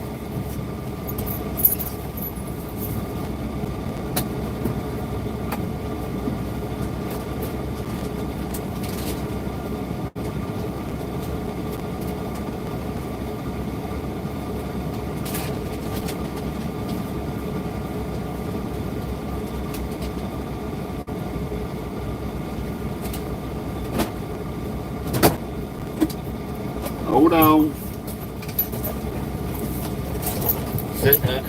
Compliments of her BFF, Miss Patty. She loves these bones. And I'm going to show you. She loves these bones. Don't try to snatch it out of my hand. Good girl.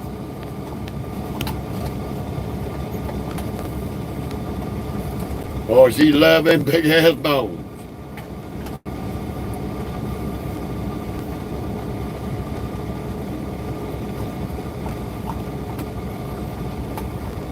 Oh yeah. That's why I had to keep the bag in the closet. She be done helped herself. Bag and all. She's a cheeky little shit. She be trying to sneak stuff when I ain't looking.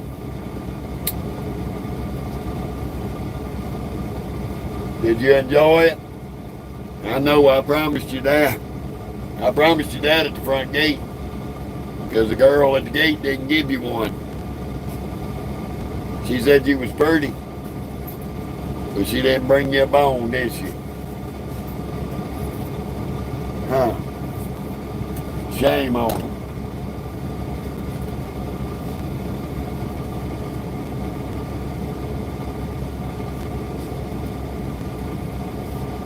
Boy, I tell you, that baby love her doggy treats. We're getting down there and eat your big bone. I gave you a meaty bone, but you only eat half of it. Still laying in the floor. Go eat your bone. Get down there and eat your bone. And I can point when she eats them bones in that seat. If there's one crumb, little crumb in the seat, I can point at it and tell her to clean her mess up. She'll stick her nose down there and get that crumb up. Now, if they are unloading the trailer, I feel them bouncing it now. So good deal. So maybe we'll be out of here within an hour or two.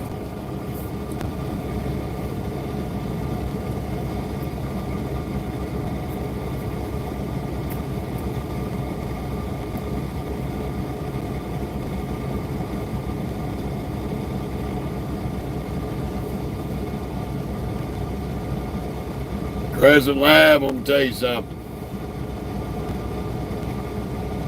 Appreciate your concern, but that ain't happening.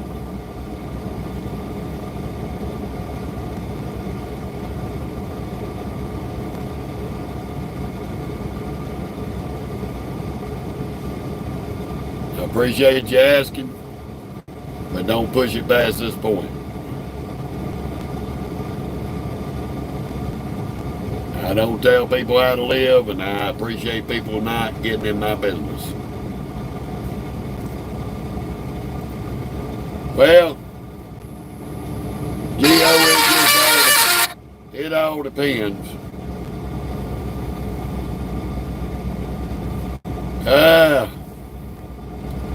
Seafood, a combination of stuff, David. All kind of stuff that Walmart sells. I had shrimp and a few other things on there.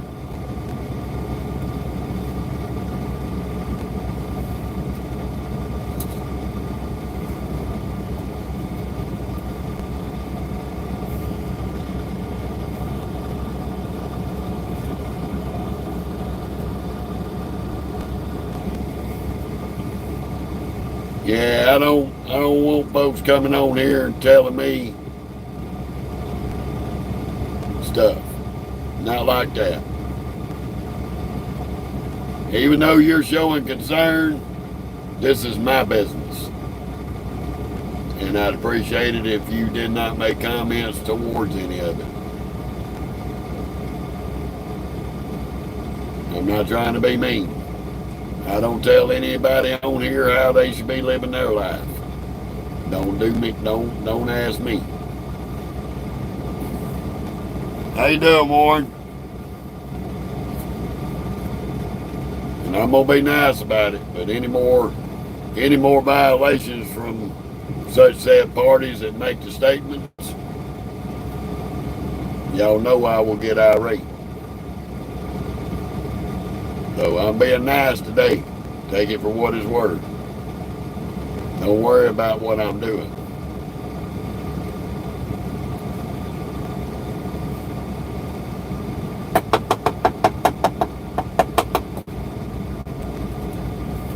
Because despite the lies being told on television,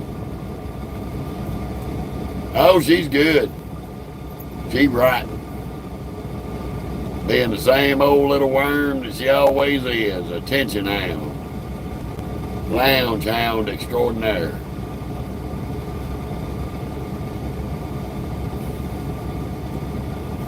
Who, man, oh mercy. At least they are unloading me. Oh shit.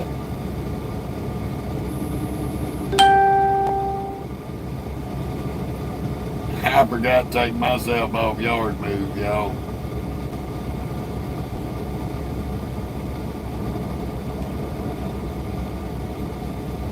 So I got to go in here and edit my book. Now, Warren, we at Walmart. We unloading right now. We ain't gonna park up till later on tonight. We got to get our ass from Shelbyville, Tennessee to Forest, Mississippi for a load to pick up tomorrow.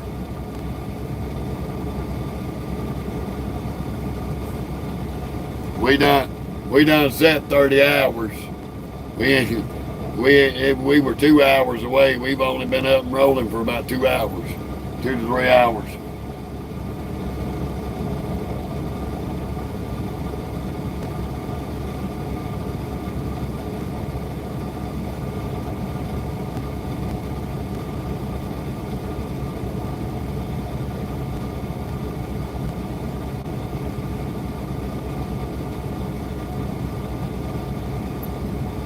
Got to make a little correction.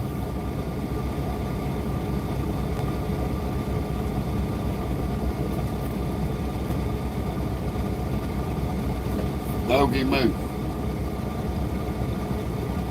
Make a little correction on our E-log here.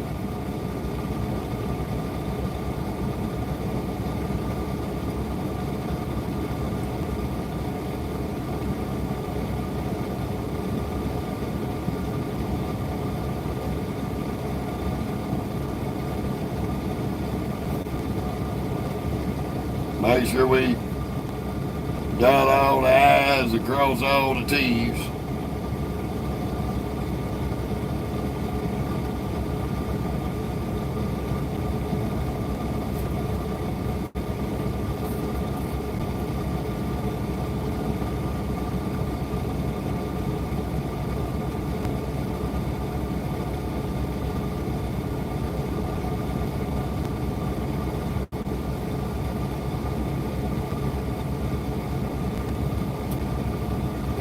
Me.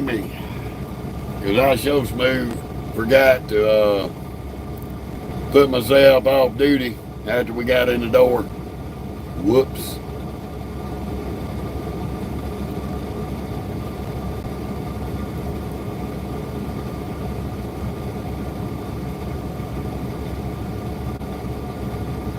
So we'll probably see about getting Little Red a good bath with the truck wash sometime or another between now and Tuesday of next week.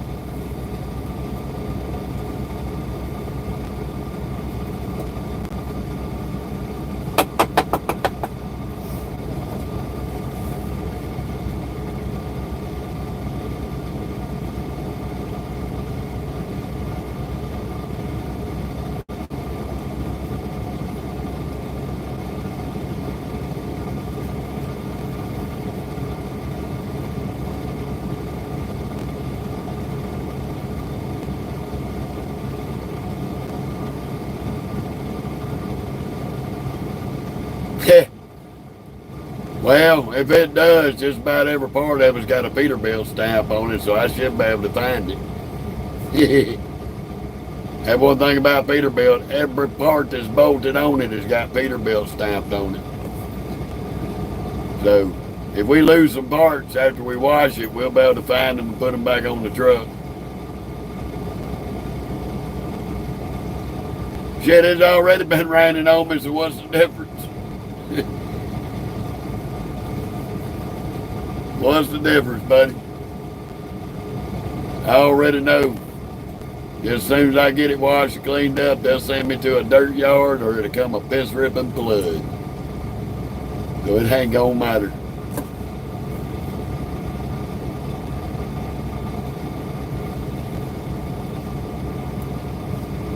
The fun of it all.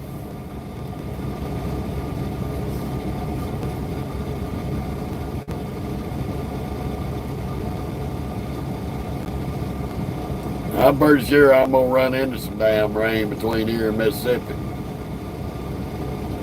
Wife said it was raising hell the other day down there at the house.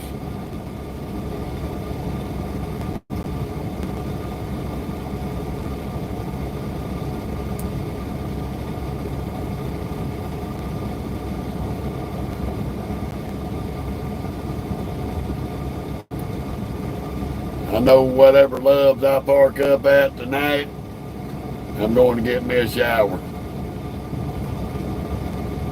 It's time for a bath. Gratefully, that little fella right there on the golf cart come verified that we were unhooked from the trailer. Pretty cool dude. He got on his little radio to let them know that I'd slid my tandems, chopped my tires, and unhooked from the trailer because my phone was so hot my camera wouldn't come on and work. Oh, I know I need one more. I can't smell myself yet, but I ain't gonna push it another day. If I do, my pants will probably stand up on their own.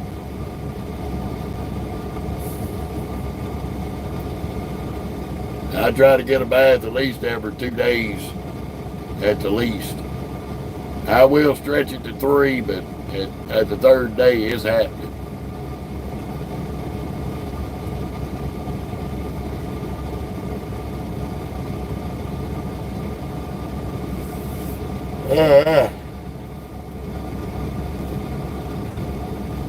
I still like that cute little weenie dog that this other contractor's got.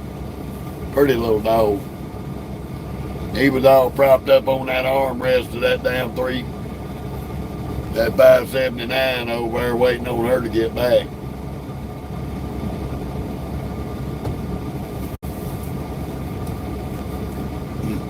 Remember, Gold Peak, the Sweet Tea of Champions.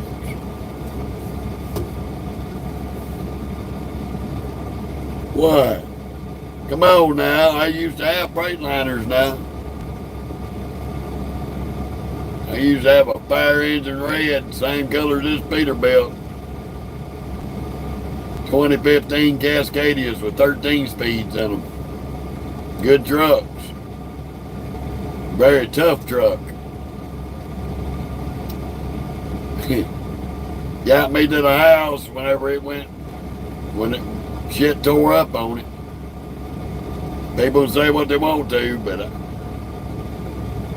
I drove from Savannah, Georgia with my 2015 Freightliner, that 13-speed. Couldn't haul a trailer. My compressor was going out on it. The air compressor was going out on it. Had to have somebody come rescue my load from me because I had a load of paper.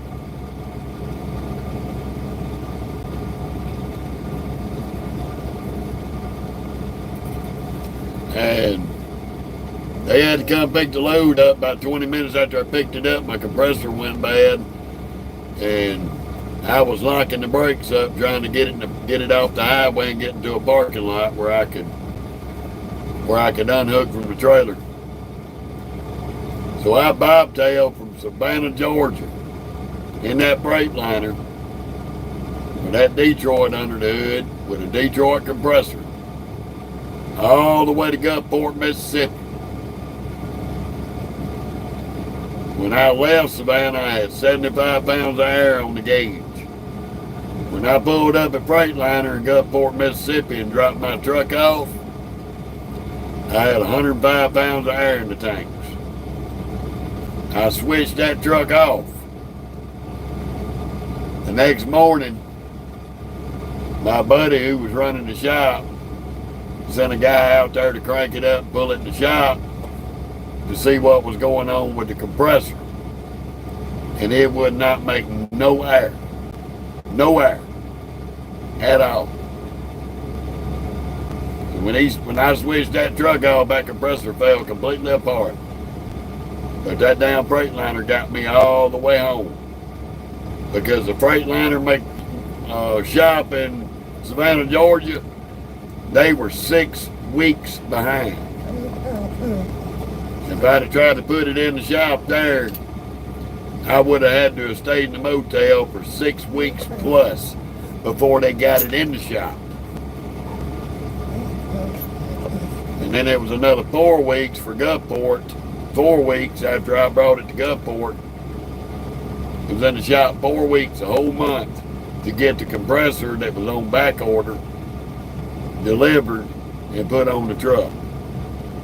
So I would have been in Savannah, Georgia in a motel room paying rent at the motel for 10 weeks if I'd have stayed in Savannah and had that truck fixed.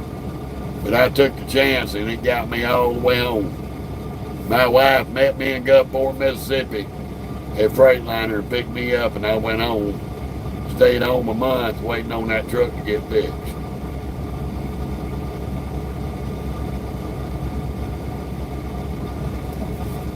Nah, Warren, I've had a Kenworth and I was not impressed with them.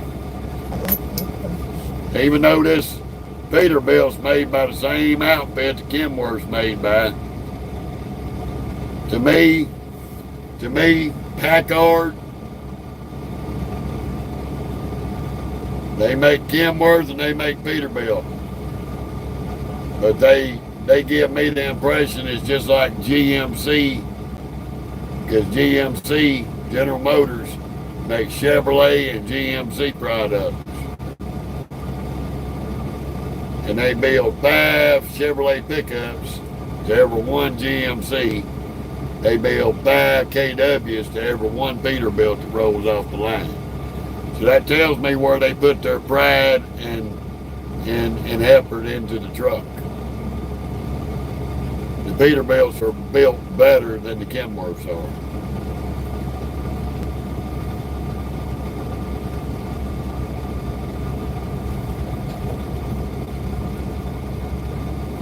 And I can tell you, and I can show you right here. Alright, I'm going to show y'all something. Y'all take a good look at that Peterbilt right there. That 579. It looks just like our T680 KW that we had. The only difference between the 579 Peterbilts and the T680s,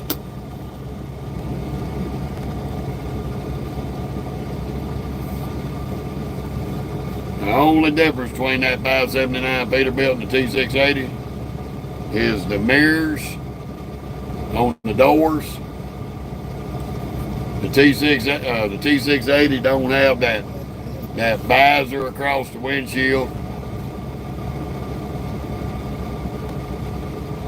The turn signal on the wheel wells are mounted in different spots, but the side skirting, the steps on the doors,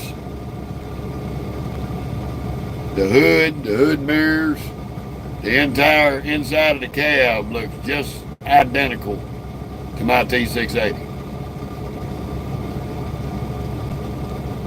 The only difference is them damn mirrors on the sides of the doors. The way they're made. The Peterbilt 579s has a single bar for the mirrors. The T680's got a two narrow twin bars. That's the only difference between that 579 and the T680.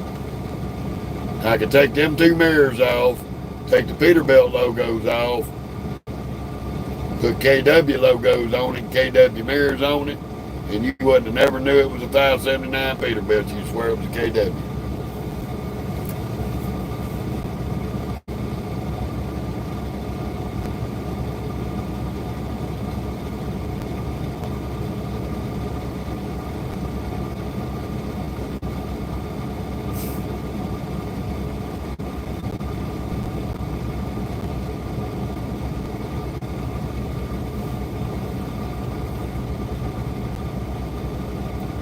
Well, I never have no problem with my T680 about the engine lights. The only problem I had with that Kenworth was the DEF system. The DEF system, and for some reason, that T680 would lose coolant constantly. Could not find no leak nowhere. From the time I got in that 22 T680 with the same engine that's in this Peterbilt, that X15 Cummins, it was eating a half gallon of coolant a month. I would have to put a half gallon about every month in that truck. When I got in this truck, I added coolant to it because it was low, and I ain't had to add no more to it. None.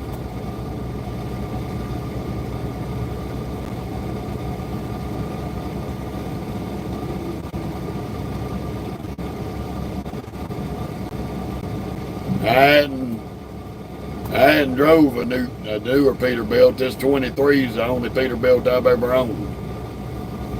And so far, it's proven to me it's a more reliable truck than that T680 was.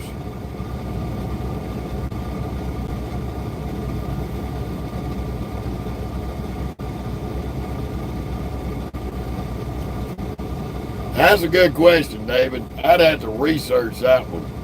I'm not really sure on it. I know there's a little bit of differences between the intake and the piston bores, but I cannot remember for exact life of me exactly everything is. I looked it up one time before, and I'd have to revisit that and refresh my memory on the differences. They're both good engines.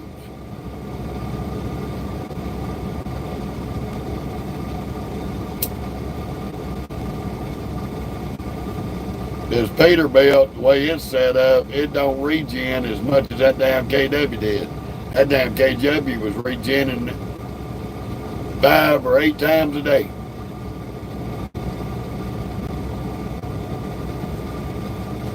Yeah, this one's got the X15 with a Eaton puller in it. Now, I wouldn't mind having that. Allison transmission's one of the best out there now. I like Eaton Buller, but Allison transmissions probably would be my #1 pick on good transmissions. I know, Moki. dog. Oh my goodness. Let me give her a hug. Let me give the big attention hound. Oh, why you biting me? Why you biting me? I'm giving you a hug. That's what you wanted. Turd. You being a turd. Come on now.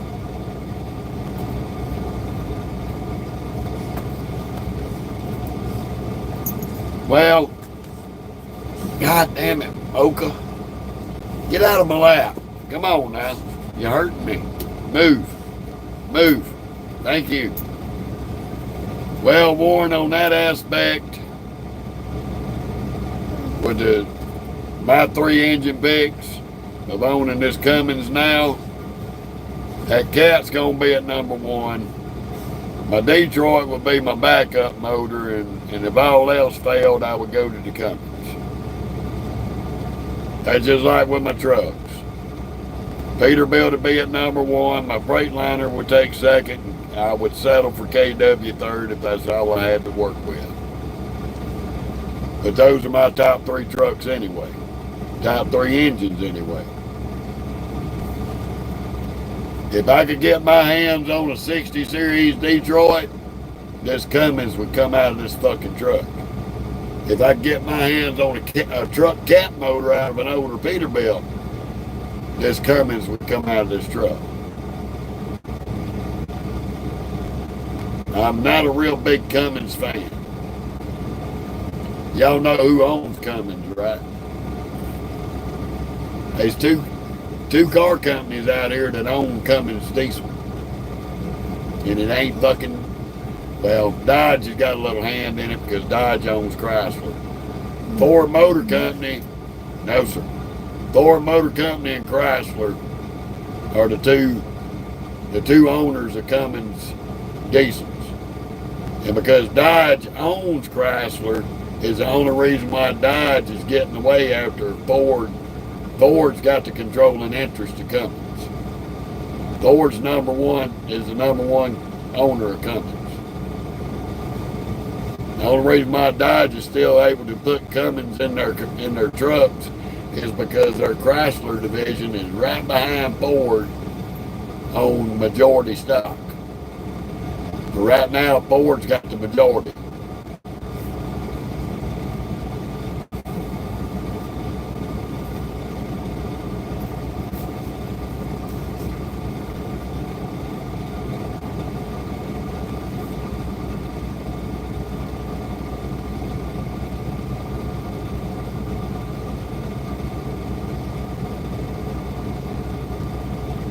When I found out Ford had took the majority of the stock, I was trying to figure out how Dodge and all them was still building diesel pickups with a Cummins in it.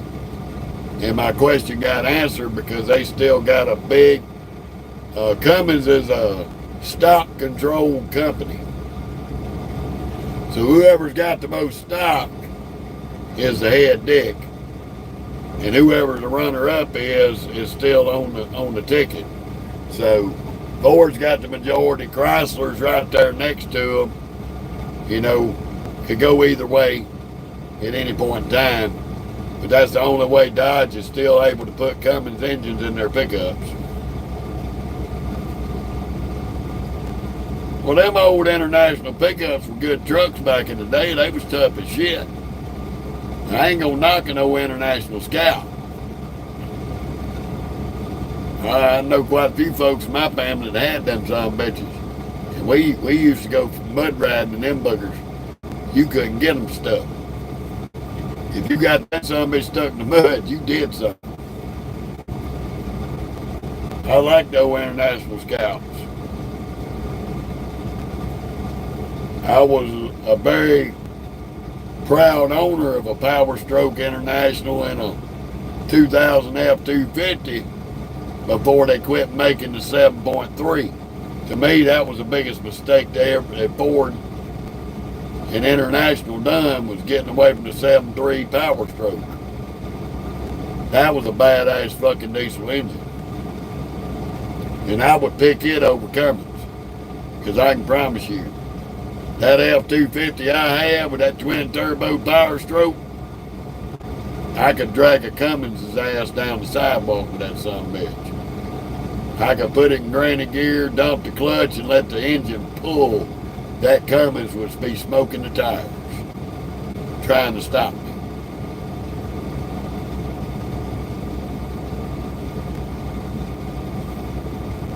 How you doing there, Science?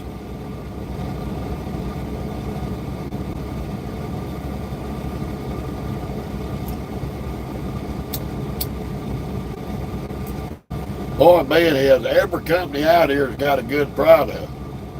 But every company out here has got that dud too. Yep, I am a trucker. See the hood? That's the hood of a 389 Peterbilt. But yeah, everybody's got their pet peeves, their favorites, this, that, and the other. I like a variety. There's some things I will own and some things I won't own. Now, I can agree with you on that, David. Volvo is trash.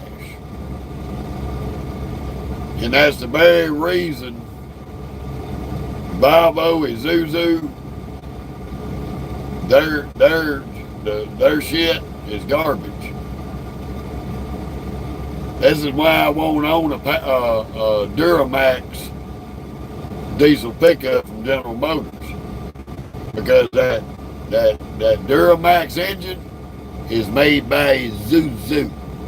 It is garbage, trash, and if it's got a DEF system on it, you might as well get ready. About every month, 2 or 3 times a month, you're gonna be in the shop. You're gonna be in the shop because the DEF system on the Duramax is fucking garbage. You could give me that Duramax, I'm gonna park it out by the road and sell it to the first dummy I can con into buying it.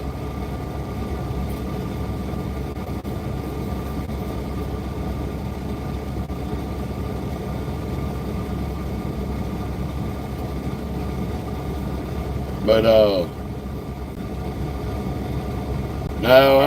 I've owned Breitliners, KWs, and Peterbilts. There's Science. Peterbilt's number 1, Breitliner's number 2, and KW's number 3. But if you were looking for a work truck out here on the road, Peterbilt and Breitliner are your work trucks. Them 2 trucks will do everything you need them to do. KW is okay for a work truck. It's more of a luxury liner if you just want to be comfortable while you're on the road. Volvo, International, Mack, Western Star, garbage. If you buy any one of them trucks, you better have $200,000 in a maintenance budget when you roll it off the lot. Because I can promise you, you're going to be putting the engine, transmission, and rear ends under them dudes before you can blink an eye. I don't really care for Volvo. At one point in time, their trucks, the way they built them, if they had a front end collision, they had breakaway motor mounts. So if that truck got hit from the front end, or from the side on the front end, the engine mounts would break and the whole engine would fall to the ground.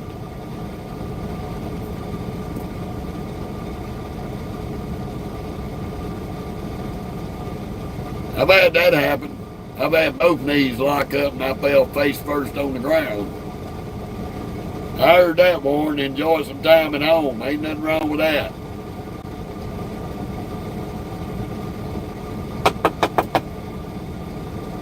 I'm just glad our comments straightened out.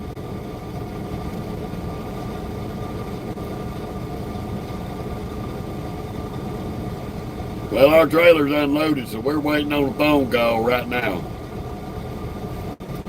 So when I walk back up to this office, unfortunately, I'm going to leave y'all at the mercy of Mocha. Because when I go back up to this office, I'm going to use their bathroom and all that good shit. So hopefully they'll be calling me here shortly with my paperwork. And I can get out of here.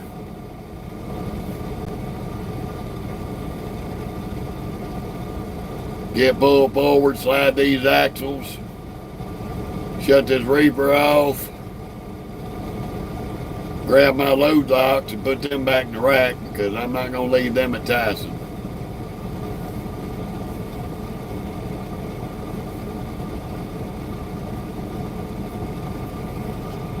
No, we ain't got a cat engine in here.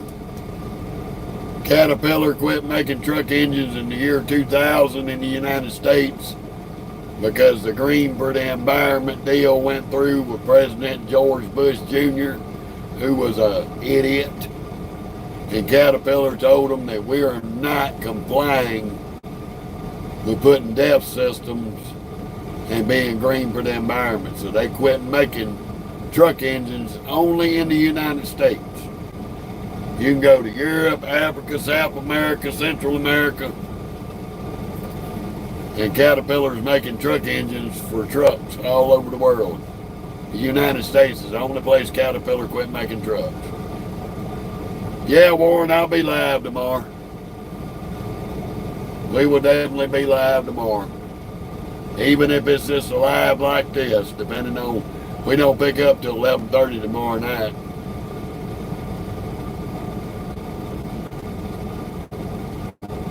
And hopefully we ain't got to go too far to get out to 65 because I'm going to need to find the lubs, put some fuel in this truck. We ain't quite low, but we close.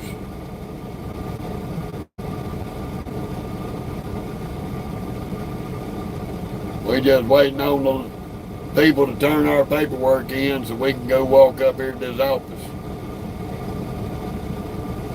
And you know it takes them 40 forevers.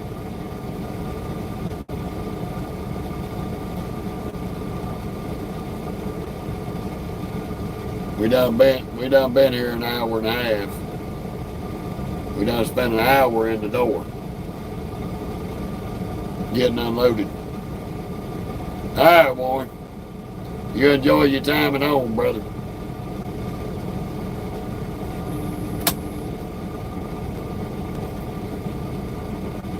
Y'all hold on a minute. Well, they just sent me a text telling me my paperwork will be available shortly. So I'm going to walk up here, use their bathroom, and wait on the paperwork. And I'll be right back. Hopefully Moki won't drive y'all crazy.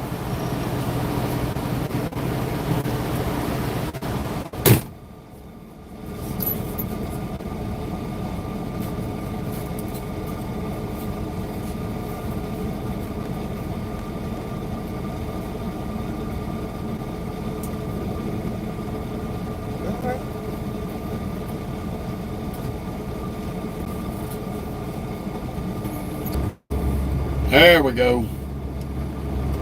Sorry about the glitch out, ladies and gentlemen. For some reason, this weather done come in, YouTube's acting retarded.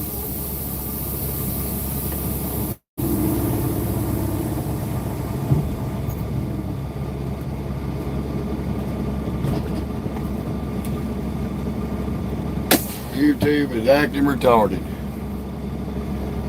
Now I gotta get my ass wet to get out of here.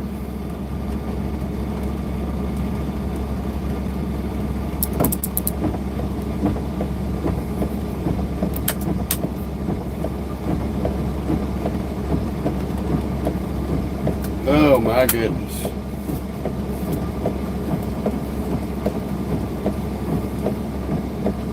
Y'all see them clouds? I come back out, boy. That damn cloud done snuck up like a damn flying saucer coming over. Crazy shit.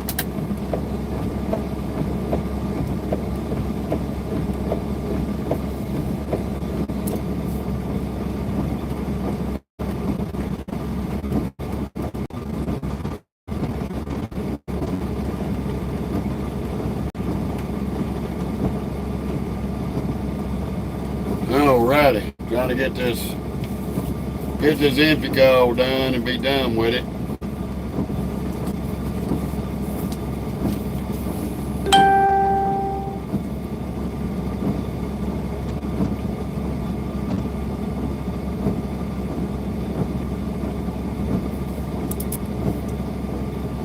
Then I got to get out there and hook this trailer up, but I'm not getting drowned in doing it.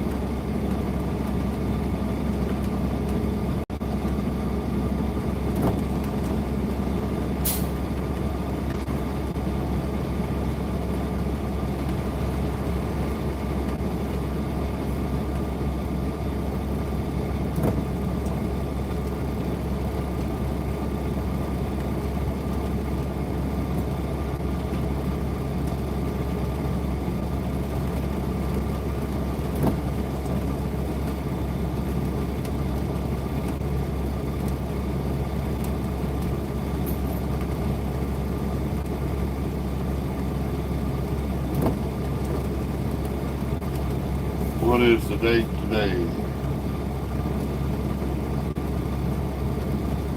1st of July. Have mercy.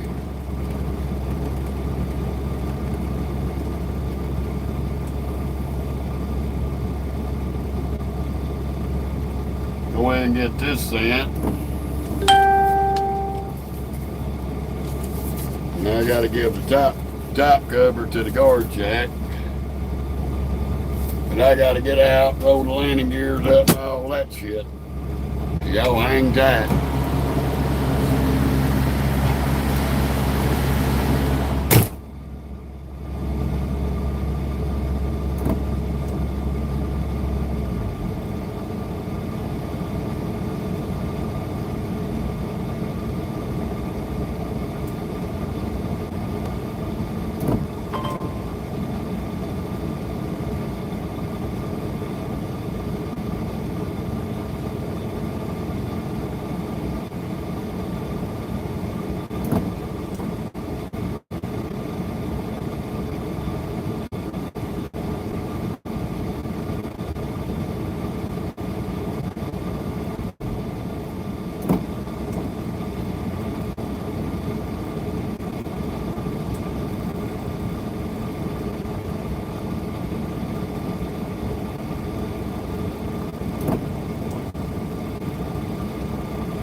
Yes, indeed.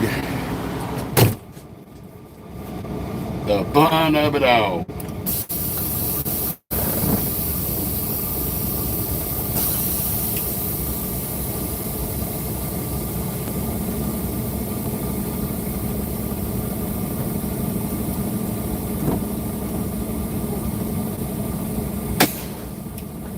Let this air pressure build up, and I'm gonna go get my load locks, get them out.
now we can slide these out.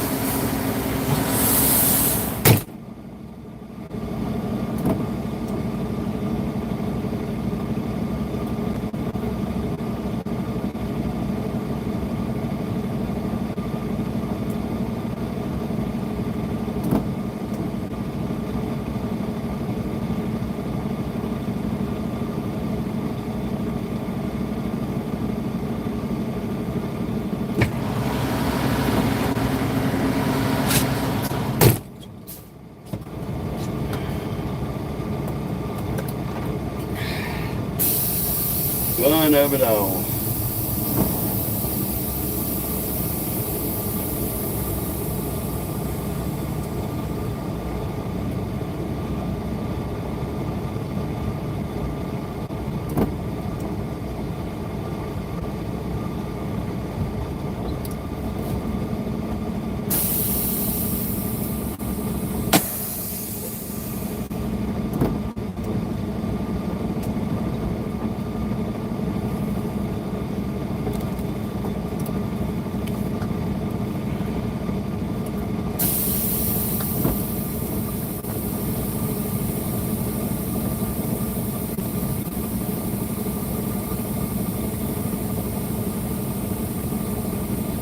Alrighty. We're gonna do some shady shit here.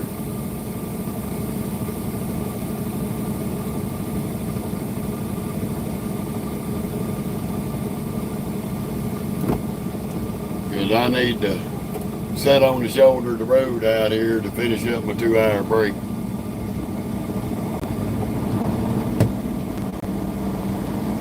So we're gonna PC back out to the gate.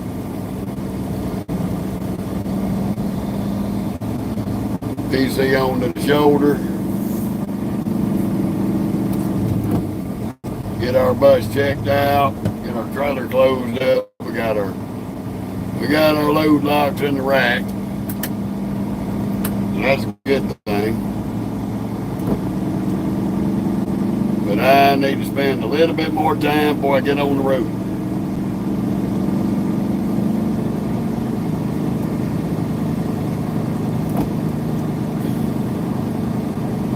Cause I ain't got but 8 hours, 44 minutes on my 14-hour clock.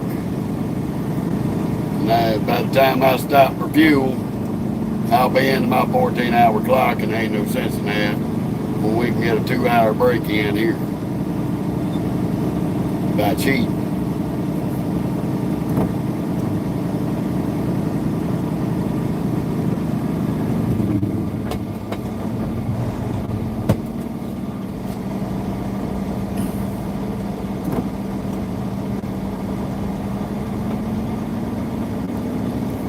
And hopefully this little rain squall goes away. I definitely ain't gonna feel like driving in this shit.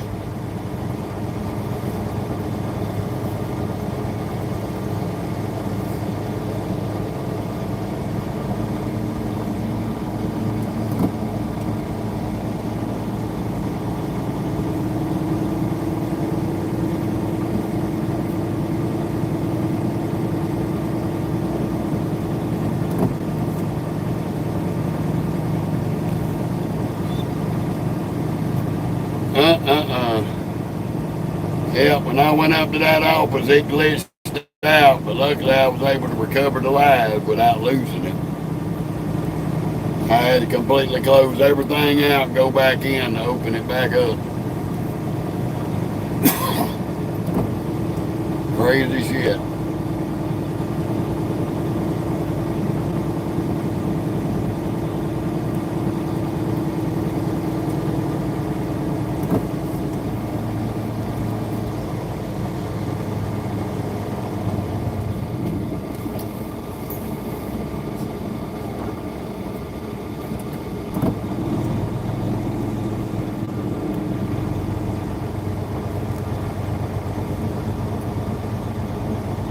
Let this person look in the trailer, and then we're going to pull off out on that shoulder since everybody's cleared out.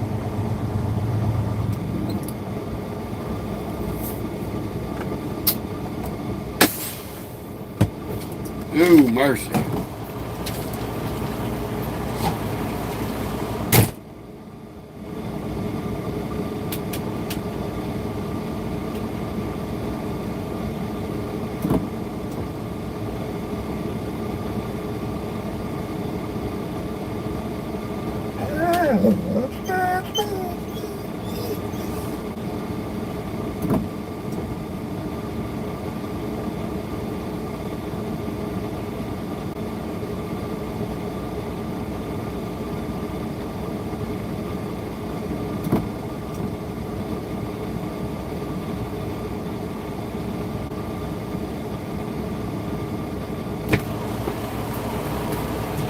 Yeah. Pull our ass out here on this damn shoulder for a minute. Gotta check something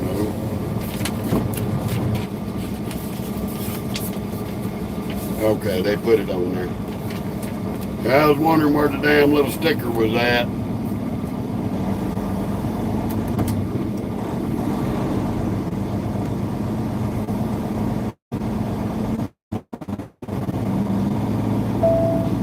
Continue 1/2 mile to the end of the street, then turn right. Plus, we still waiting on dispatch too. They got a dispatch that's on the next loop.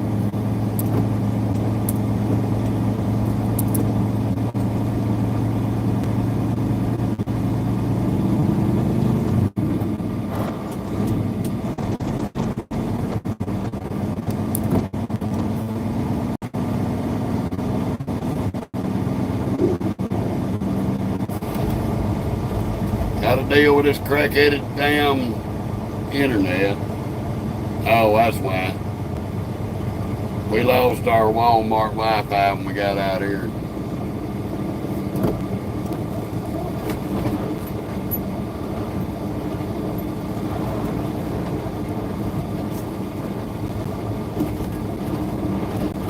Pull out here and sit for a damn minute till we get our 14 back.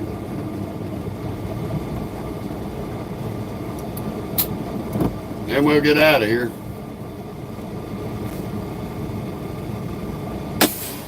No parking on shoulder. Violators will be prosecuted. But yeah, y'all want your fucking freight delivered over here.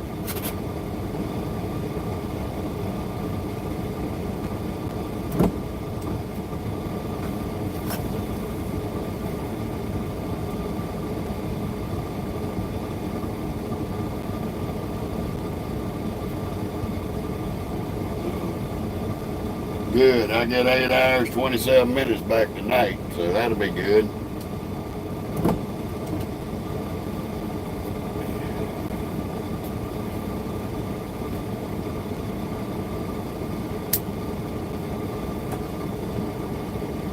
And hopefully this damn weather will go on. Hey, Gio, good to see you. Alright, they got us dispatched.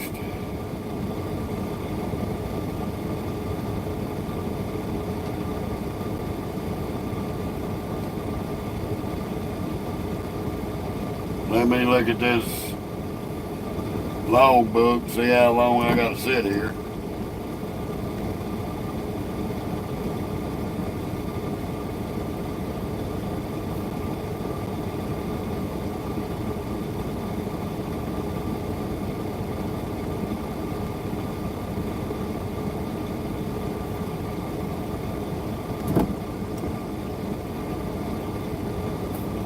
Shouldn't be no more than 20, 30 minutes. As soon as we get our 14-hour clock back.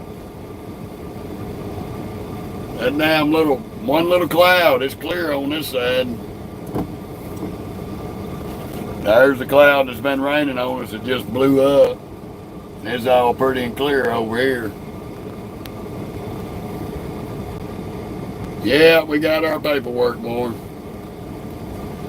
We're going to be getting out of here as soon as I can get my 14-hour clock back. I got to find me somewhere on 65, grab some fuel.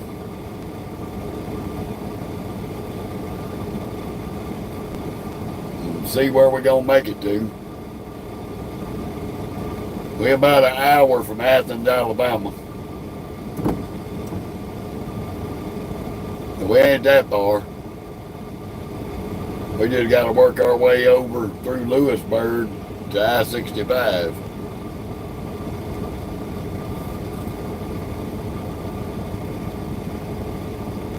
So we're going to be on some back roads riding once we get out of here.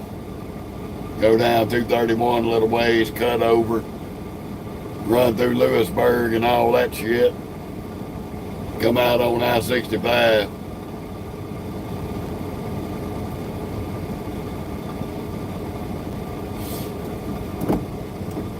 Somebody who will remain nameless had to talk about I was in Baton Rain by washing my truck.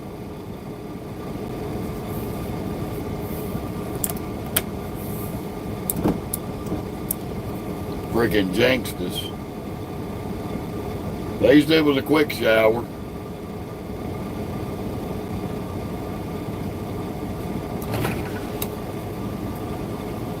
We ain't gonna talk bad about them because we like them.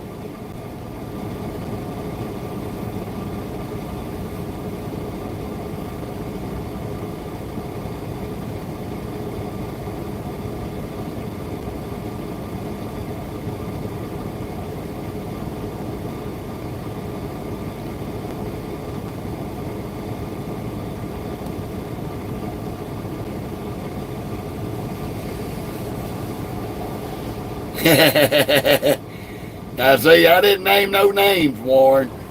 You gonna give yourself away. I wasn't gonna name no names because I like you. But I was gonna pick on you.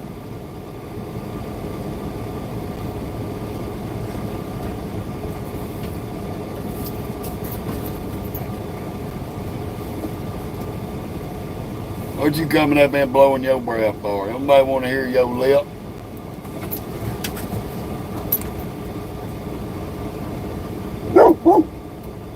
She had to get up here and bark at the grass again.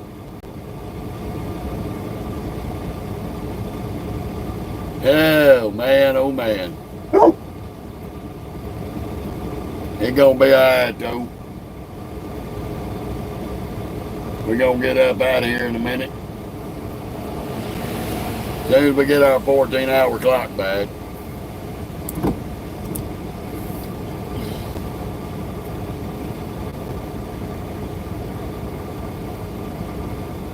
Probably get within an hour or two where we picking up at. Try to find us a truck stop somewhere over there close. Maybe get lucky and get some parking. I don't know. We'll see. All else fails, I'll stop at Queen City and Meridian. That's always a good backup spot. They got a damn good restaurant, some good food in there too.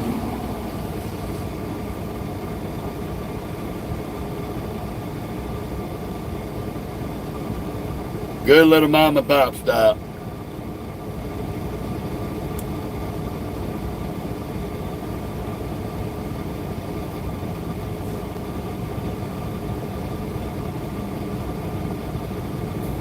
Yep, fun of it all. Hell, we done been on here 5 hours.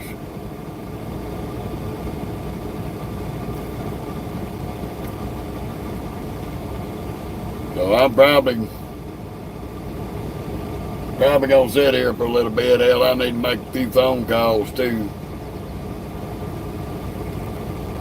And we'll probably pick back up with y'all tomorrow.